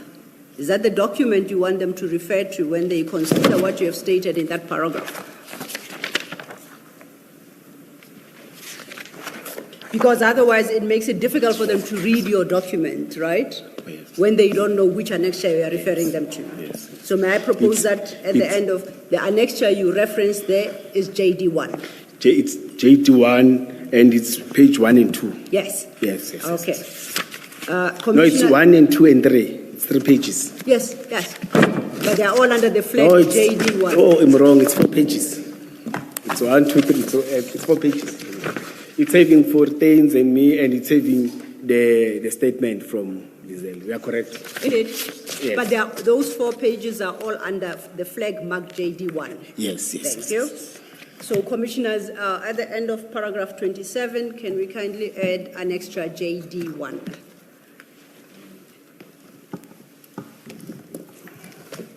And because of your approach to annexures, we will do that periodically so that we assist the commissioners. Thank you. And you assisted us a lot in terms of doing this. Thank you. So then, we go to your paragraph 28, still on page 9. And I'll just quickly read the start part of that. You say the formal instructions from my superior, in parentheses, Goodman Mzolo, close parentheses, which were issued to me on the 15th of October 2021, clearly outline the task and the due date for the quote-unquote to-do list concerning the SOP for Operational Security Division, other responsibilities. This plan or SOP was necessary as the department had not yet established one since its inception, and officers are working with private security companies without formalities. The instructions were to be completed by the 20th of October, and you state a time. The attached email trail serves as evidence of these formal instructions, and it was also followed by a meeting between my superior and myself. Are you with me? Yes. Okay. Yes. Now, my first question is, what formal instructions are this? I can't make out from paragraph 27 what you suggest your superior, Commissioner Mzolo instructed you to do on the 15th of October 2021. Yes. Okay. May I answer? Yes, please Yes. help. Thank you. Commissioners, in the 3 PESCO or 4 PESCO meetings, there was some engagement. It's not part of this, but I will explain.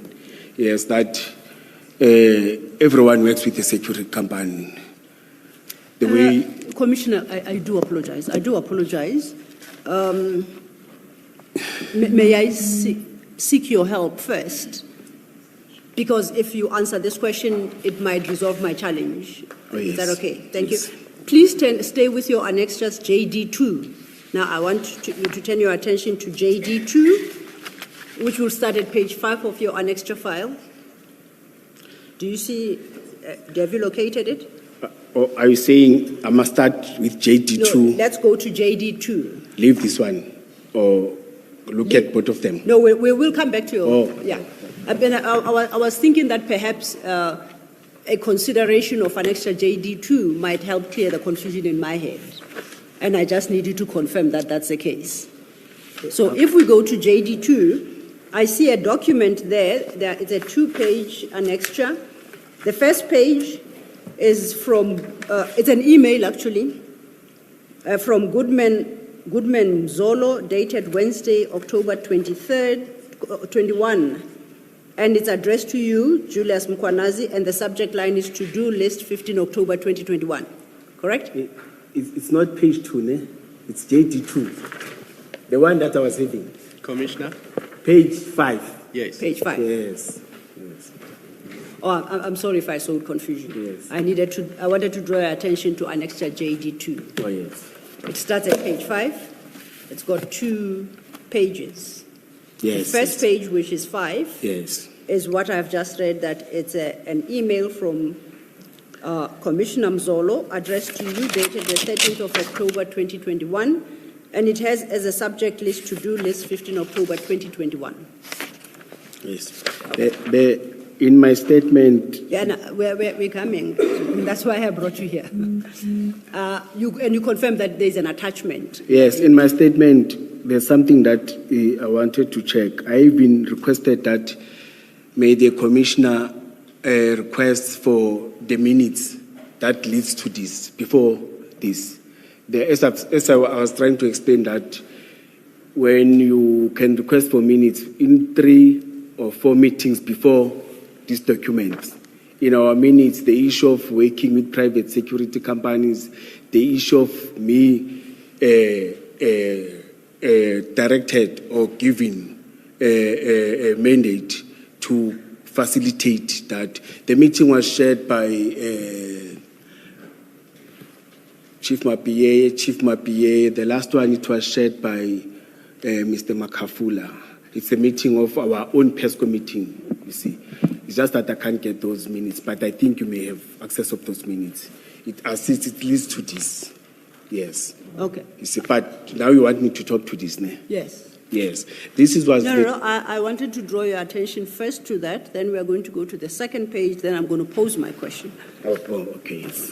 Is that approach acceptable to you? The second page is 6, there, number 6. Yeah, page exactly. 6. So page 5 is the email. Oh, yes. The email indicates there's an attachment. Yes. And the attachment in terms of the subject line is quote unquote to-do list 15 October 2021. We're together thus far. Yes. Then at 6 is a document that is headed to-do list 15 October 2021. It's got a number of items listed there. The first is elections name list from other divisions and so forth. Now, when I look further down, you've got 3 items highlighted in green. The first reads due date of SOP from Security Division and all 20 October 2021.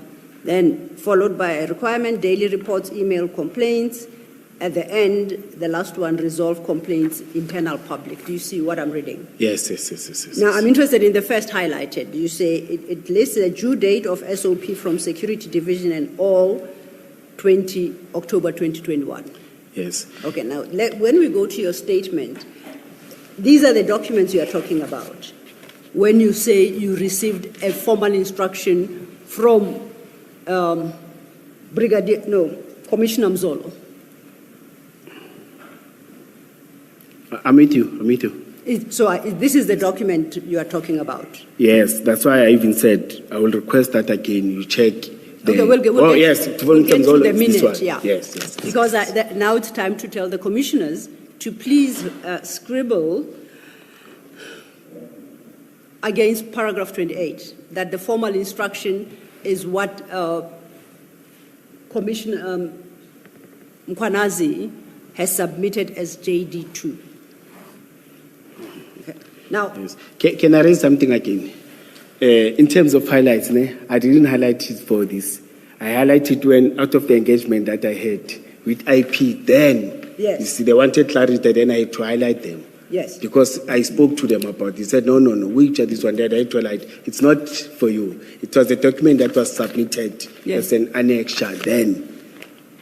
And I can confirm, even just looking at it, it's a photocopy of a highlighted document. Oh, yes. So, yes. yeah, I accept that. So we have sorted out your to-do list. Yes. You then, Just, say...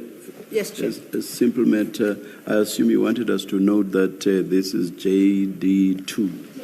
Indeed, against, that's JD2. Against where this says formal instructions from. Against yes, but further on it says yes. Clearly outline the task and due date for the to-do list. Right. Yeah. Now the to-do list, right. Now we have located it, it's JD2, together with the email that forwarded the to-do list to Commissioner Mkhwanazi.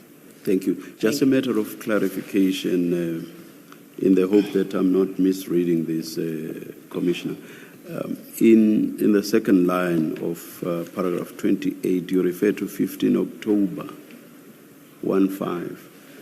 The email appears to have been sent on 13 October. Look at page 5. It's just a matter of the dates, that's all. Nothing complicated. Which is which? No, Commissioner. Or am I misreading? No, Commissioner. Remember, I've said that's when I met with it's a document that is, these dates, may I request let's concentrate on this. It's a document that I had to send so that I can submit to IPT. That's why it's having 2 different dates, you see. No, I'm looking at the bottom. Yeah. Sent. No, it says sent Wednesday. Oh, okay, yes. It's sent Wednesday, October for the 15th of... you given is 13 October. And you say you got the instruction from Commissioner Mzolo on 15 October. Yes. No, yes. On the 15th October, we had a formal meeting. We said, the 2 of us. That's when he he sent this before, but he said, let's meet before I go. He went on the 16th on leave, but let's meet on the 15th. The email on the 13th and then an oral instruction on the 15th. Yes, maybe I may have done. Yes, I get to now. All right. Yes, I get to now. Mr. Lo, it's another simple matter. Yes. Commissioner, you said PESCO in our PESCO meeting or something. Yes. What is that? Oh, and what's the full name and what is it? Yes. I don't know why are they calling it PESCO, but it is the chief's meeting where he meet with his immediate subordinates, which is Deputy Chief Operations, Deputy Chief Lamuntra, Deputy Chief Security and Loss Control. Before there was a Deputy Chief Compliance, but it's not there. Then it is your head of licensing. The head of licensing is not a police officer. Yes, it's that meeting. They call it. I found them calling it PESCO since you don't know why they call it PESCO. Yes. Okay, Maybe they that's are. All right. That's okay. The academy or the learned friends, they will understand it better than no, I. That's but okay. I take it as the senior management meeting of the department. Okay. Thank you. Thank you, Mr. Thank you, Commissioner. You know why I'm saying PESCO? It will be simple if you want those documents. When you say PESCO, they will take it very fast because it is PESCO. The reason, but it's going to be easier for you when you say, I want PESCO meeting, they will assist. in terms of getting. Thank you, Commissioner Mkhwanazi. So still staying on paragraph 28, you conclude that paragraph with the following. Also, CSMT September/October minutes. Firstly, what is CSMT? It's the same explanation that I was giving. Yes, yes, departmental senior management meeting. But it's SMT, not CSMT. It says CSMT. It says CSMT. No, it's SMT. So we cancel yes, this. Yeah, all right, SMT. the type. Departmental SMT, yes. And what would the minutes tell? You don't annex them. What would they tell us if we locate them? No, I was tasked to develop and work with the operational and security companies to develop an SOP and a plan. I still feel that I didn't execute it very well because of elections but I was tasked to sit down, call all of them, develop something, and we make sure that we have an agreement between us and the city, an operational, not an MOU, but just an operational, so that we can know in this area it's the security companies, in this area it's the security companies, registered security companies in this area, then they can work. Because the challenges that we're having, they arrest, beat people, our officers come in and take the person, and because one success, they go to SAP-14, want to detain the suspect. When we are there, the suspect is injured. When they check, it's MPD who detained the suspect. Then litigations are coming to us as the department. Okay. But it was to develop something like that, and formalize it and say, we know that we're working to 1, 2, 3, 4, 5. So, if I understand you correctly, SMT, that meeting, authorized you, Commissioner Mkhwanazi, to go form relationships with private security companies. Is that what we'll find in that minute? Yes. Are you absolutely certain of that? Yes, I was asked. On what basis, on what authority did they authorize you? Remember, in SMT, we all sit there. I was raising it that the litigations that we are getting, or the challenges that we are getting, we are working with security companies that we don't know. Security companies that we work, there's no formal relations between us and the stakeholders or in the security agencies with those that we are working with. And it's a good idea that one copied from SAPS. SAPS knows all the security agencies that are working with. They know who this is the person, they know the owners and everything. With us, somebody can come and say, I'm the owner. Then we say, yes, it's the owner, we continue with that. And it puts us in a... Commissioner Mkhwanazi, I want to come back to this issue because yes, I'm talking to you. In trying to answer this issue, you raised more concerning issues. You stated that the concern was that you as EMPD were working with security companies that you don't know. Yes. So it was already happening. No, our members are working on the ground, like even with current security companies that EMPD doesn't know. Yes, our members are... Was that the correct position? Factually, was that what was happening? I'm saying even now it's happening. So your members, as they are executing their duties along the streets of EMPD, they could be doing so in conjunction with private security companies in circumstances where there is no formal relationship by EMPD. Yes. There's an attachment, of photos of a photo here with the security company for illegal mining. You see that I can see it's a branded security company, the guys, but there's no formal. They will say, no, we work with illegal mining and our officers, it's a multiple force. There's the excitement that this we are executing these duties, we will have an arrest. But at the end of the day, when you're in court, they will ask you, who are those people? You can't even identify them. Say, no, it was a security that assisted you. It's happening, it's giving us challenges. Sorry to interrupt you, and I'm probably going to interrupt your flow, Ms. No, not at all. I just want to get an idea of the timing. So this is of around the 15th of October, 2021, and that's when you then get the mandate, which I assume was intended to result in the formalization of this situation, Yes, yes. where members are working with security companies with no formal arrangement that existed. Yes, Commissioner. Yes. So, are you saying at that stage there was no formal arrangement with any security company whatsoever at that stage? No, there was. Operationally, members are working. There's no formal. Even on the 16th of October 2021, no such formal arrangement? No, I started to engage, but I didn't. No, please answer the question directly, Commissioner. No, even your 28 refers to 15 October. Well, no, but I just want to take you to the following day, and you've already said, as at the 15th of October 2021, there was no formal arrangement with any of the security companies. Now I want to take you to the very following day, the 16th of October 2021. That was still the position. There was no development. No, as at 16 October 2021.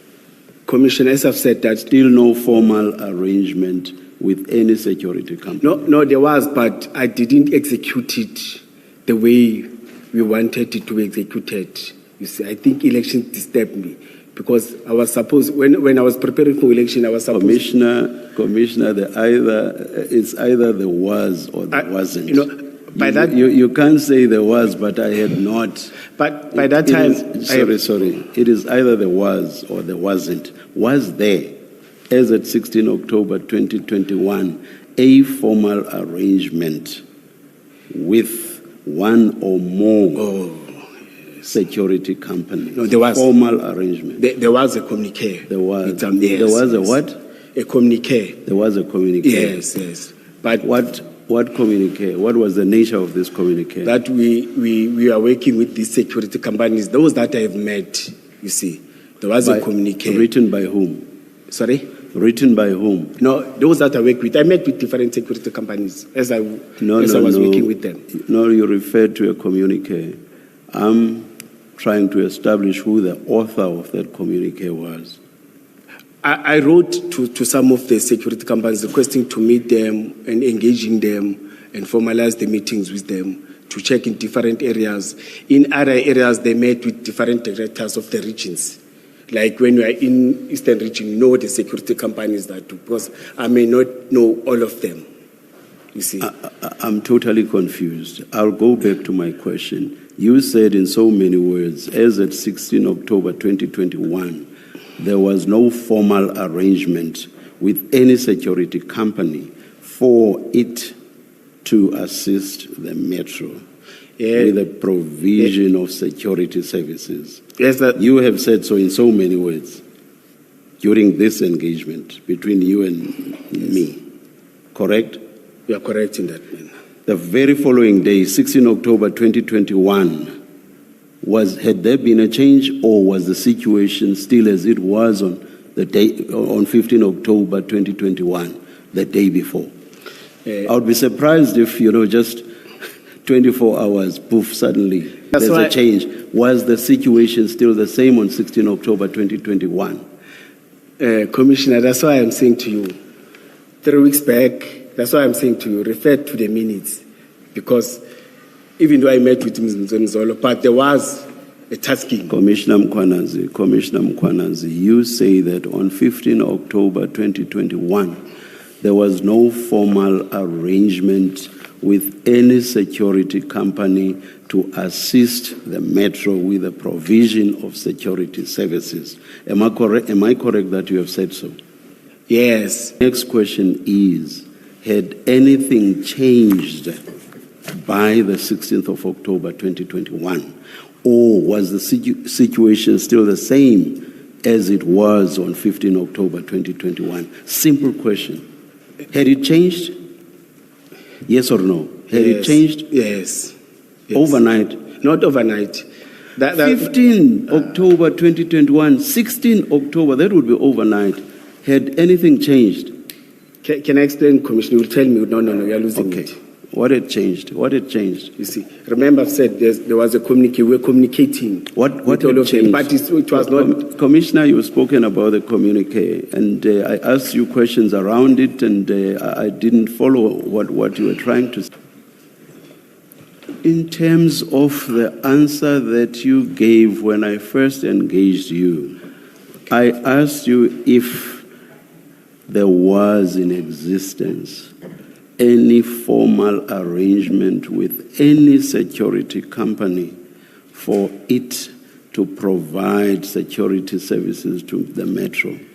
I'm talking 15 October 2021, and you said there was not. Commissioner, correct? Can I correct you on something? I'm asking you this for the third time now. Yes. Is it correct that you said, no, there was not, as at 15 October 2021? Am I correct that you said so? Yes or no? No, I think we were losing it. Can I clarify something? No.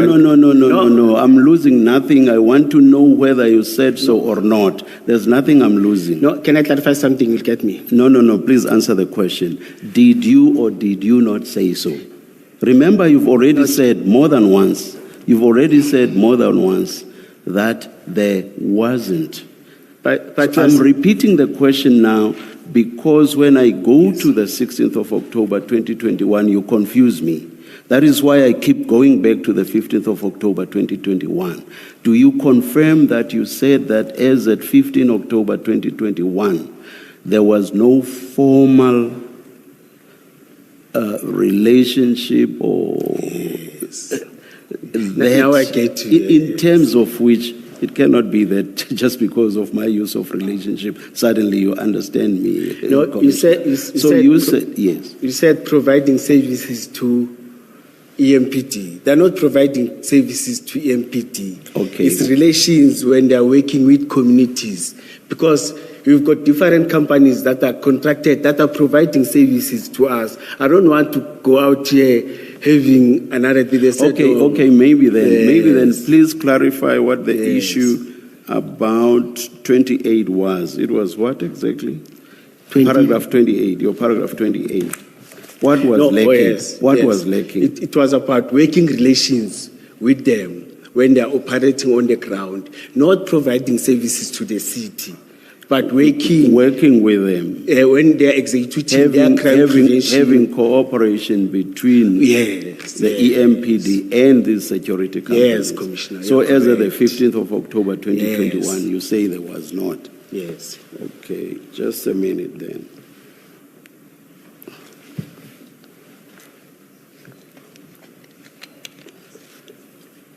So the operative words are open quote, working relationship, close quote. Those are the operative words. Yes, Commissioner. All right. Yes. And I'll again move to the 16th. Yes. So you say you've not said so thus far, but I want to find out if you do not say so. That on 16 October 2021, nothing had changed. The situation was still the same. The working relationship was still the same. Yeah, I can say so because we haven't reached the number. In fact, it was even a thought. That's why I've said I feel that I failed. I didn't execute it the way that I was mandated. So basically, nothing had changed from the 15th. I will say so. Which you refer to in paragraph 28 of your. Yes. Nothing had changed on 16 October. All right. Now let me refer you to the annexure file of Commissioner Spies. May the attorneys please assist. Please assist the Commissioner. They are in the box. No, I will. Oh, okay. And go to RS. Commissioner. Yes. I'm even afraid of asking for 1 minute. Asking for? For another 1 minute. No. I will jump. Always feel free, Commissioner. Before we start, always feel free. Thank you. Chair, if I may, it completely escaped my mind when we came back from lunch to point out that we are not finishing Commissioner Mkhwanazi by 1600 today. So we're going to have to sit longer I was going to propose a break around 4. Please ask us and don't dictate to us. Didn't I say I was going to request? Oh, hey, sometimes. Okay, because I'm very sorry, Ms. Silva. I could never dictate, Chair. So, I was saying, should it be a comfort break because it's 15:35 now? The one should who it be otherwise a have longer taken break? at 4. Yes, that's what the question is.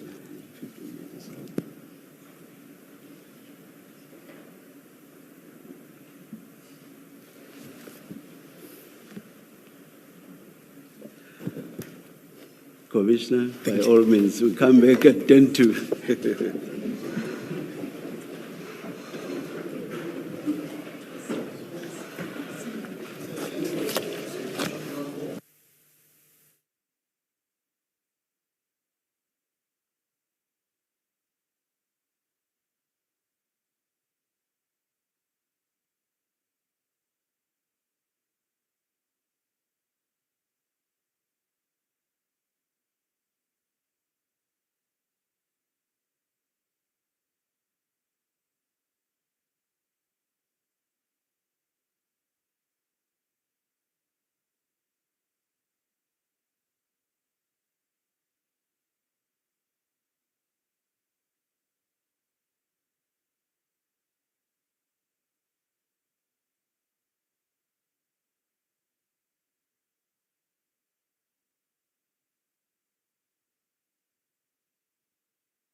Commissioner, just a recap before I move on. So,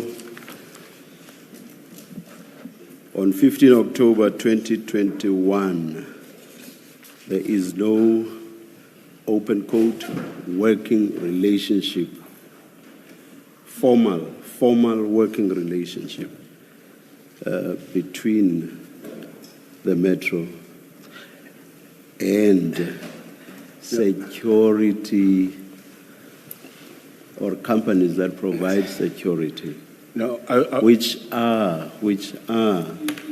working in conjunction with or in cooperation with the Metro on certain issues or certain areas. There is no formal relationship. 15 October 2021 and 16 October 2021, there is still no such formal relationship.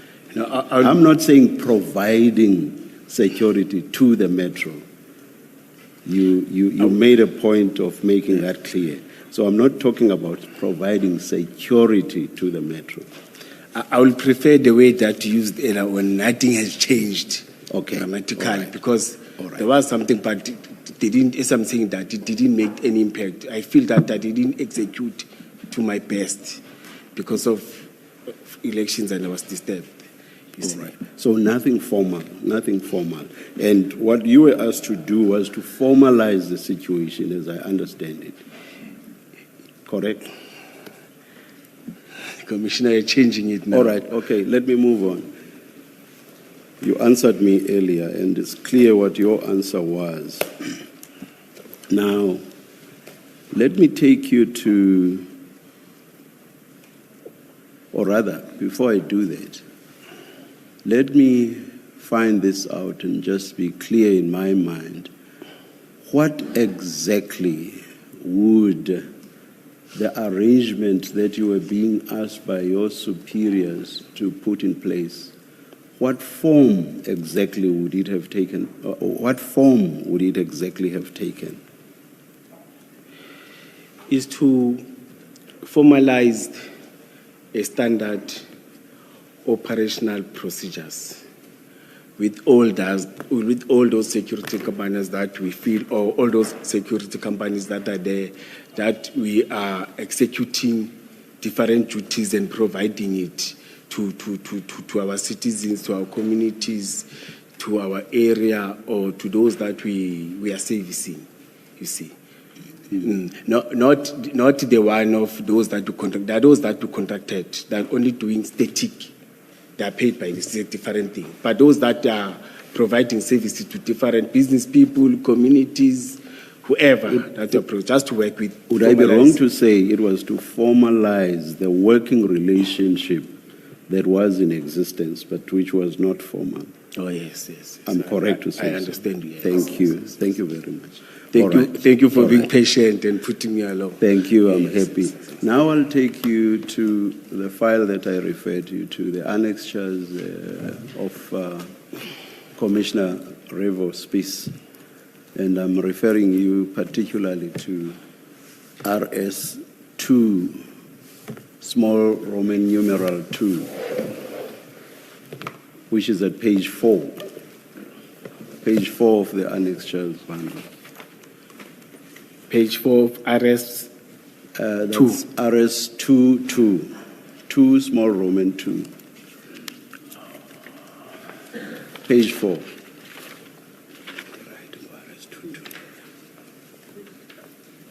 Page 4. Not... Oh, yes. Page 4. Yes. Now, let's look at the signature at the bottom there. It does look like all the other signatures of yours that we have seen. Is that not your signature? No, I'm contesting it. I've said it's not. You see, last week I was having internal audit.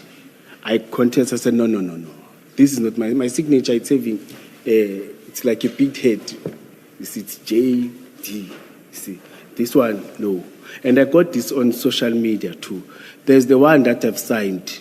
It's just that I don't have access of it. But I think IPIT will have. this. And anything that comes from Commissioner, I'm very sorry, from Commissioner Revospice, I'm now skeptical to take it. So when did you first see this document? In social media, When? when I was attacked,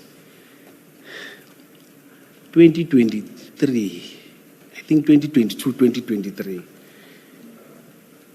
Yes, it was on social media. Let me take you. Yes. There's a document that I submitted to IPT. You see, I don't think it's not this one. You see, I think if you can have bundles of IPT. What was the nature of that document? No, they said I must submit document. I think I submitted document with registration plates and everything of the vehicles. And in the context of me engaging you on this one, you are saying there's a document that you sent. I'm asking you what was the nature of that document, the one you sent. Yeah, it was talking about the vehicle that I signed and I handed over to them. Now, these are the vehicles, not this big list that you are showing me that is on social media. Because they came with this. They said they got this from Rivers Peace. I said, guys, it was 2022, by 2022, 2023, 2020. When I came from, as I told, when I came from suspension, when they met me, you see, they showed me this. They said, we've got documents. That I said, not that one, not that one. You see, even last week, I met with auditors, commissioners, you see. They said, I've been contesting, I've been saying, not this document, you see. But last week when he presented, or 2 weeks back, that forged plan, I said it so, that this man is forging my documents.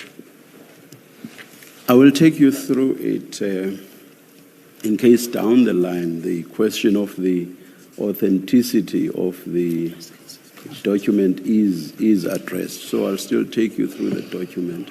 I will read into the record the first part just under the heading letter of confirmation. And maybe before doing that, let me say at the top it says to whom it may concern, which does not have a specific addressee. So the top part after the heading says, this letter serves to confirm that the Ekurhuleni Metropolitan Police Department Municipal Police Commissioner Brigadier J.T. Mkhwanazi of Specialized Services, open quote, has an endless working relationship and memorandum of understanding with CAT VIP to assist EMPD officers in any VIP protection and security services in and out of the city of Ekurhuleni, close quote. I emphasize that last bit because it refers to the existence of a working relationship. And what I should also emphasize here is that the letter is dated 16 October 2021. Now you'll understand why I asked you a good few questions around 15 October 2021 and 16 October 2021. Now, so you accept that if this letter is proved to be authentic, there would have been a working relationship which you describe, or which the writer describes as endless, as at 16 October 2021. Okay. I'm not saying you're wrong. No, I'm not talking about this. Your sentence, yes. I'm just saying, do you accept that if this letter is proved to be authentic, it tells us that as at 16 October 2021, there was an endless working relationship brought about by a memorandum between CAT VIP protection and the Metro. Do you accept? I'm not saying it's written. No, I understand, Commissioner. I'm saying if proved. Yes. Do you accept that? That's what, Commissioner, you remember? That's what it tells us. Okay. Remember, Commissioner, the two-do list, it was about standard operational procedure. Yes. You see, that means developing the way we are going to work operationally, or the relations. I think we summarized it correctly when we talk about the relationship. It was not about SOP. So this MOU. one you are saying would have been a different relationship altogether. About paragraphs 15, or rather paragraph 28. Yes, something different. Yes, altogether. yes. Standard operational procedure where we sit and develop something that will assist us in terms of your court, in terms of arresting procedure, all those things. Okay, all right. That notwithstanding, the simple point would still be that there was not in existence, as at 16 October 2021, a memorandum of understanding between CAT VIP and the Metro. There was no such memorandum. Yeah, there was a letter of intent, But no memorandum. Yes. There was a document which is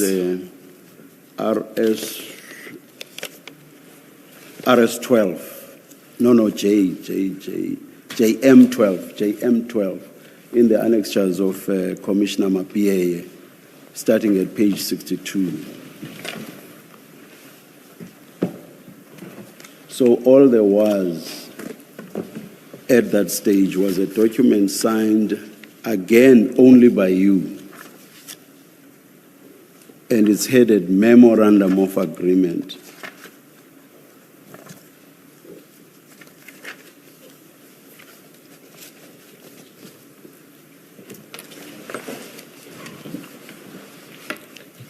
Annexures. No, I got it. JMAPA. I got it. Starting page 62. And it's a document. 62. It starts at page 62. And it appears to be, I will not say that it's signed by you this time. It appears to be signed by you. The signature is at page 64. Yes. Yes. Is that your signature? And it's not the same signature. This one is mine. That one is yours. Yes, this one is mine. And again, the only signature there is yours, no other signature. In this document? Yes. JM12. Page 64. Yes, page 64. Yes. There's your signature. And then when you page through to the end, there is no other signature. It's just your signature only. I agree, yes. Yes. So my question was, do you accept then that as at 16 October 2021, the date of the disputed letter, the to whom it may concern letter? These are two different documents.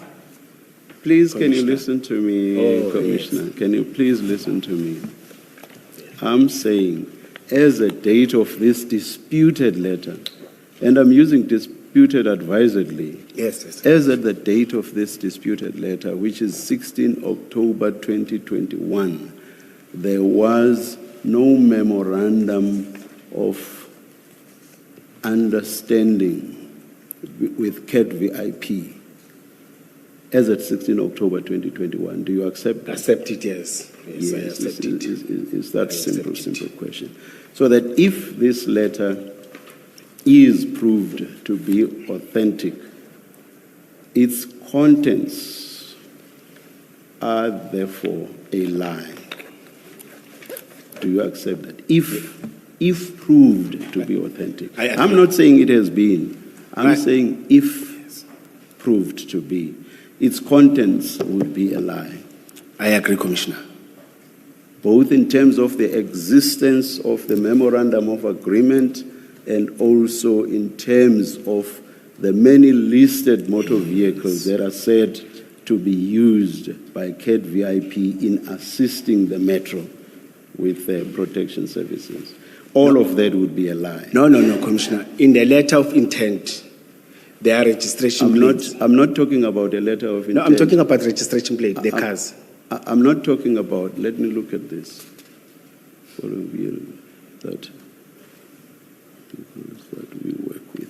I'm not talking about a letter of intent. I'm talking about this letter which you dispute, Commissioner.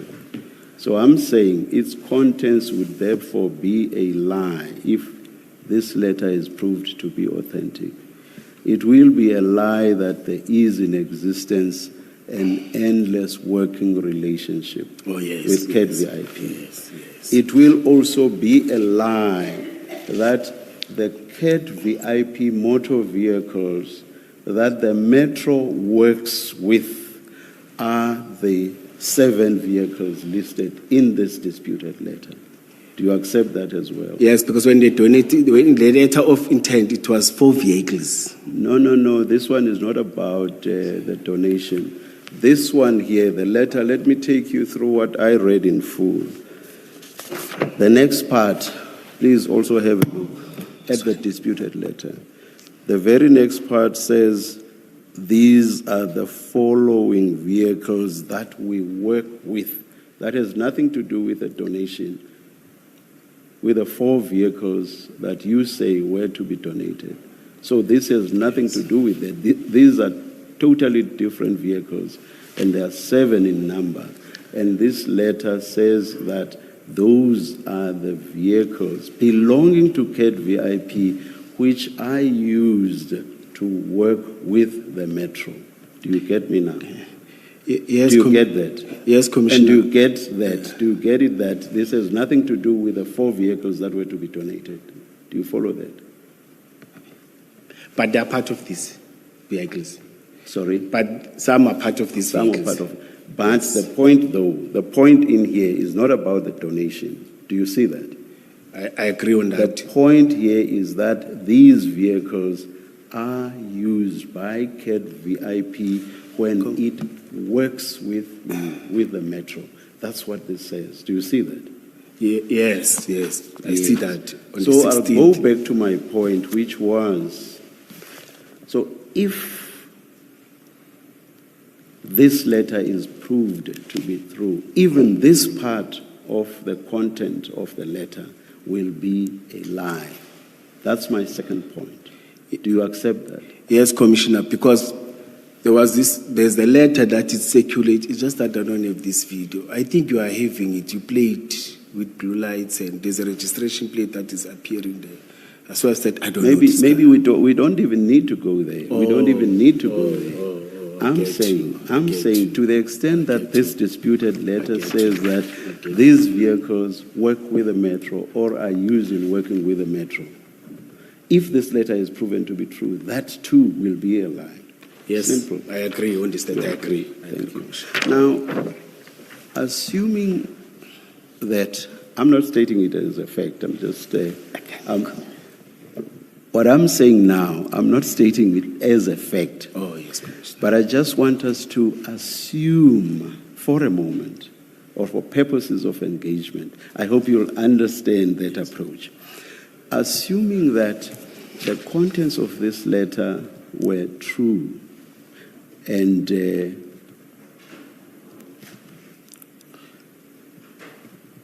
now, in something that would not be the sort of loose relationship that you earlier referred to, but a relationship where CAT-VIP would actually be assisting with a provision, assisting the Metro with a provision of security services, assuming that that was indeed what was intended in accordance with this letter, would these 7 vehicles be used in conjunction with Metro vehicles, or would they do security, the provision of security, all on their own, or would they be used in conjunction with Metro vehicles?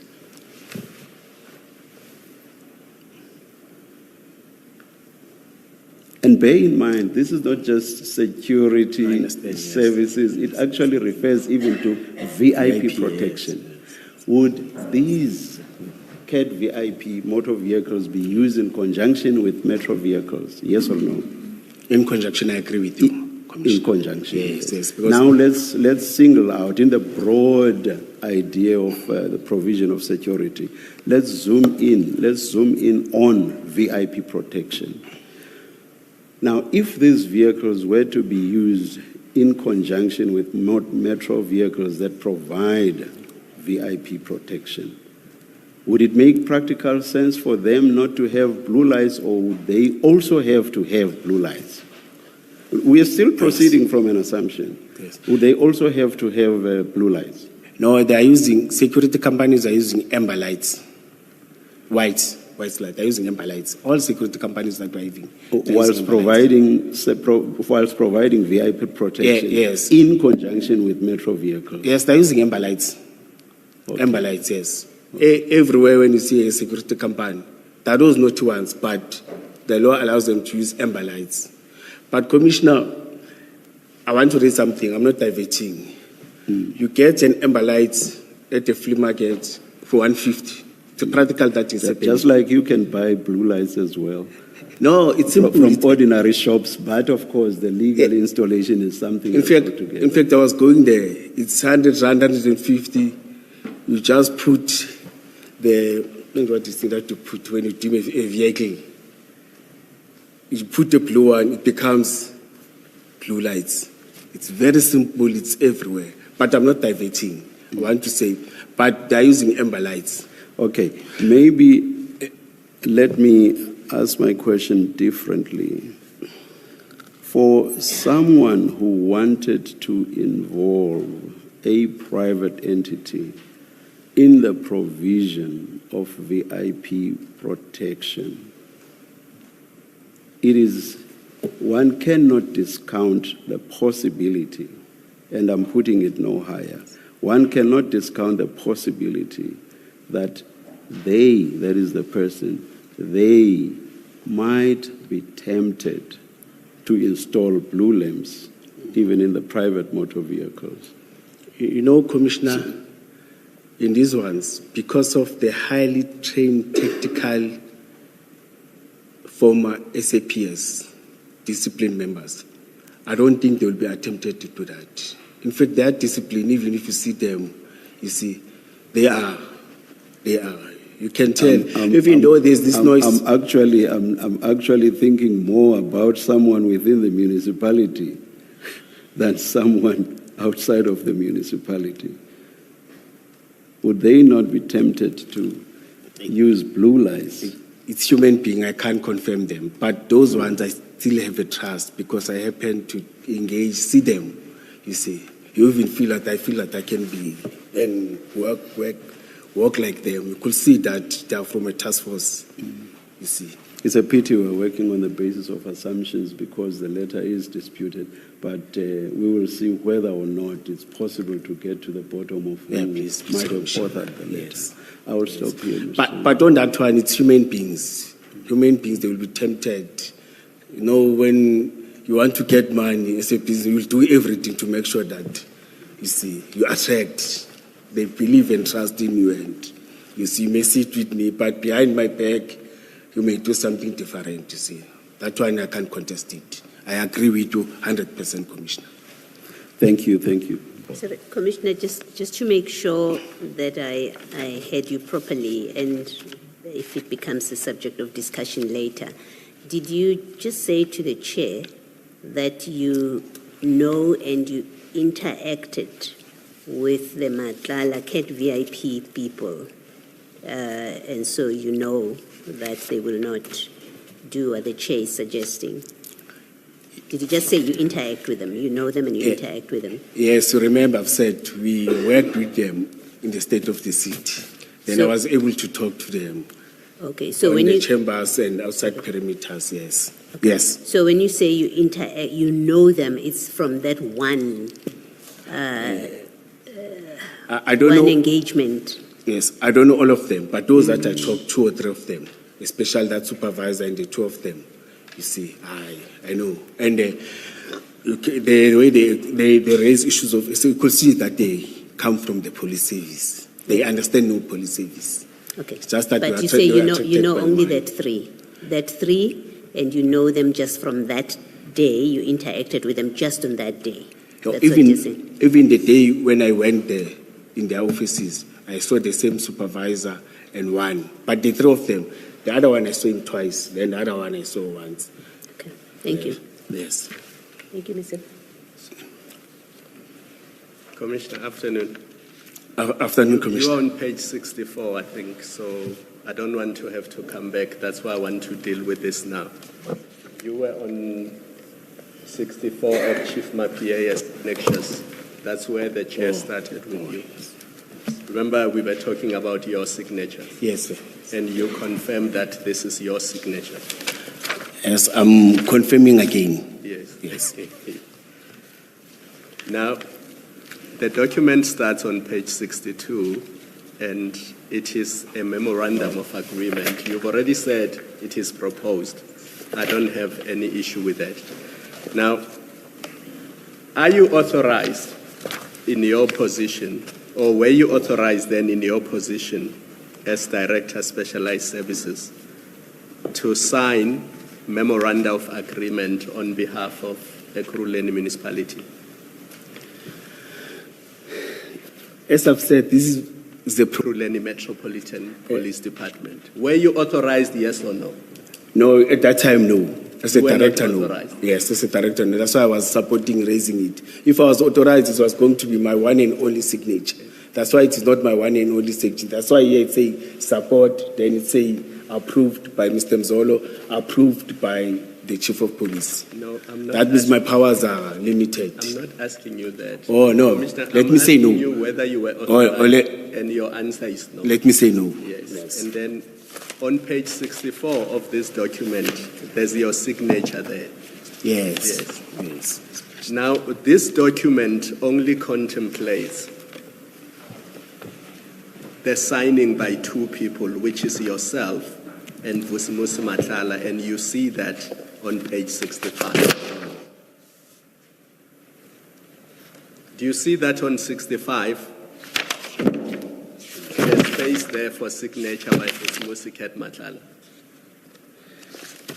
It's supposed to give three names. No. I see. Yes, I see. That's not what I'm asking you. Yes, Commissioner. I see. I'm saying on page 65, there's space for signature by Vusimusi Matlala. No, I see, Commissioner. And this memoranda only contemplates signature by you and Vusimusi Matlala. Do you see that? Yes, I see. It doesn't make provision for signature by Chief Mapiaye. Do you see that? Yes, and it was wrong. I agree. No, but you signed it even Yes. though it doesn't make provision for signature by Chief Mapiaye. Yes. No, in my mind, it's always said, I support, it must be approved and approved. It can't be a document that is having powers within that time as a director, or even as a deputy director, it can't be. So as a deputy chief So superintendent. you did something wrong by signing a document that does not make provision for approval by Chief Mapiaye. Yeah, I accept 100%. Yes. I accept. No, that's all I wanted Yes, to I accept establish with 100%. you. Yes. And then let's go to page 88, same bundle. Mr. Mapie again. Yes, same bundle.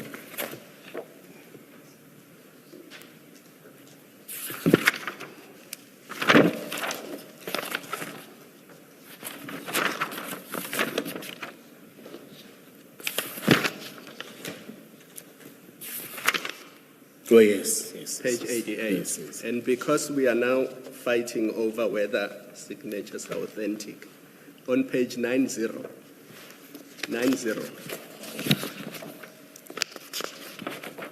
is that your signature? Yes, this one is mine. So you don't have a problem? No, I don't. Now let's go back to 88.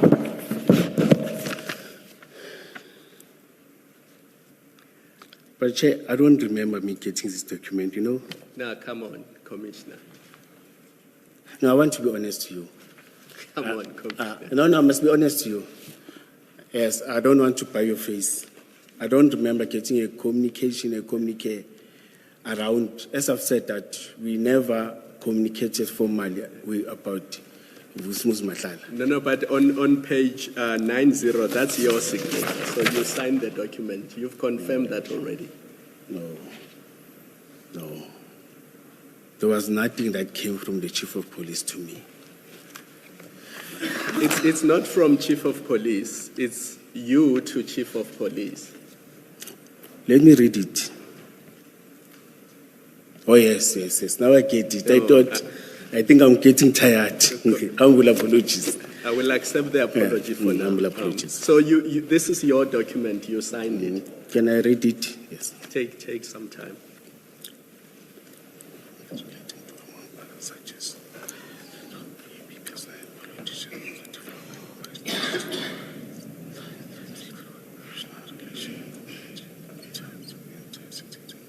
The first paragraph. I'm not asking. You said, can you? Oh.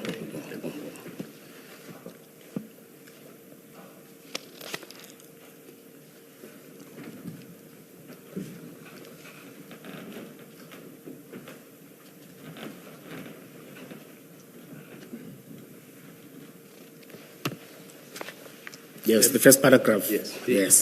The second paragraph, heading background, and it says, I would like to confirm that we have a working relationship with CAT Security Services and its subsidiaries, Medicare 24 Emergency Medical Services. Now, if there was no memorandum of understanding concluded between EMPD and CAT or Medicare Emergency Medical Services, what is the document that governed that relationship that you describe in the first sentence of that paragraph? There is no document. It was just me communicating and relating that we are working with them and everything. I think it was when I responded when I was about to be suspended. I wrote documents in order to inform him. That's why I told Chief Supeni Rasmus that no, but I communicated with the chief. I responded to the chief of police. You see, but he never sent something formal back to me. Listen to the question. My question is not whether you communicated with other people. My question is, what document governed that relationship that you describe in the first sentence?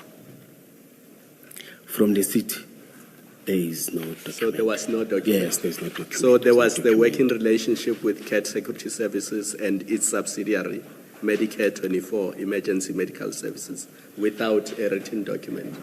Yes, from 2020, yes, I agree. And who represented the city of Ekurhuleni or EMPD in entering into that working relationship? It's different. We 2020, 2021, 2022, in terms of college, it was another director. But in terms of VIP and everything, yes, as I've said earlier on, I said it is me who communicated this. Yes. Because I suspect Advocate Sillo might come back to this document, I won't deal with all of this. Let's go to 89. I'm going to skip the next 2 pages.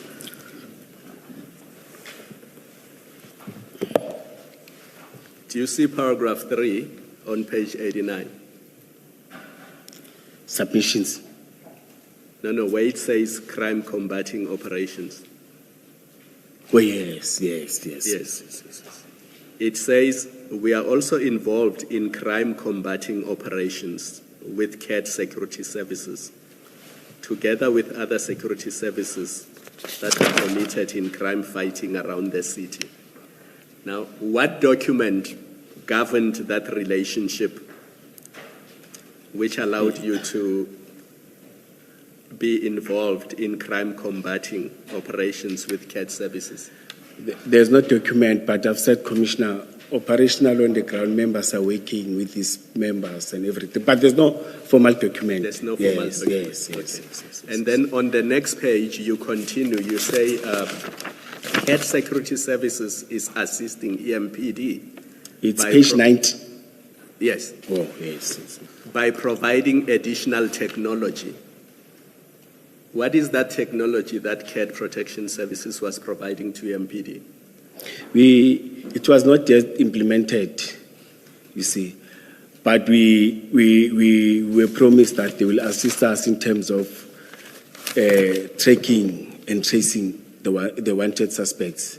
In fact, we are working with other companies, like, for example, the digital, where you are parking a car, you are able to detect cars that are moving.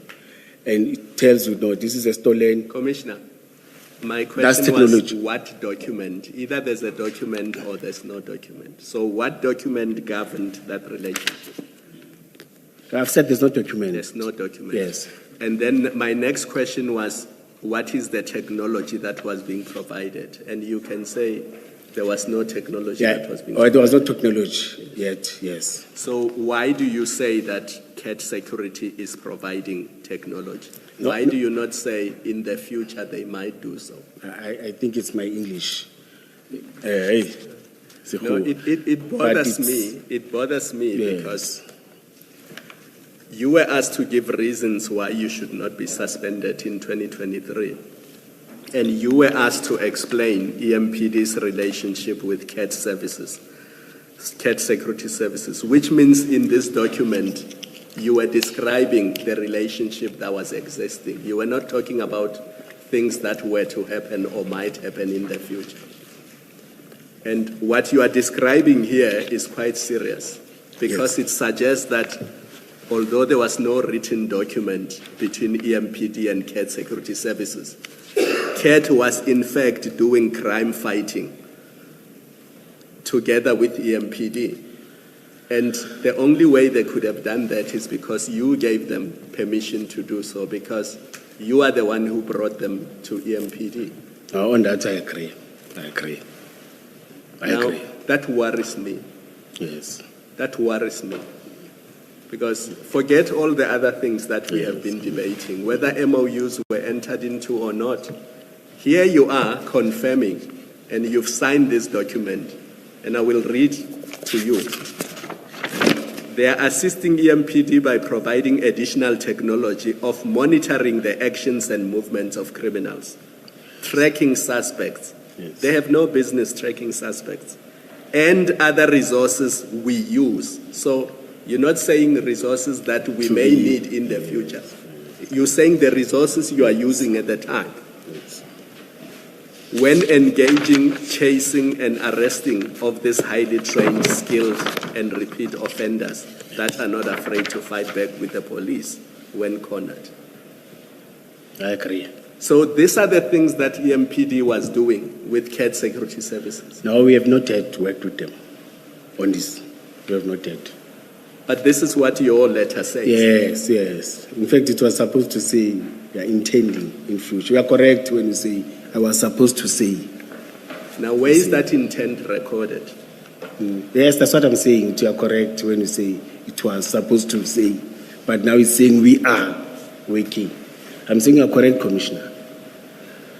But was CAT doing those things? No, not yet. No. He hasn't. He never did that with us. Sorry, I just want to ask a Yes, indeed, question now that there's been this discussion about VIP CAT. I know that's not what you were on, but Quite just not. so that I don't forget Yes. this question. Commissioner, can you hear me? Yes, now, yes. You said to us that you went to CAT VIP offices. This is in Pretoria. Yes. That's the one in Pretoria. Yes. Next to Okay. Mendimon, yes. Why would you use the services of a company that is based in Pretoria when you are a completely different metropolitan and you have your own security companies in Ekurhuleni? Why would you go out there? The Commissioner, you remember I've said that they motivated the guys that are coming from task force. You see, we wanted the service of the guys that they are able to, in shooting range, they're working with them. That's very good. The guys that are employed, you see. We wanted that service of those guys. In fact, not the company per se, but the experience and the skills and everything in that. Yes. Is that why you went to? Yes. You didn't check other companies in Ekurhuleni, other security companies. You didn't ask you guys, what about the other companies? Do they not have special task force people, if that's what you were interested in? No. My guys motivated those guys because they know them. And you had no problem procuring a service for the metropolitan of Ekurhuleni from a Pretoria company? No, You remember- didn't see any problem with that? Yes, Commissioner, some are residing within the area. That's why they know them. You No, the company, no. Oh, the company, Let's no. not. Oh, yes. The company is in Pretoria. Yes. It's out of your metropolitan area. Maybe let me put this to you. It is of curiosity, at the very least, that you would go out to a company that you tell us you knew nothing about. You didn't. Your members told you about it, but it's not in Ekurhuleni. You go to Pretoria and you agree to enter into an agreement with them, an agreement that's deeply problematic. And that later on we know is quite controversial. Yes. It's the point of curiosity that you would have gone to Pretoria. Yes. Commissioner, I think again to be close to Mike and motivating and my members, it led me. I didn't even think it on that way that they're far, but to be close to Mike and say, no. There's this guy, these guys, and my guys again. You see, I took it that, but I didn't think the way that they're too far, and you see. Thank you, Mr. Thank you, Commissioners. We were at your paragraph 28 of the statement. We'll get back there. Yes, of your statement. We will get back there eventually because we have to close that loop. But before we do so, please don't remove the files before you. I just want to deal with some of the issues that arose from your engagement with the commissioners. Sorry, Commissioner. Yes. The big file, eh? No. Let's leave the files for now. And if you could try and stay with me for a second, Commissioner. Okay, let's leave the files. We'll get to the files, right? I'll direct you. I want to go back to the letter the chair pulled up. The "to whom it may concern" letter, yes. And you said that's not your signature, it's been forged. Did I hear you correctly? That's not mine. Okay. Yes. You said the vehicles donated are part of what is listed there, although that's not your signature. Yes, they're part, there are 4 of them. Okay. Now, can you help us But can I identify them? confirm- They are numbered. Which ones are they? He's got his own.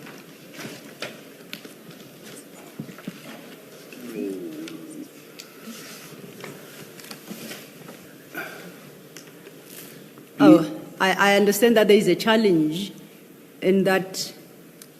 Do you put it up? You have this document, don't you? Yes, I may not name them by her. Yes. Yes, that's a challenge that I made. Okay. No, so Yes. in this document, could you help us identify the 4 vehicles that you say were donated, are the ones that were donated? You can do so with reference to, say, number 1, number 5, okay, that's all, because they are numbered. The Mercedes Kumbi, because it's different, I can. Please say that again. Mercedes Benz Yes. Kumbi. So number 2. Yes. Okay, the next. Ish, Commissioner, it will be difficult because I don't know the registration plates by Okay. heart. Yes, but the Kumbi, the Via and the Kumbi. Then there's a BMW station. Maybe even if it's not, but if I have that, I was going to confirm. Okay. No. You don't have to guess. Perhaps we can do it slightly differently. When the chair was engaging you on this letter, you kept insisting about the letter of intention to commit. Yes. You remember? So maybe if we consider the question from that perspective, if you still have my PAS file, right? Yes. Let's try and locate JM 1717.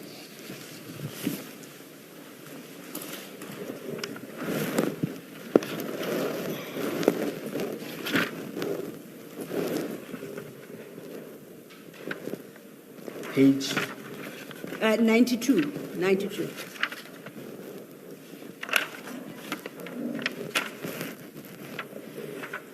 It's 91.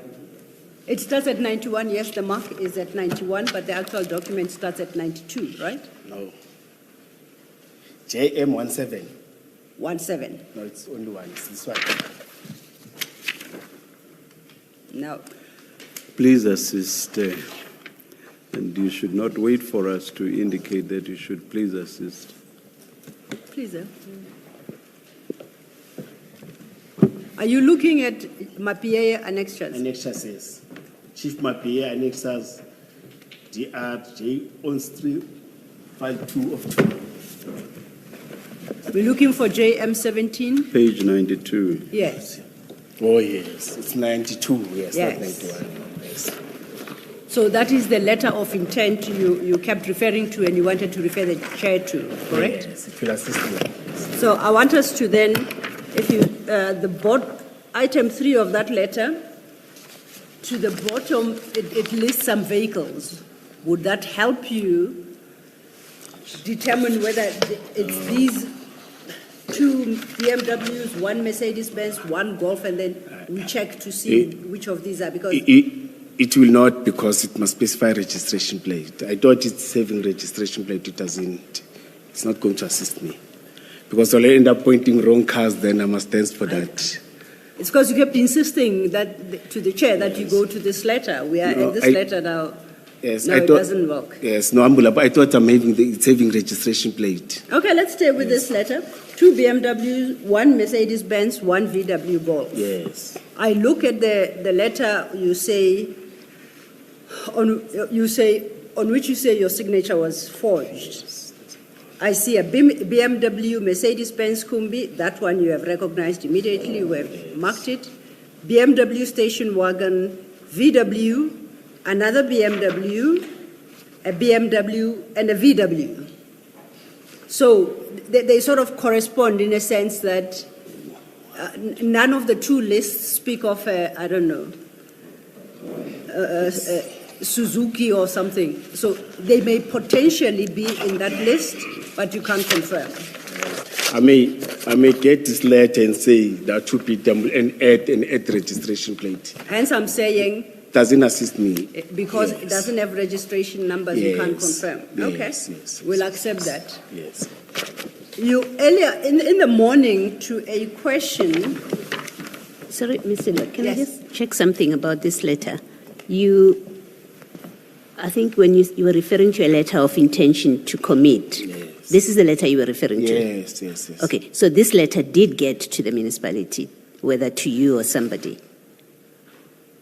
Well, yes, this one that went to Christine. Yes. Yes. Okay, so you know this letter. Yeah, I know this letter. Yes, Okay, yes, I know and this and letter. you and those cars they are listed, and this is what went to Christine. No, not cars. Or the letter, but we didn't physically. Yes, no, I understand Yes, that. yes. All I'm checking with you is that this is a letter that you took to Christine, Yes. and it relates to those vehicles that are listed. Yes, Commissioner. All Yes, right, Commissioner. Thank you. That's Yes, all. Commissioner. Thank you, Mr. Thank you. And okay, we tried. Clearly, we can't identify these vehicles. And in the morning, at the time, we were dealing with what was your paragraph 8. And you don't have to go sorry, there. Commissioner. Just Yes. leading up to, just for 1 second. Oh, and absolutely. Because now they are now scattered and I'm going to mix them.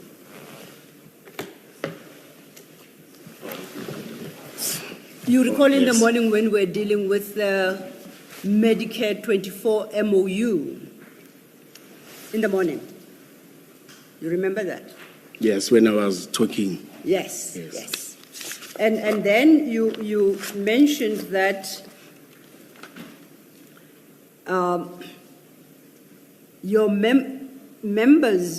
members introduced you to Medicare 24. To my case. Yes, to Mike and Medicare 24. Subsequently, you, with reference to the CAT VIP company, you stated that after months, SWAT unit members, which you also call the intervention unit, Yes. introduced you to CAT VIP. To the guys of KVIP, they Yes. protect us. Yes, yes. So you didn't know them at the time? No. I know the company, but not the VIP protectors and everything. As I've said that every time when I go there, I could see the management, Kate Matlala, and they're having names and everything. Yes. Yes. And you said this was in 2022. I didn't specify. I thought we will have problems with chronological because I don't have the annexures. And I said that twice or thrice, leading evidence. I said that twice or thrice. We said, no, it's fine. You can just talk. So you said you could have been wrong, may not have been in 2022, correct? 2021, 2022, yes. And we know the MOU that you signed in respect of CAT VIP is dated October 2021. So perhaps they introduced you in 2021. Yeah, let's say so, because of the dates, yes. October. Yes. Okay, now when you go back to your statement, your latest statement. I think it may not be October, but it's fine. Let's go to statements. It will assist me. Okay. I hope it can. I was referring to it for a different purpose. Okay. You recall we were still at paragraph 28. Oh, sorry. And Oh, sorry. yes.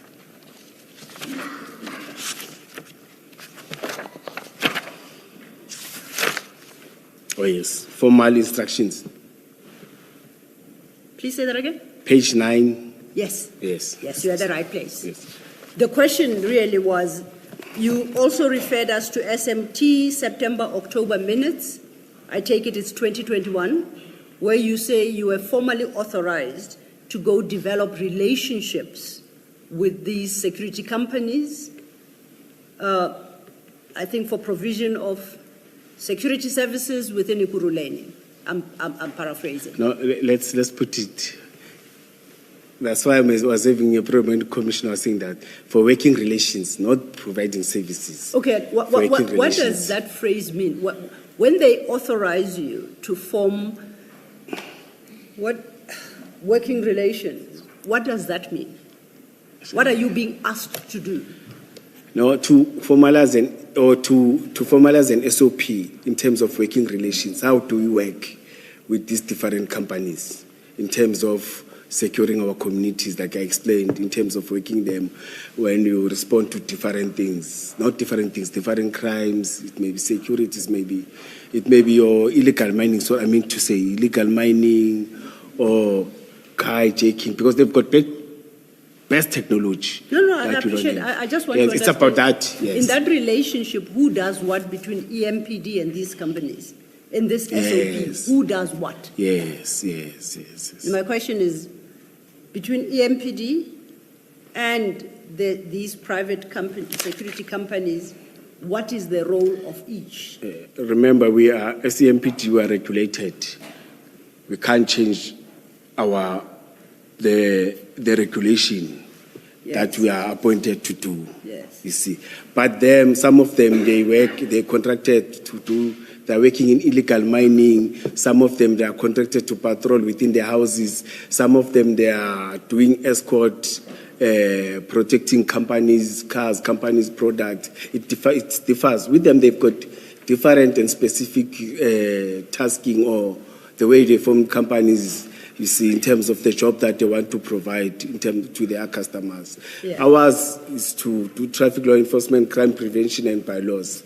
You can't change that. Yes. It is regulated. Now, informed by precisely what you have just said, in this relationship that the SMT minutes authorized you to establish, what did the SMT expect the role of EMPD to be and the private security firms? What was supposed to be their role?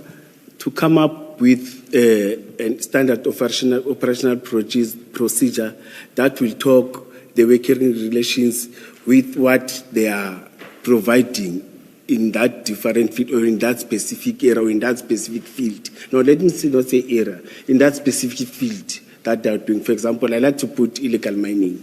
You see, we've got companies that are doing... Let me propose this. And you have suggested illegal mining. Let's stay in illegal mining. Yes. You are now instructed to go conclude an SOP, to establish a relationship. You keep saying. You've been authorized to go.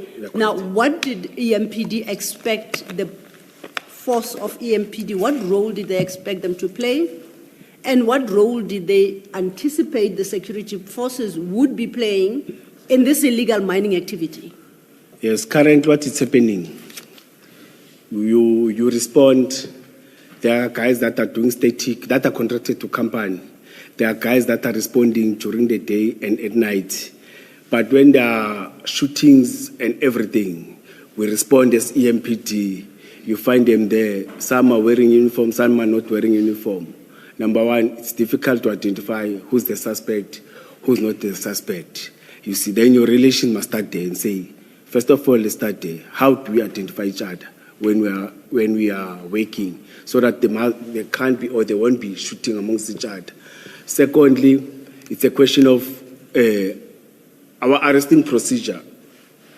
It's regulated. This is what, but then they come, you can't go there and move or and hit and do everything, you see, because we have to take the suspect inside the cell. Then inside the cell, you must take the suspect to court. In court, the suspect may bring litigations, as I told you earlier on that. No, I was hit by these people, you see. But once you are able to control and tell them, no, this is how we do things, you see. When you find a firearm, this is the procedure that you must do. You don't touch, you don't do anything, you secure the area. It was understanding in terms of those areas. Don't just take a firearm and say, no, this is the suspect, and book it, because you've already tampered with the scene. It was part of those things, you see. But it will differ per operation and per. But we know that at least we've got these processes that we have, or procedure that we must follow. So you, at the time, were authorized to determine the nature of the relationship. It was all up to you, Commissioner Mkhwanazi. Tasked to work, yes, tasked. To do so. Yes. And you didn't have to engage with senior management of EMPD to determine whether or not the relationship you have established is appropriate. There was no such requirement. No. It was left all to you. No, I was supposed to engage, because once you do such a thing, you must come back. You were supposed to engage who? You must come back and say, this is what we did, this is what we developed, and come back to the city in this area with these people and these people. You're supposed to come back. So you come back for approval or just to engage and let them know? I'm trying to understand the purpose of engagement. After you've gone out there and identified these security companies and developed a relationship, how was it anticipated it would work in real life? Yes, I didn't think on that level. Good. But when you come back, you must report. They will tell you, no, this is how we do things. This is what must we do things. I think it was on that level.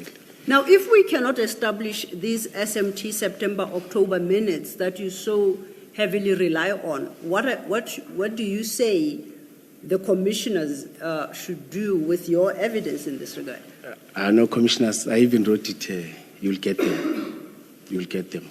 But you say SMT September-October minutes. That's not particularly helpful. No, you cannot specifically say what they tasked you to do.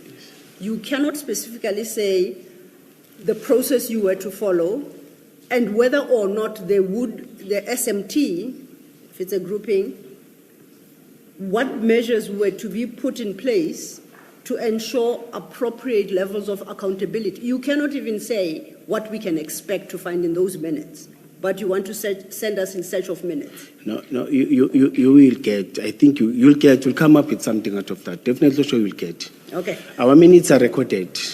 So then, it is possible, our meeting, going back to Mapieye Annexure JM15 at page 88, what Commissioner Khumalo read out to you.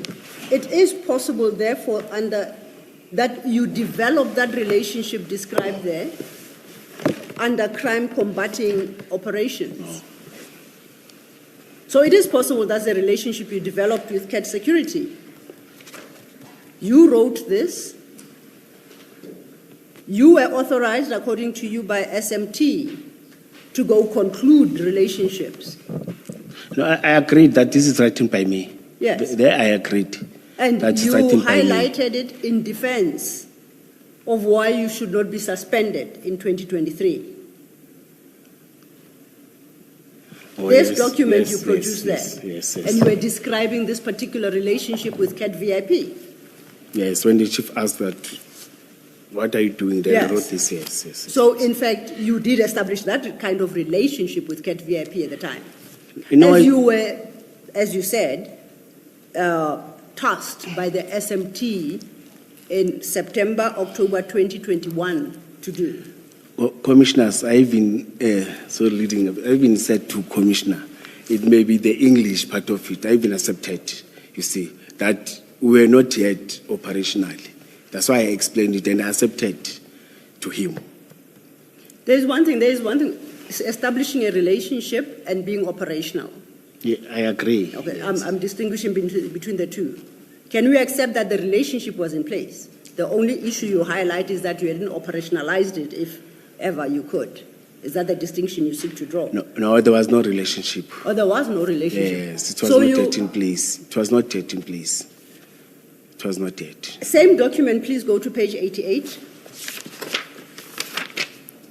Under background, you state as follows, and I quote, I would like to confirm that we have a working relationship with CATS Security Services and its subsidiaries, Medicare 24 Emergency Medical Services. This relationship started in 2020 during COVID-19. The aforementioned entities were entitled to assist our members with free testing at the time. And then you say these services were offered at no cost. So you say this relationship actually started in 2020? The relationship with Medicare, as I've said earlier on, you see, I've said immediately after COVID, you see, first COVID. That's what I said earlier on to you. Please read No, I agree. No, read the first line. Yes, I read it. The commissioner read it, and I've said, yes, I accept. But the relationship that we had, it was with Medicare 24, immediately after COVID, as I articulated, or as I've said earlier on, Commissioner, and even my statement when you said talk, I said that. You're right, and I really am getting confused now, and I want to finish this topic. I would like to confirm that we have a working relationship with CATS Security Services. Full stop. Let's stop it right there. That's what you tell Chief Mapie. And you said it's that entity and its subsidiaries, Medicare 24 Emergency Medical Services. So it's with two. Then you continue and say this relationship with these entities started in 2020. Yes, 2020. So we worked with Mike. You Medicare misled 24. Chief Mapie in that document. No, I think it was me including them here. You see, but with Medicare 24, we worked, and I can even the way results. No, I don't want what? to. We are off Medicare. It's CATS that we're talking about. So, CATS services, security services doesn't offer COVID-related services, does it? Matlala was part of the. As I've said, when you come in that Medicare 24, you will see the faces of the directors. There were many directors. Okay, I got that. So then Yes. that relationship, this COVID relationship started in 2020? Yes, after COVID, immediately after the serious COVID. Because COVID, I was not around. I came back after COVID. When you say after COVID, I mean, you do say in 2020, we had the first, I think it was called the first wave and shutdown in 2020. Yes. You're talking about that? Yes. In 2020 Yes, still? I got sick. I stayed for 7 weeks or 8 weeks. I was bad. Yes. And when I came back, it took 2 weeks to come back. But immediately after that, that's where I was operational. Okay. But No, I think what I'm trying to clear, which I think Ms. Sidlo is yes. seeking to clear with you, is in 2020, in that period, 2020, you already had a working Yes. relationship with Medicare. Yes. 2020. Yes, Okay, yes. thank you. And so with CATS Security Services? Or do you want me to delete that from your report? You never meant to reference CAT. Yeah, please, I will appreciate it. How did this error come about? How do you explain the reference to CAT security? Yeah, I think and so let me just finish. Particularly when Commissioner Kumalo took you to item 3 of the same document regarding crime combating operations with CAT security services, you were insistent that there was. How do those issues creep into this document if that relationship didn't exist at the time? In fact, the whole document, not even 2 paragraphs, the whole document. What? No, I'm agreeing with you. I'm saying. What do you not mean the even- whole document? No, I'm saying I'm agreeing with you. I'm Yes. not. I'm Yes. saying. I'm even saying it's not even 1 paragraph or 2 paragraphs. In other sentences, in other paragraph, I Yes. keep on repeating it. Yes. Yes, I'm agreeing with 100%. Okay. So then can you, Yes. let's help the commissioners understand how that quote unquote mistake could happen.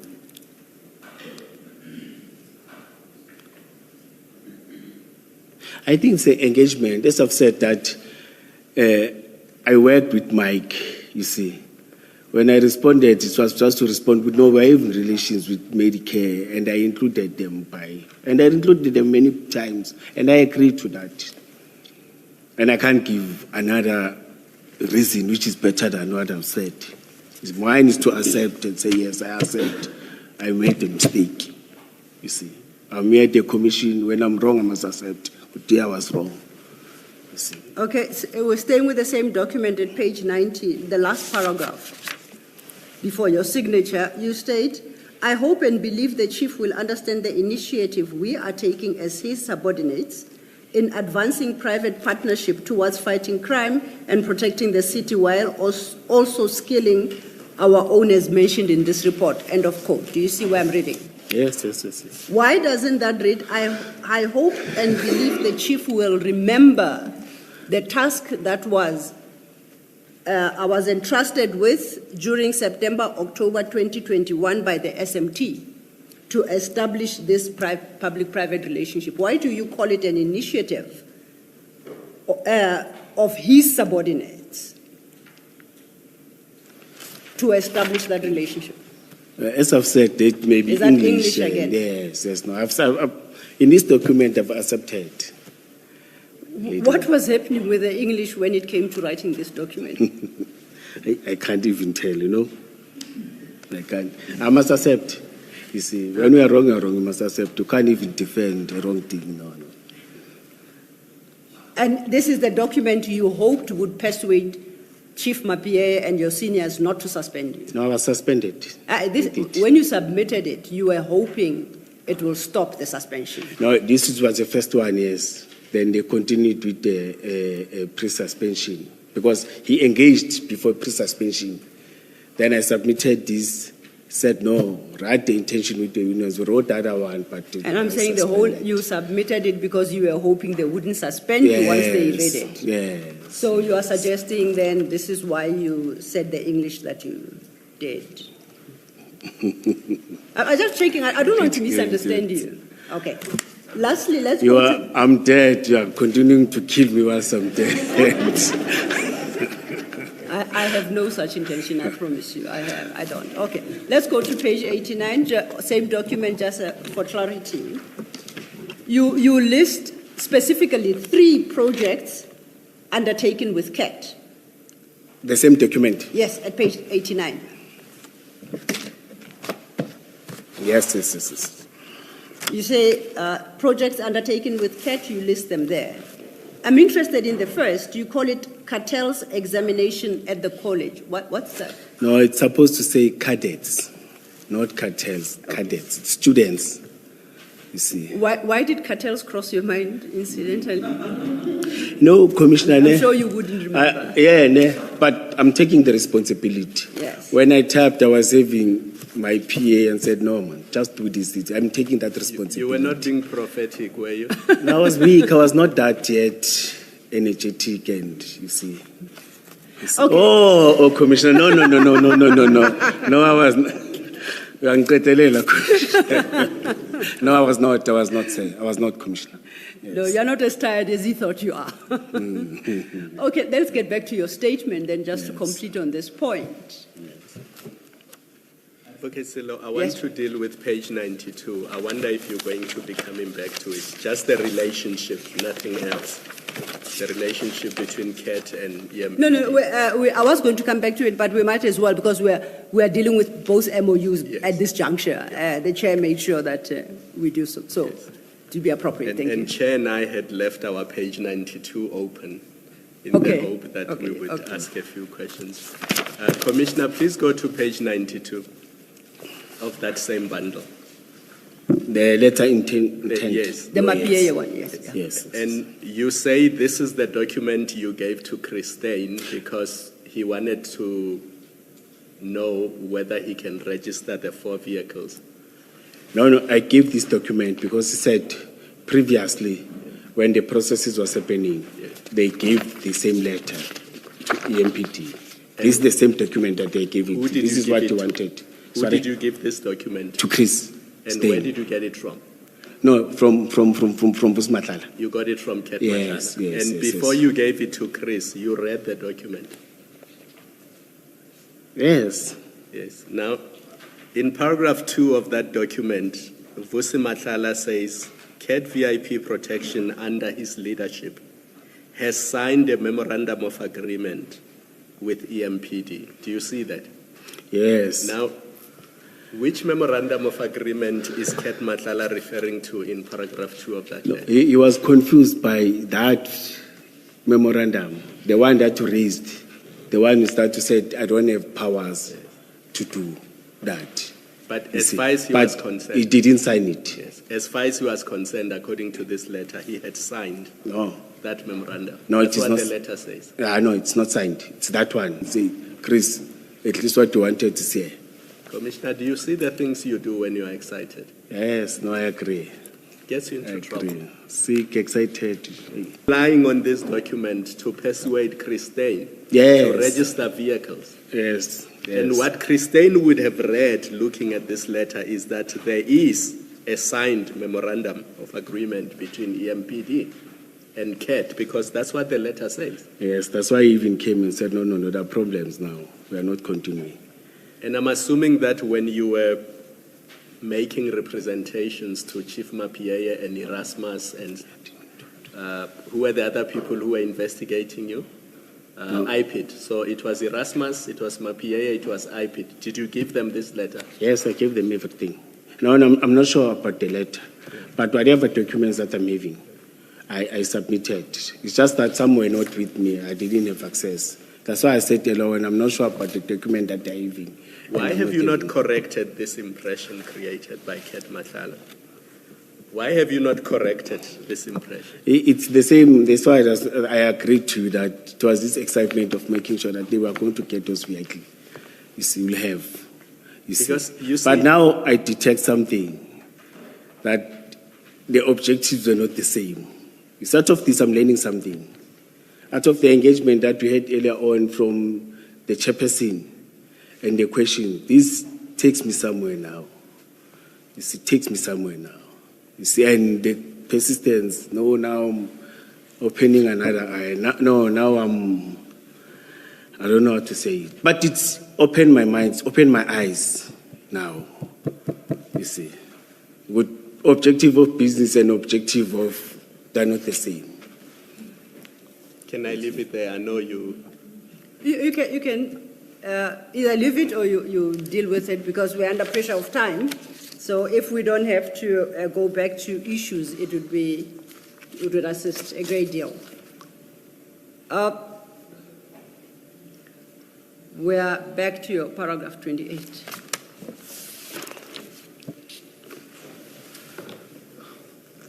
Okay, now I think we've exhausted that paragraph. Okay. But I want you to read Before you do that, before you say you've exhausted this the paragraph. actual paragraph, indeed, Commissioner. I just wanted to check this, and because I have struggled to understand whether you are making a connection between paragraph 27 and the instruction you describe in paragraph 28. Is there any relationship between the two? Page 27 of my statement. Paragraph 27. You remember in paragraph 27, you're telling us about the MOU, Mike van Wyk. You remember that? And that MOU was sent to Jermaine Fortain. That's what you do in paragraph 27. And then in 28, you're now talking about a formal instruction to develop an SOP. And what I wasn't sure about is, are you saying that that relationship, that draft memorandum that you're discussing in paragraph 27, right? The Medicare one. Did it come about because you were executing that instruction to develop an SOP? Is that what you're doing? No. It has nothing to do with it? No, it's separate. Okay, so 28 has absolutely No, nothing it's to do with separate from 27. this. All right, Yes, thank you. separate. Thank you for the clarification. Separate. Thank you, Mr. Thank you, Commissioner. My question was actually going to lead to 29 and very similar to that. At your 29, you say, it is surprising, therefore, to receive an email from the Commissioner accusing me of an improper use of my position, especially when I was acting in line with my official directives. You see that? Oh, yes. Now, yes. that sentence, does it relate to the conclusion of the MOU in 27 and with CAT VIP in terms of the SOP in 28, or does it extend only to one of them, and if so, which? No, IP that time raised the issue of when I met with them. That's why I highlighted the three, the three items in the letter, in the to-do list, you see. Yes. Yes, because when they were engaged me raising, they raised those issues, you see. That's why I even raised it, because it was that time it was a pressure of those things, you see. As I've said, that some of the documents now I'm getting them here. You see, I didn't have access to it, but now I understand. No. Okay, so it's the an extra JD2 we referenced earlier, right? It's the three items at page 6 that are highlighted. And that's a due date of SOP from Security Division and all October 2011, daily reports, emails, complaints, and the last third item, resolve complaints, internal public. That's what you've highlighted. Oh, yes, let me say so. So, and you say your paragraph 29 is in respect of those issues. Yes, with Mr. Mzolo, it's in respect of those issues. But the issues I've read out, what was there for you to execute? Because you are saying that you are being accused of improper use of your position when you were acting in line with official directives. But the things you have highlighted do not call on you to execute anything. Oh, sorry. Yes. I was trying to get. Okay? Yes. What were you trying to locate? It is up. Oh.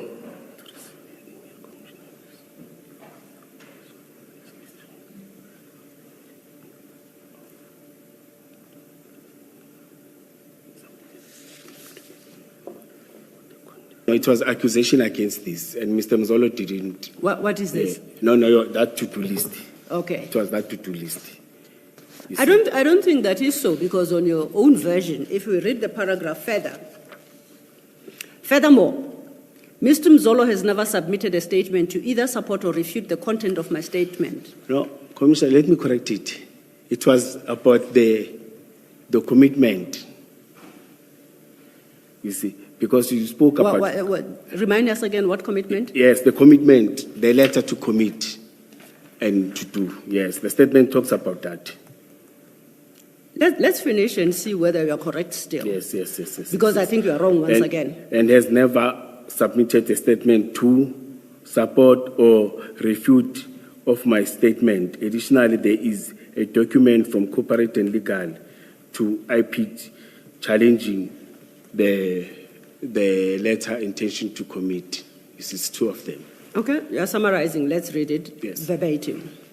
Additionally, there is documentation from Corporate Legal Services Department of the City to IPID challenging the recommendations made by the chief, who claimed to have no knowledge of the situation or any working relationship with Medicare and the CAT VIP security company.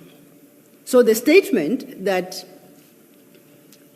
it was alleged that your conduct constituted improper use of your position is wrong, and you contend that you were acting in line with official directives, and that is in regard or relation to the working relationships with Medicare and CAT VIP security company. Yes, you are correct, man. Remember, when I was suspended now, it was after we had state of the city. It was after I got this. Then the chief said there's no working relations. And there was instead of the state of the city, 2022 April. And I was suspended 2023 February. Before that, there was no part. After the 30th of April, we worked with them in terms of the operational plan. But not with Medicare 24.